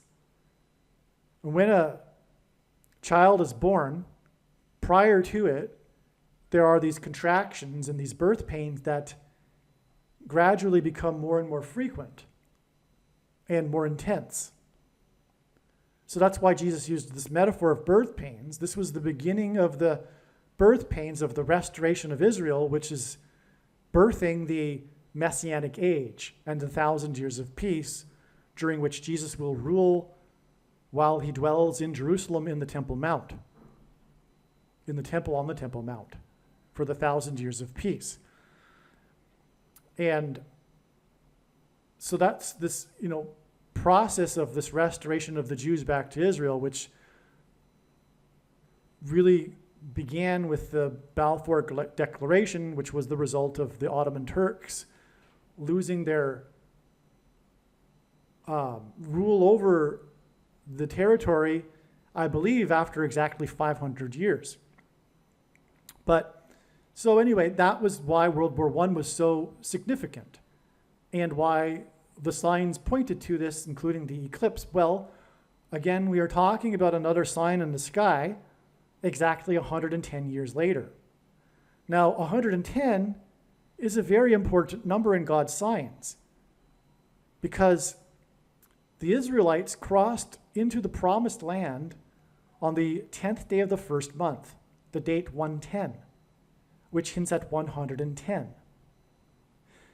Jesus' triumphal entry into Jerusalem, when he officially arrived as the King of the Jews, was also on the 10th day of the first month, Nisan 10, which again hints at 110. All right, and by the way, this is the reason why the Twin Towers, the World Trade Center towers, were 110 stories high, and why there were two of them. 110 stories high is symbolic of the second triumphal entry, if you will, the second coming. And also, Joshua died in the Bible at the age of 110 after he led the Israelites into the promised land on the date 110. And Joseph, who was also a type for Jesus, also died at the age of 110. Okay, so the number 110, in other words, is symbolic of Jesus. And that's why this 9th of Av is exactly 30 years after the King planet was pummeled by the comet Schumacher-Levy 9 on the 9th of Av, and why this 9th of Av is exactly 110 years after the beginning of the birth pains. Now, in God's signs, he pairs certain numbers together to confirm his signs, patterns, and connections. And this is how God's true big picture of signs, patterns, and connections works, which is only being explained on this channel. It works on the principle of second and third and multiple witnesses that confirm a matter, as the Bible says is required. And this is what makes what is being explained on this channel true and not a product of one's imagination, and different and unique than everything else on the internet that claims to be an analysis of God's prophetic signs. And one simple way in which you would provide a second witness for us, if we think about it, is through pairing certain numbers together, such as 9 and 110. And I know this because I've been studying his big picture of signs from morning until night for more than full-time hours for more than 6 years. But 9 and 10 because the number 9 is the most important number in God's signs, as from the Bible it symbolizes God's judgment. And Jesus is coming to return as the judge, and we're talking about this sign on the 9th of Av in the constellation that in ancient astrology was symbolic of the coming judge. It's the conjunction with Mars which further confirms this.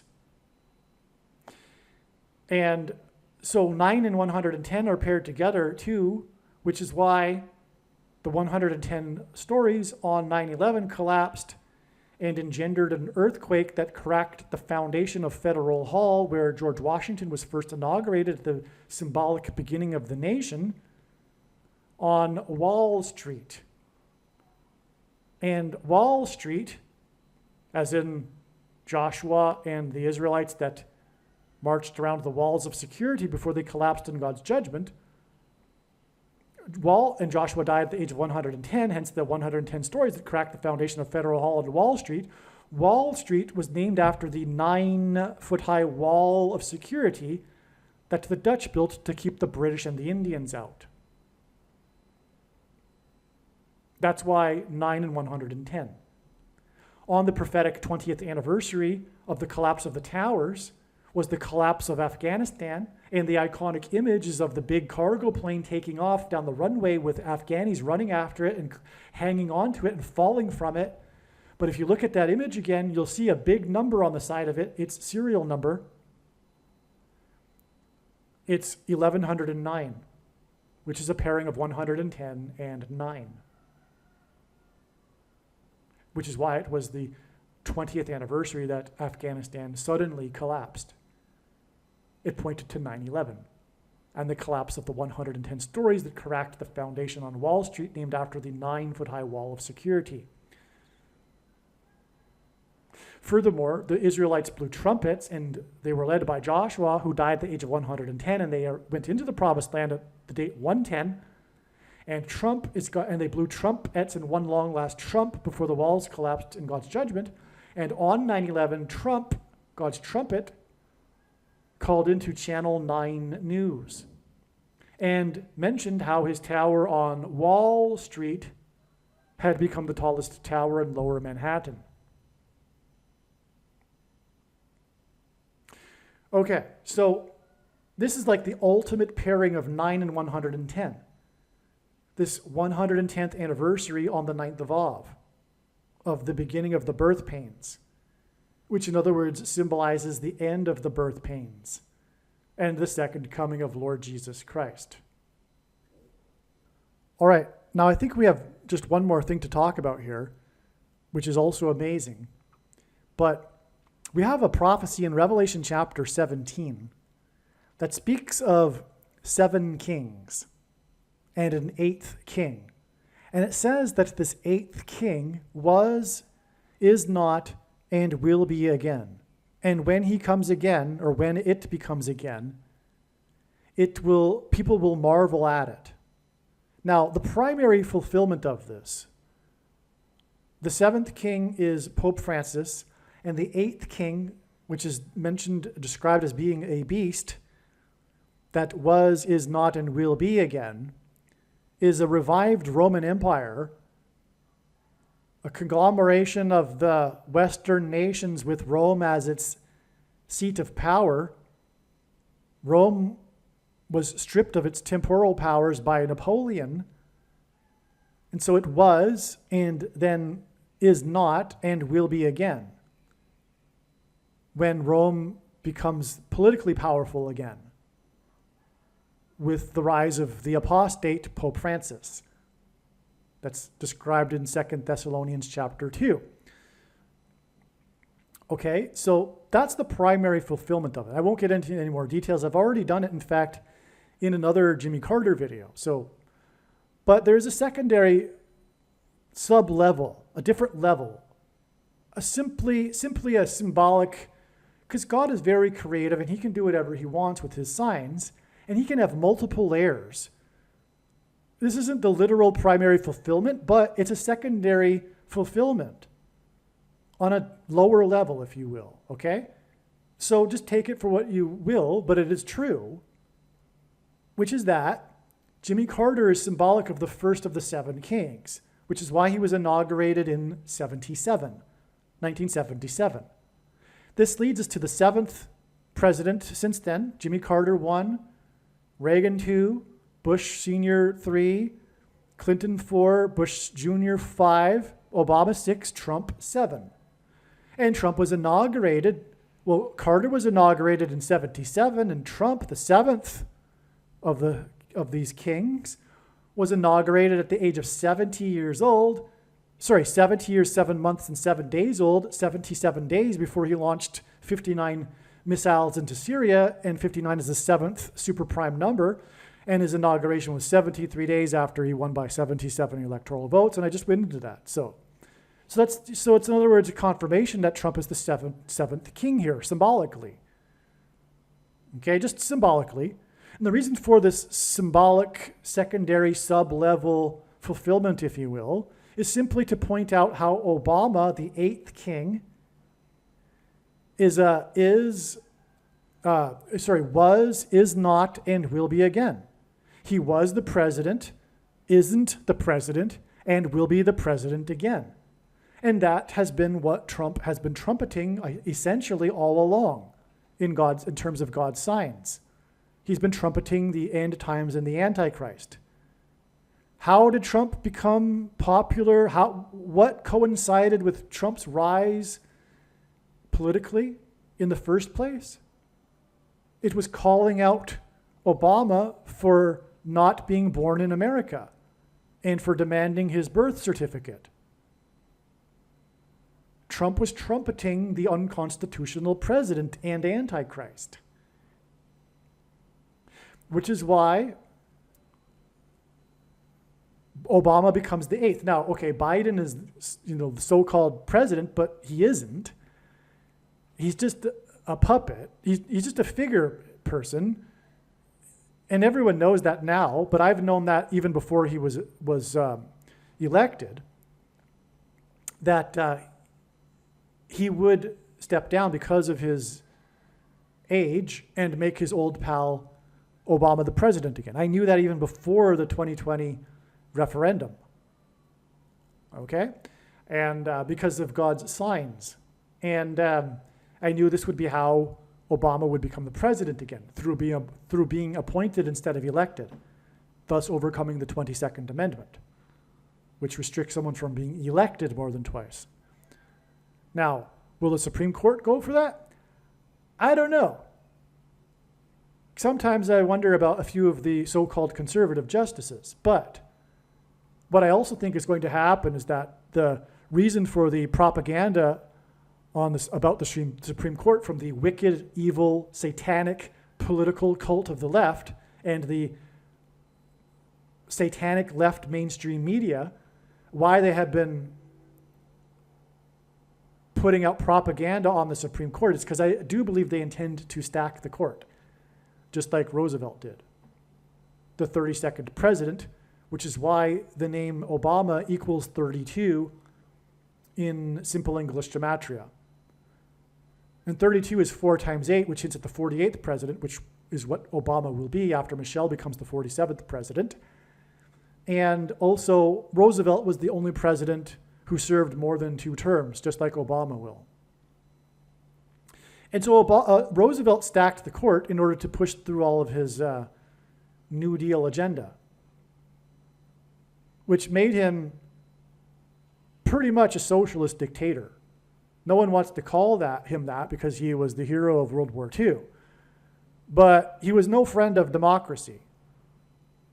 And Republicans hated him at the time for good reason.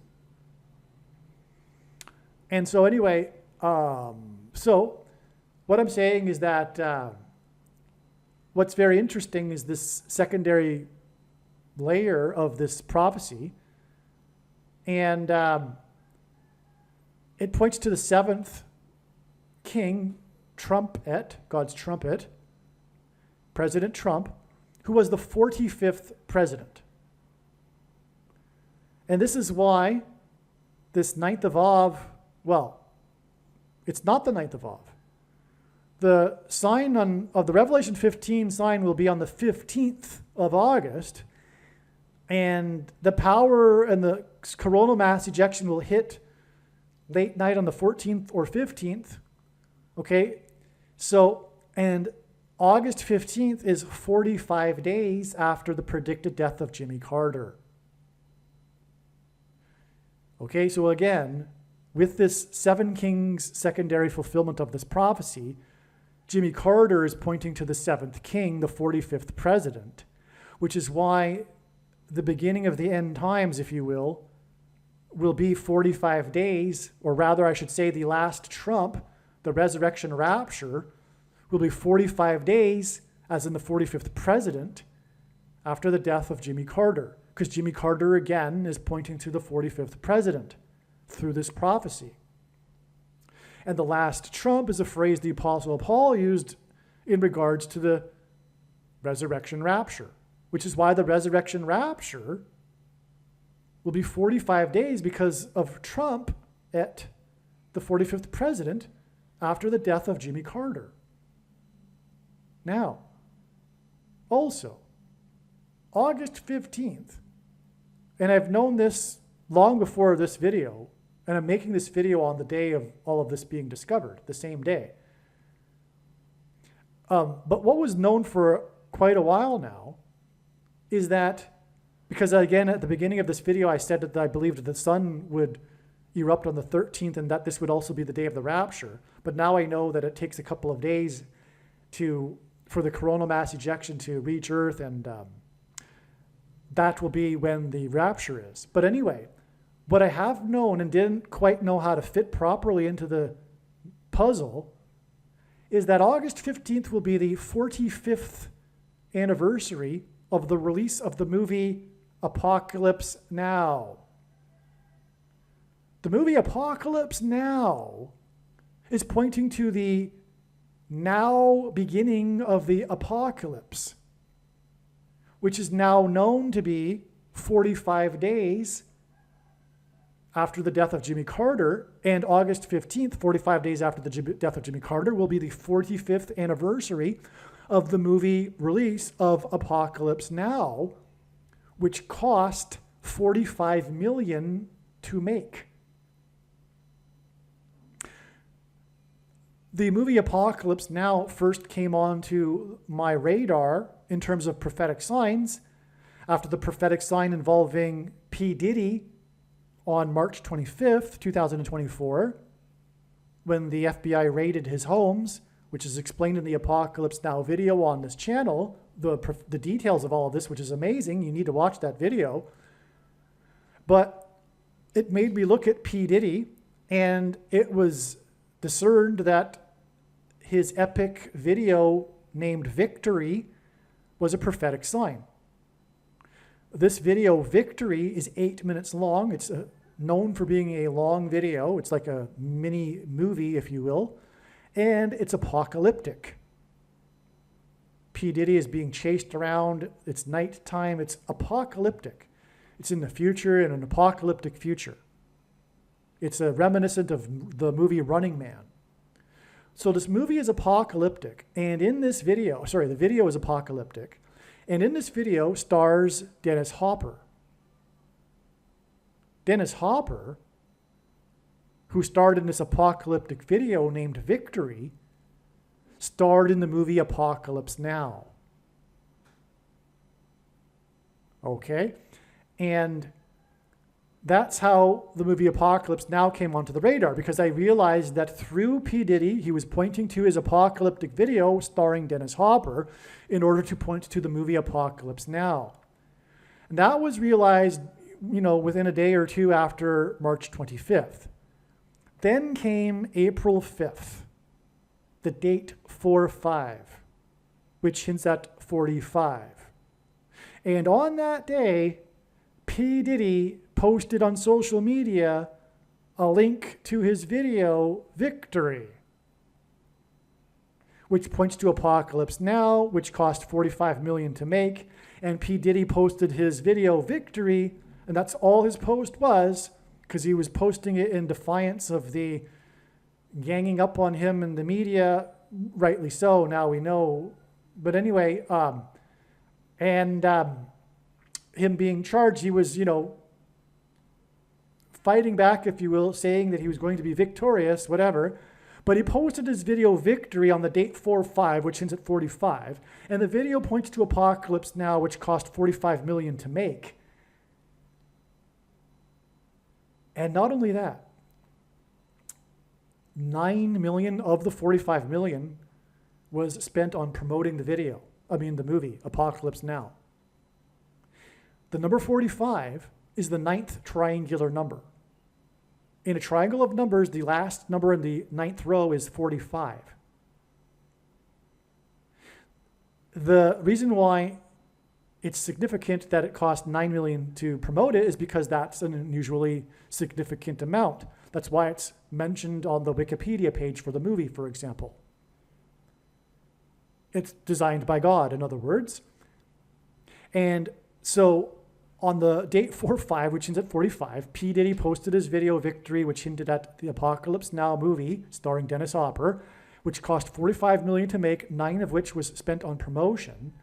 And on the 45th anniversary of this movie that cost $45 million to make will be the Resurrection Rapture and the beginning of the Apocalypse Now, shortly after the 9th of Av, when the sun erupts. And the movie poster for Apocalypse Now is a blood red sun and a sunset river, which could be interpreted as a river of blood. To close here, I just want to make sure that I said it. Maybe I forgot. I think I might have explained this, but we were talking about Daniel chapter 12 and these numbers of days until the end. We have a 1,290 days period until the end and a 1,335 days period until the end. When we add the 1,290 days to the day that the abomination was first taken in Israel, December 19th, 2020, we get July 1st, the date of the predicted death of Jimmy Carter, as was explained. When we add 1,335 days to the abomination first being taken in Israel, we get August 15th. The date of the resurrection rapture and the beginning of the Apocalypse Now. Again, the last verse of the last chapter of the book of Daniel is, "Blessed is he who waits and arrives at the 1,335 days."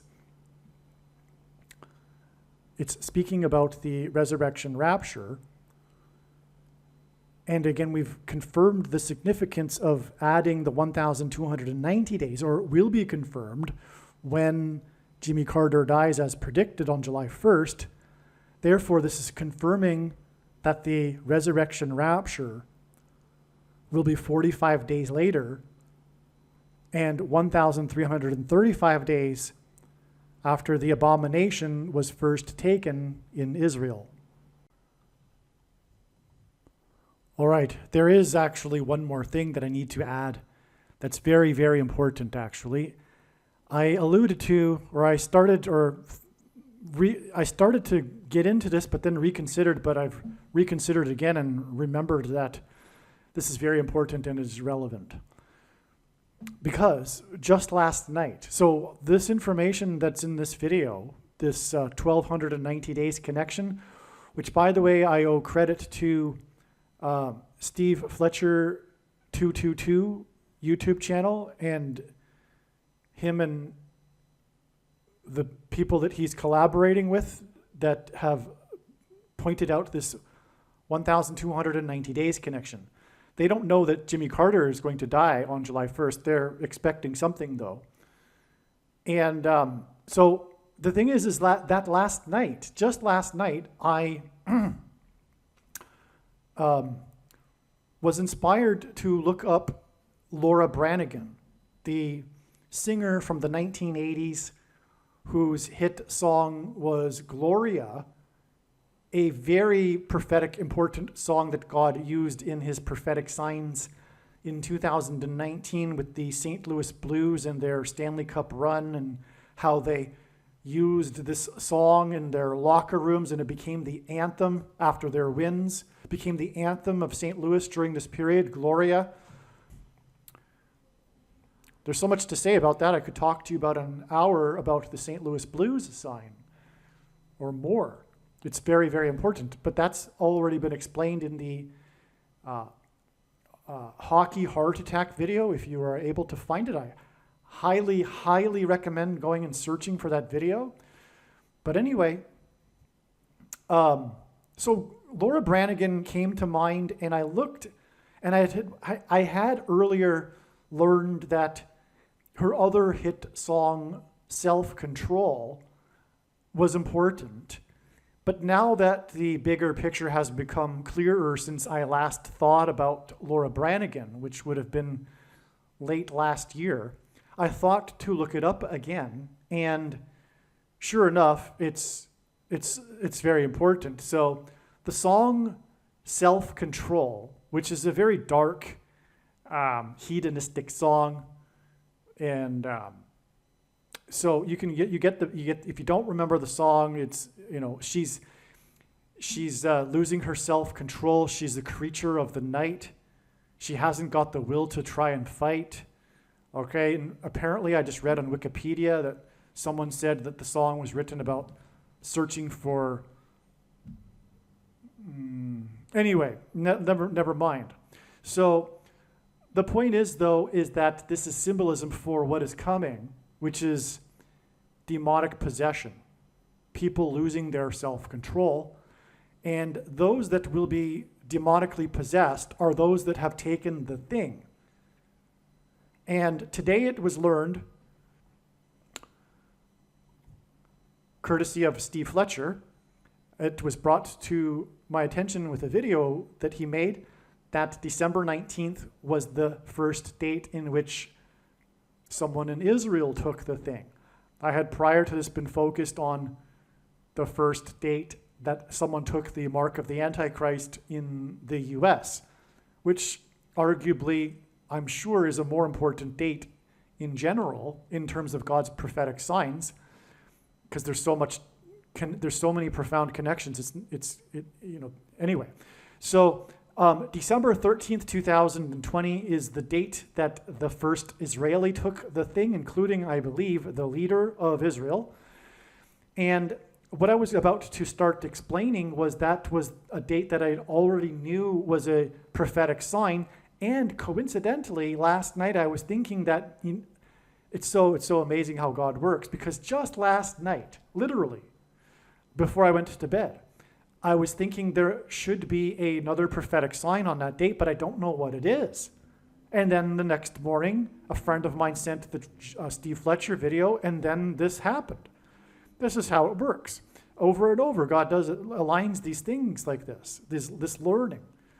Okay, so the sign that occurred on December 19th, 2020 that I already knew about, which I was starting to get into, which was the double. This was the time in which there were two SpaceX Dragon capsules docked at the International Space Station. That was news. It was news at the time. This was still 2020, so it wasn't like an everyday thing that a SpaceX Dragon capsule had docked at the space station. But there were, at this time, two docked at the space station, and this made it especially newsworthy. And that was symbolism for the two antichrists that are described in Bible prophecy. Revelation chapter 13 speaks of two antichrists, for example. Okay, and so, of course, the dragon is a metaphor for the Antichrist used in Revelation chapter 12, and Revelation chapter 13, because the second of the two antichrists, Barack Obama, is said to speak like a dragon. All right, so we had the two SpaceX, and X, by the way, in SpaceX is symbolic of the mark of the Antichrist. Speaking of which, this was the day that the first Israeli took the mark of the Antichrist, and as I explained earlier, X is symbolism for the mark of the Antichrist, and SpaceX is also symbolism for the mark of the Antichrist, and SpaceX and Elon Musk, in the context of a sign for the mark of the Antichrist, is symbolic of transhumanism, which is what the thing is. Okay? And, well, okay. Changing one's chromosomes, which are symbolized by an X. Okay, but there was more to this. On December 19th specifically, on this precise date, because I believe the SpaceX Dragon capsules were docked together at the space station for more than one day. But December 19th, 2020 specifically was this very interesting sign in which there was this new device, not a device, but it was a I don't know, a thing. Okay, it was a thing. It wasn't a device. It wasn't a contraption, because it was a large thing that is being installed or was installed on this date for a new method of docking at the space station. It was the installation of a new airlock named the Bishop Airlock. I forget the name of the company that produced this, but they named this new innovation for docking at the space station. They named it the Bishop Airlock. And the company claims that the name Bishop is inspired by chess because of the way that the airlock works. It has something to do with moving diagonally, and that's how a bishop moves on the chessboard. But either they are lying or it's 100% from God. If they are lying, it's still from God. It's just that they knew all along the true meaning of the name bishop. Or it's concealed and they really don't know, and they actually sincerely named it after the chess piece bishop, but I doubt it. I think it's a tongue-in-cheek thing that's a secret within the company, but I could be wrong. They might be completely oblivious to the fact that the name Bishop is the name of the character, the android, artificial intelligent character. Well, you know what an android is. It's a robot that is like a human in science fiction. In the movie, the most, the biggest, most important aliens movie of all of history, the movie Aliens. There was Alien, and then the sequel was Aliens, which was far bigger than the original, although the original was a popular movie too. But the movie Aliens, I believe, may have been the biggest movie of the year in terms of sales. I could be wrong about that. I forget. It's not relevant. I mean, it is relevant because God works that way to confirm his signs. This was a historic movie in terms of horror. Well, you know what? Maybe I should just read it a little bit from the Wikipedia page for Aliens. Okay, so Sigourney Weaver was nominated for Best Actress at a time when science fiction genre was generally overlooked for this this category of award. The movie was one of the highest grossing films of 1986, and Aliens is now considered among the greatest films of the 1980s and among the best science fiction, action, and sequel films ever made, considered equal or better to Alien, the first movie in the series. It is credited with expanding the franchise's scope with additions to the series' backstory and factions such as, okay, so anyway, It's a significant movie in American movie history.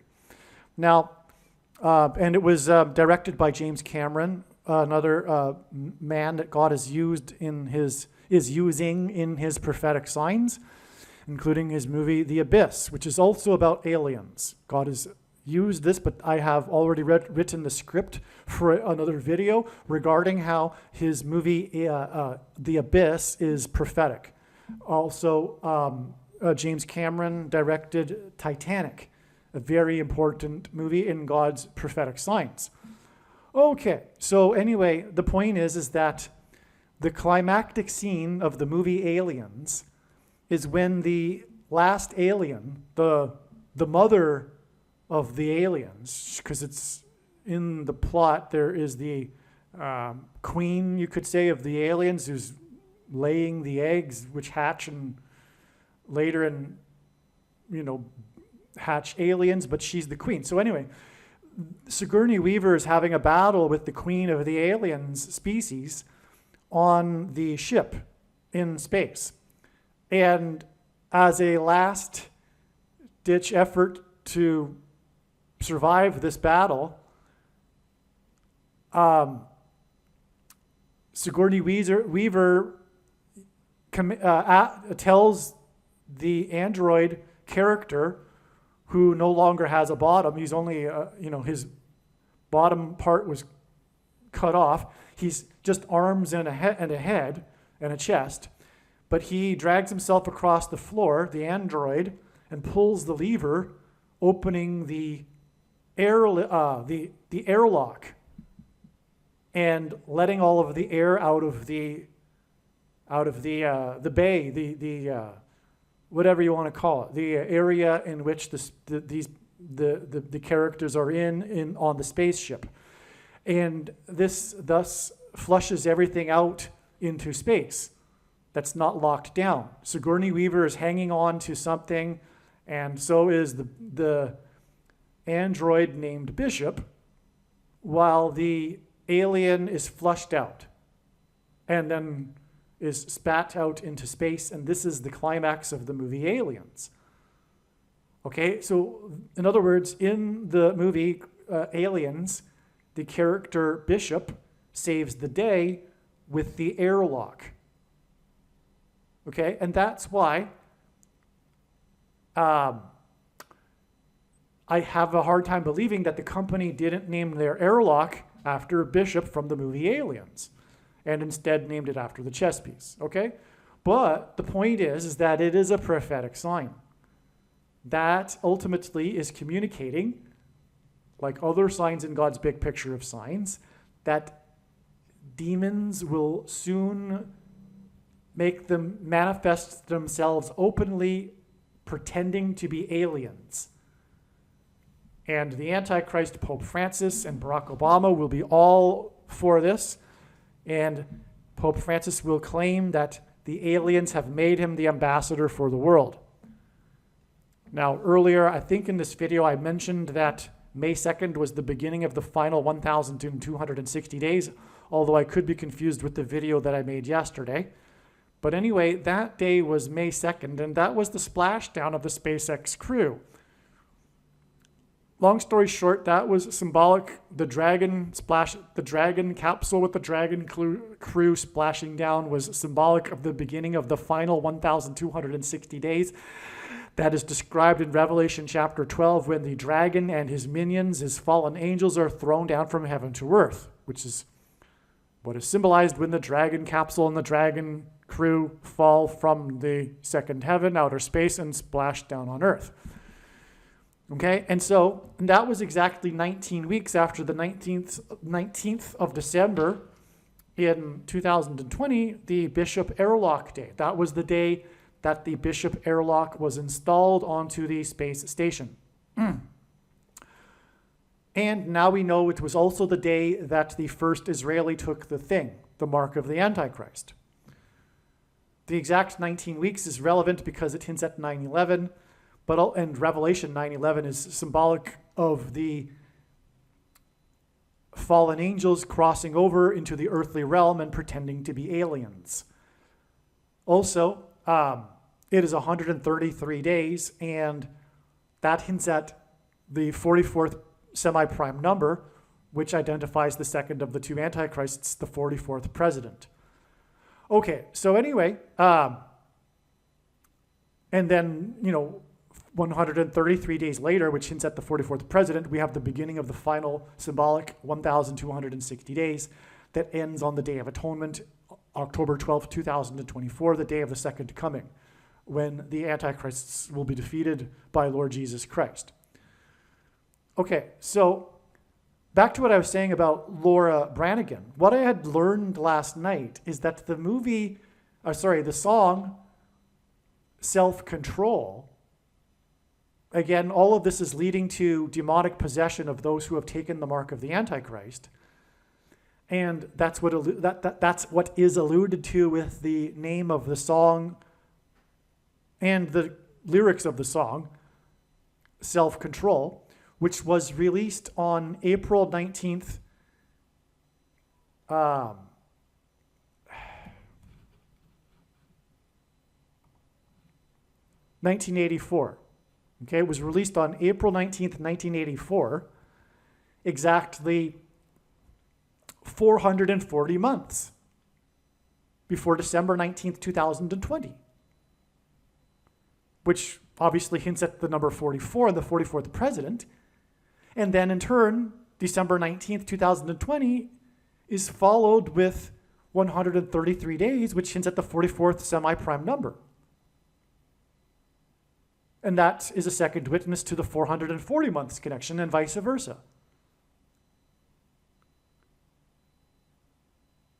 Okay, well, the thing is that in God's signs, the number 188 is used in the correct context, in the relevant context, for connections, because the 188th word in Strong's Hebrew Concordance is the word woe exclamation mark. It's the word that means woe exclamation mark, used in the Bible in the context of extreme judgment from God. And when the aliens arrive and when the Pope announces that they have made him the ambassador for the world, that will be a massive woe. And 188 weeks exactly after December 19th, 2020, is July 27th, 2020, Aliens Day. Something is going to happen that will be the beginning of this Antichrist period, and something significant related to the fifth trumpet in Revelation chapter 9, when the fallen angels cross over into the earthly realm. Something is going to happen. I don't know what it is. It may even only be something symbolic. And what I mean is that although God is pointing to this date with demonic possession symbolism, such as this song Self-Control, it doesn't mean that everyone is going to become demonically possessed on this date. Just something to that effect that will ultimately lead to people becoming demonically possessed will happen on July 27th. My guess is that Pope Francis will announce that aliens have arrived. Somehow, that's what I think is going to happen. But, okay. And that date, July 27th, 2024, will be exactly 188 weeks after the Bishop Airlock prophetic sign, on the day that the first thing was taken by an Israeli, and it is the thing that is leading to demonic possession. Even Revelation chapter 9 says that only those of the certain group will be affected by the sting, which is the symbolism for the mark of the Antichrist, the thing that's, thinged into people, right? It's like a stinger. Think about it. It's like a stinger, right? That's why the locusts are stinging and the scorpions are stinging. Or the horses with tails like scorpions that sting in Revelation chapter 9. It's because it's hinting at the mark of the Antichrist. Anyway, and also it says that these people will wish and seek death but won't be able to find it, and that's because they will be demonically possessed. They will be like zombies. They may even want to die, as the prophecy says, but won't be able to. Okay. And that something symbolic to this effect will happen on July 27th, exactly 188 weeks, which is after the Bishop Airlock sign day and the first day of the thing in Israel. The reason why all of this is relevant and why it needed to be brought up in this video too with Jimmy Carter is that, as explained in the other videos, especially the must-watch Jimmy Carter UFO video on this channel, it's the video titled "The UFO President, Jimmy Carter." He is the UFO president. He filed an official report with International UFO Bureau in 1973 regarding his UFO sighting. As a supposed Christian, Jimmy Carter should know better, and that there aren't aliens, because that's impossible. Because if one has a true biblical worldview, which those that believe it's possible for there to be aliens don't have, they'll know the truth is that it is impossible because God became a man, and the center of God's creation is man. God didn't hopscotch around the universe, dying on crosses for the sins of aliens also.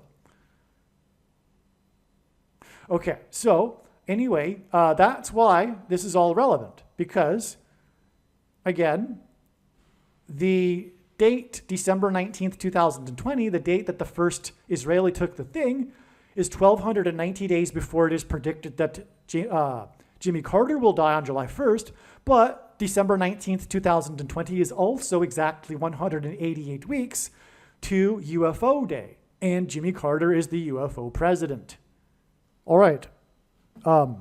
This now brings up something new. I thought the video was over once again, but I just remembered now, and I hadn't thought about this particular prophetic sign for probably, quite a long time. But December 19th, 2020 is exactly 10 years after what is called in pop culture, in sports, in NFL sports culture, the miracle at the New Meadowlands. Okay, it's the miracle at the New Meadowlands, because they had just started playing in the New Meadowlands Stadium, the New York Giants football team. Now, giants are symbolic in God's signs of aliens. For one thing, I mentioned earlier how the flood judgment was for the reason that the chromosomes of the human race had been corrupted by the giants. Okay, I mentioned how it had been corrupted, but it was from mixing with the giants, and this is symbolism, or rather the giants are a metaphor for fallen angels. Okay, so as strange as it sounds, I do believe that will also be a part of the end times, people having sex with demons. It already goes on a lot, actually. Well, it does. This isn't a new thing, is what I'm saying. But this will come out more with the masses in the culture soon enough. That said, that's giants. Okay, so giants in God's signs are symbolism for the demons that are fallen angels, pretending to be aliens. That's what giants symbolize. The New York Giants, the San Francisco Giants, giants in general, okay? There's other instances of the symbolism of giants other than these two professional sports teams. But the miracle at the New Meadowlands prophetic game and incident involved the Giants, and they lost the game on the final play of the game, which should have ended the game. The punter didn't kick the ball out of bounds, and the Philadelphia Eagles, and there's a big rivalry between Philadelphia Eagles and the New York Giants, which makes part of this story the miracle because of the rivalry, the miracle at the New Meadowlands. Okay, you can go onto Wikipedia, for example, and you can find a page that's Miracle at the New Meadowlands. It's a big thing, all right? And so in the final play, I forget the player's name. It's not relevant, but it's player number 10 for the Eagles. He catches the ball, he muffles the ball and scrambles to get it back, retreating back to his 30-yard line in an error, basically. But that error caused the Giants' coverage to get messed up, which allowed this player to circle around and then ultimately run the entire football field for a touchdown at the very end of the game as time expired to win the game. This is why it's the miracle, because they were down by whatever points and then the touchdown won the game for them. The Eagles, in other words, should have lost this game. That's why it's a miracle. Now, the thing is that Philadelphia is one of the 7 churches that are written to by Jesus in the book of Revelation. The Church of Philadelphia, incidentally, is the only church that said by Jesus that would be spared the hour of tribulation, in other words, raptured. And in the book of Revelation, the number 144 is symbolic of those who will be raptured. Well, December 19th, 2010, the date of the miracle at the New Meadowlands, is exactly 10 years. You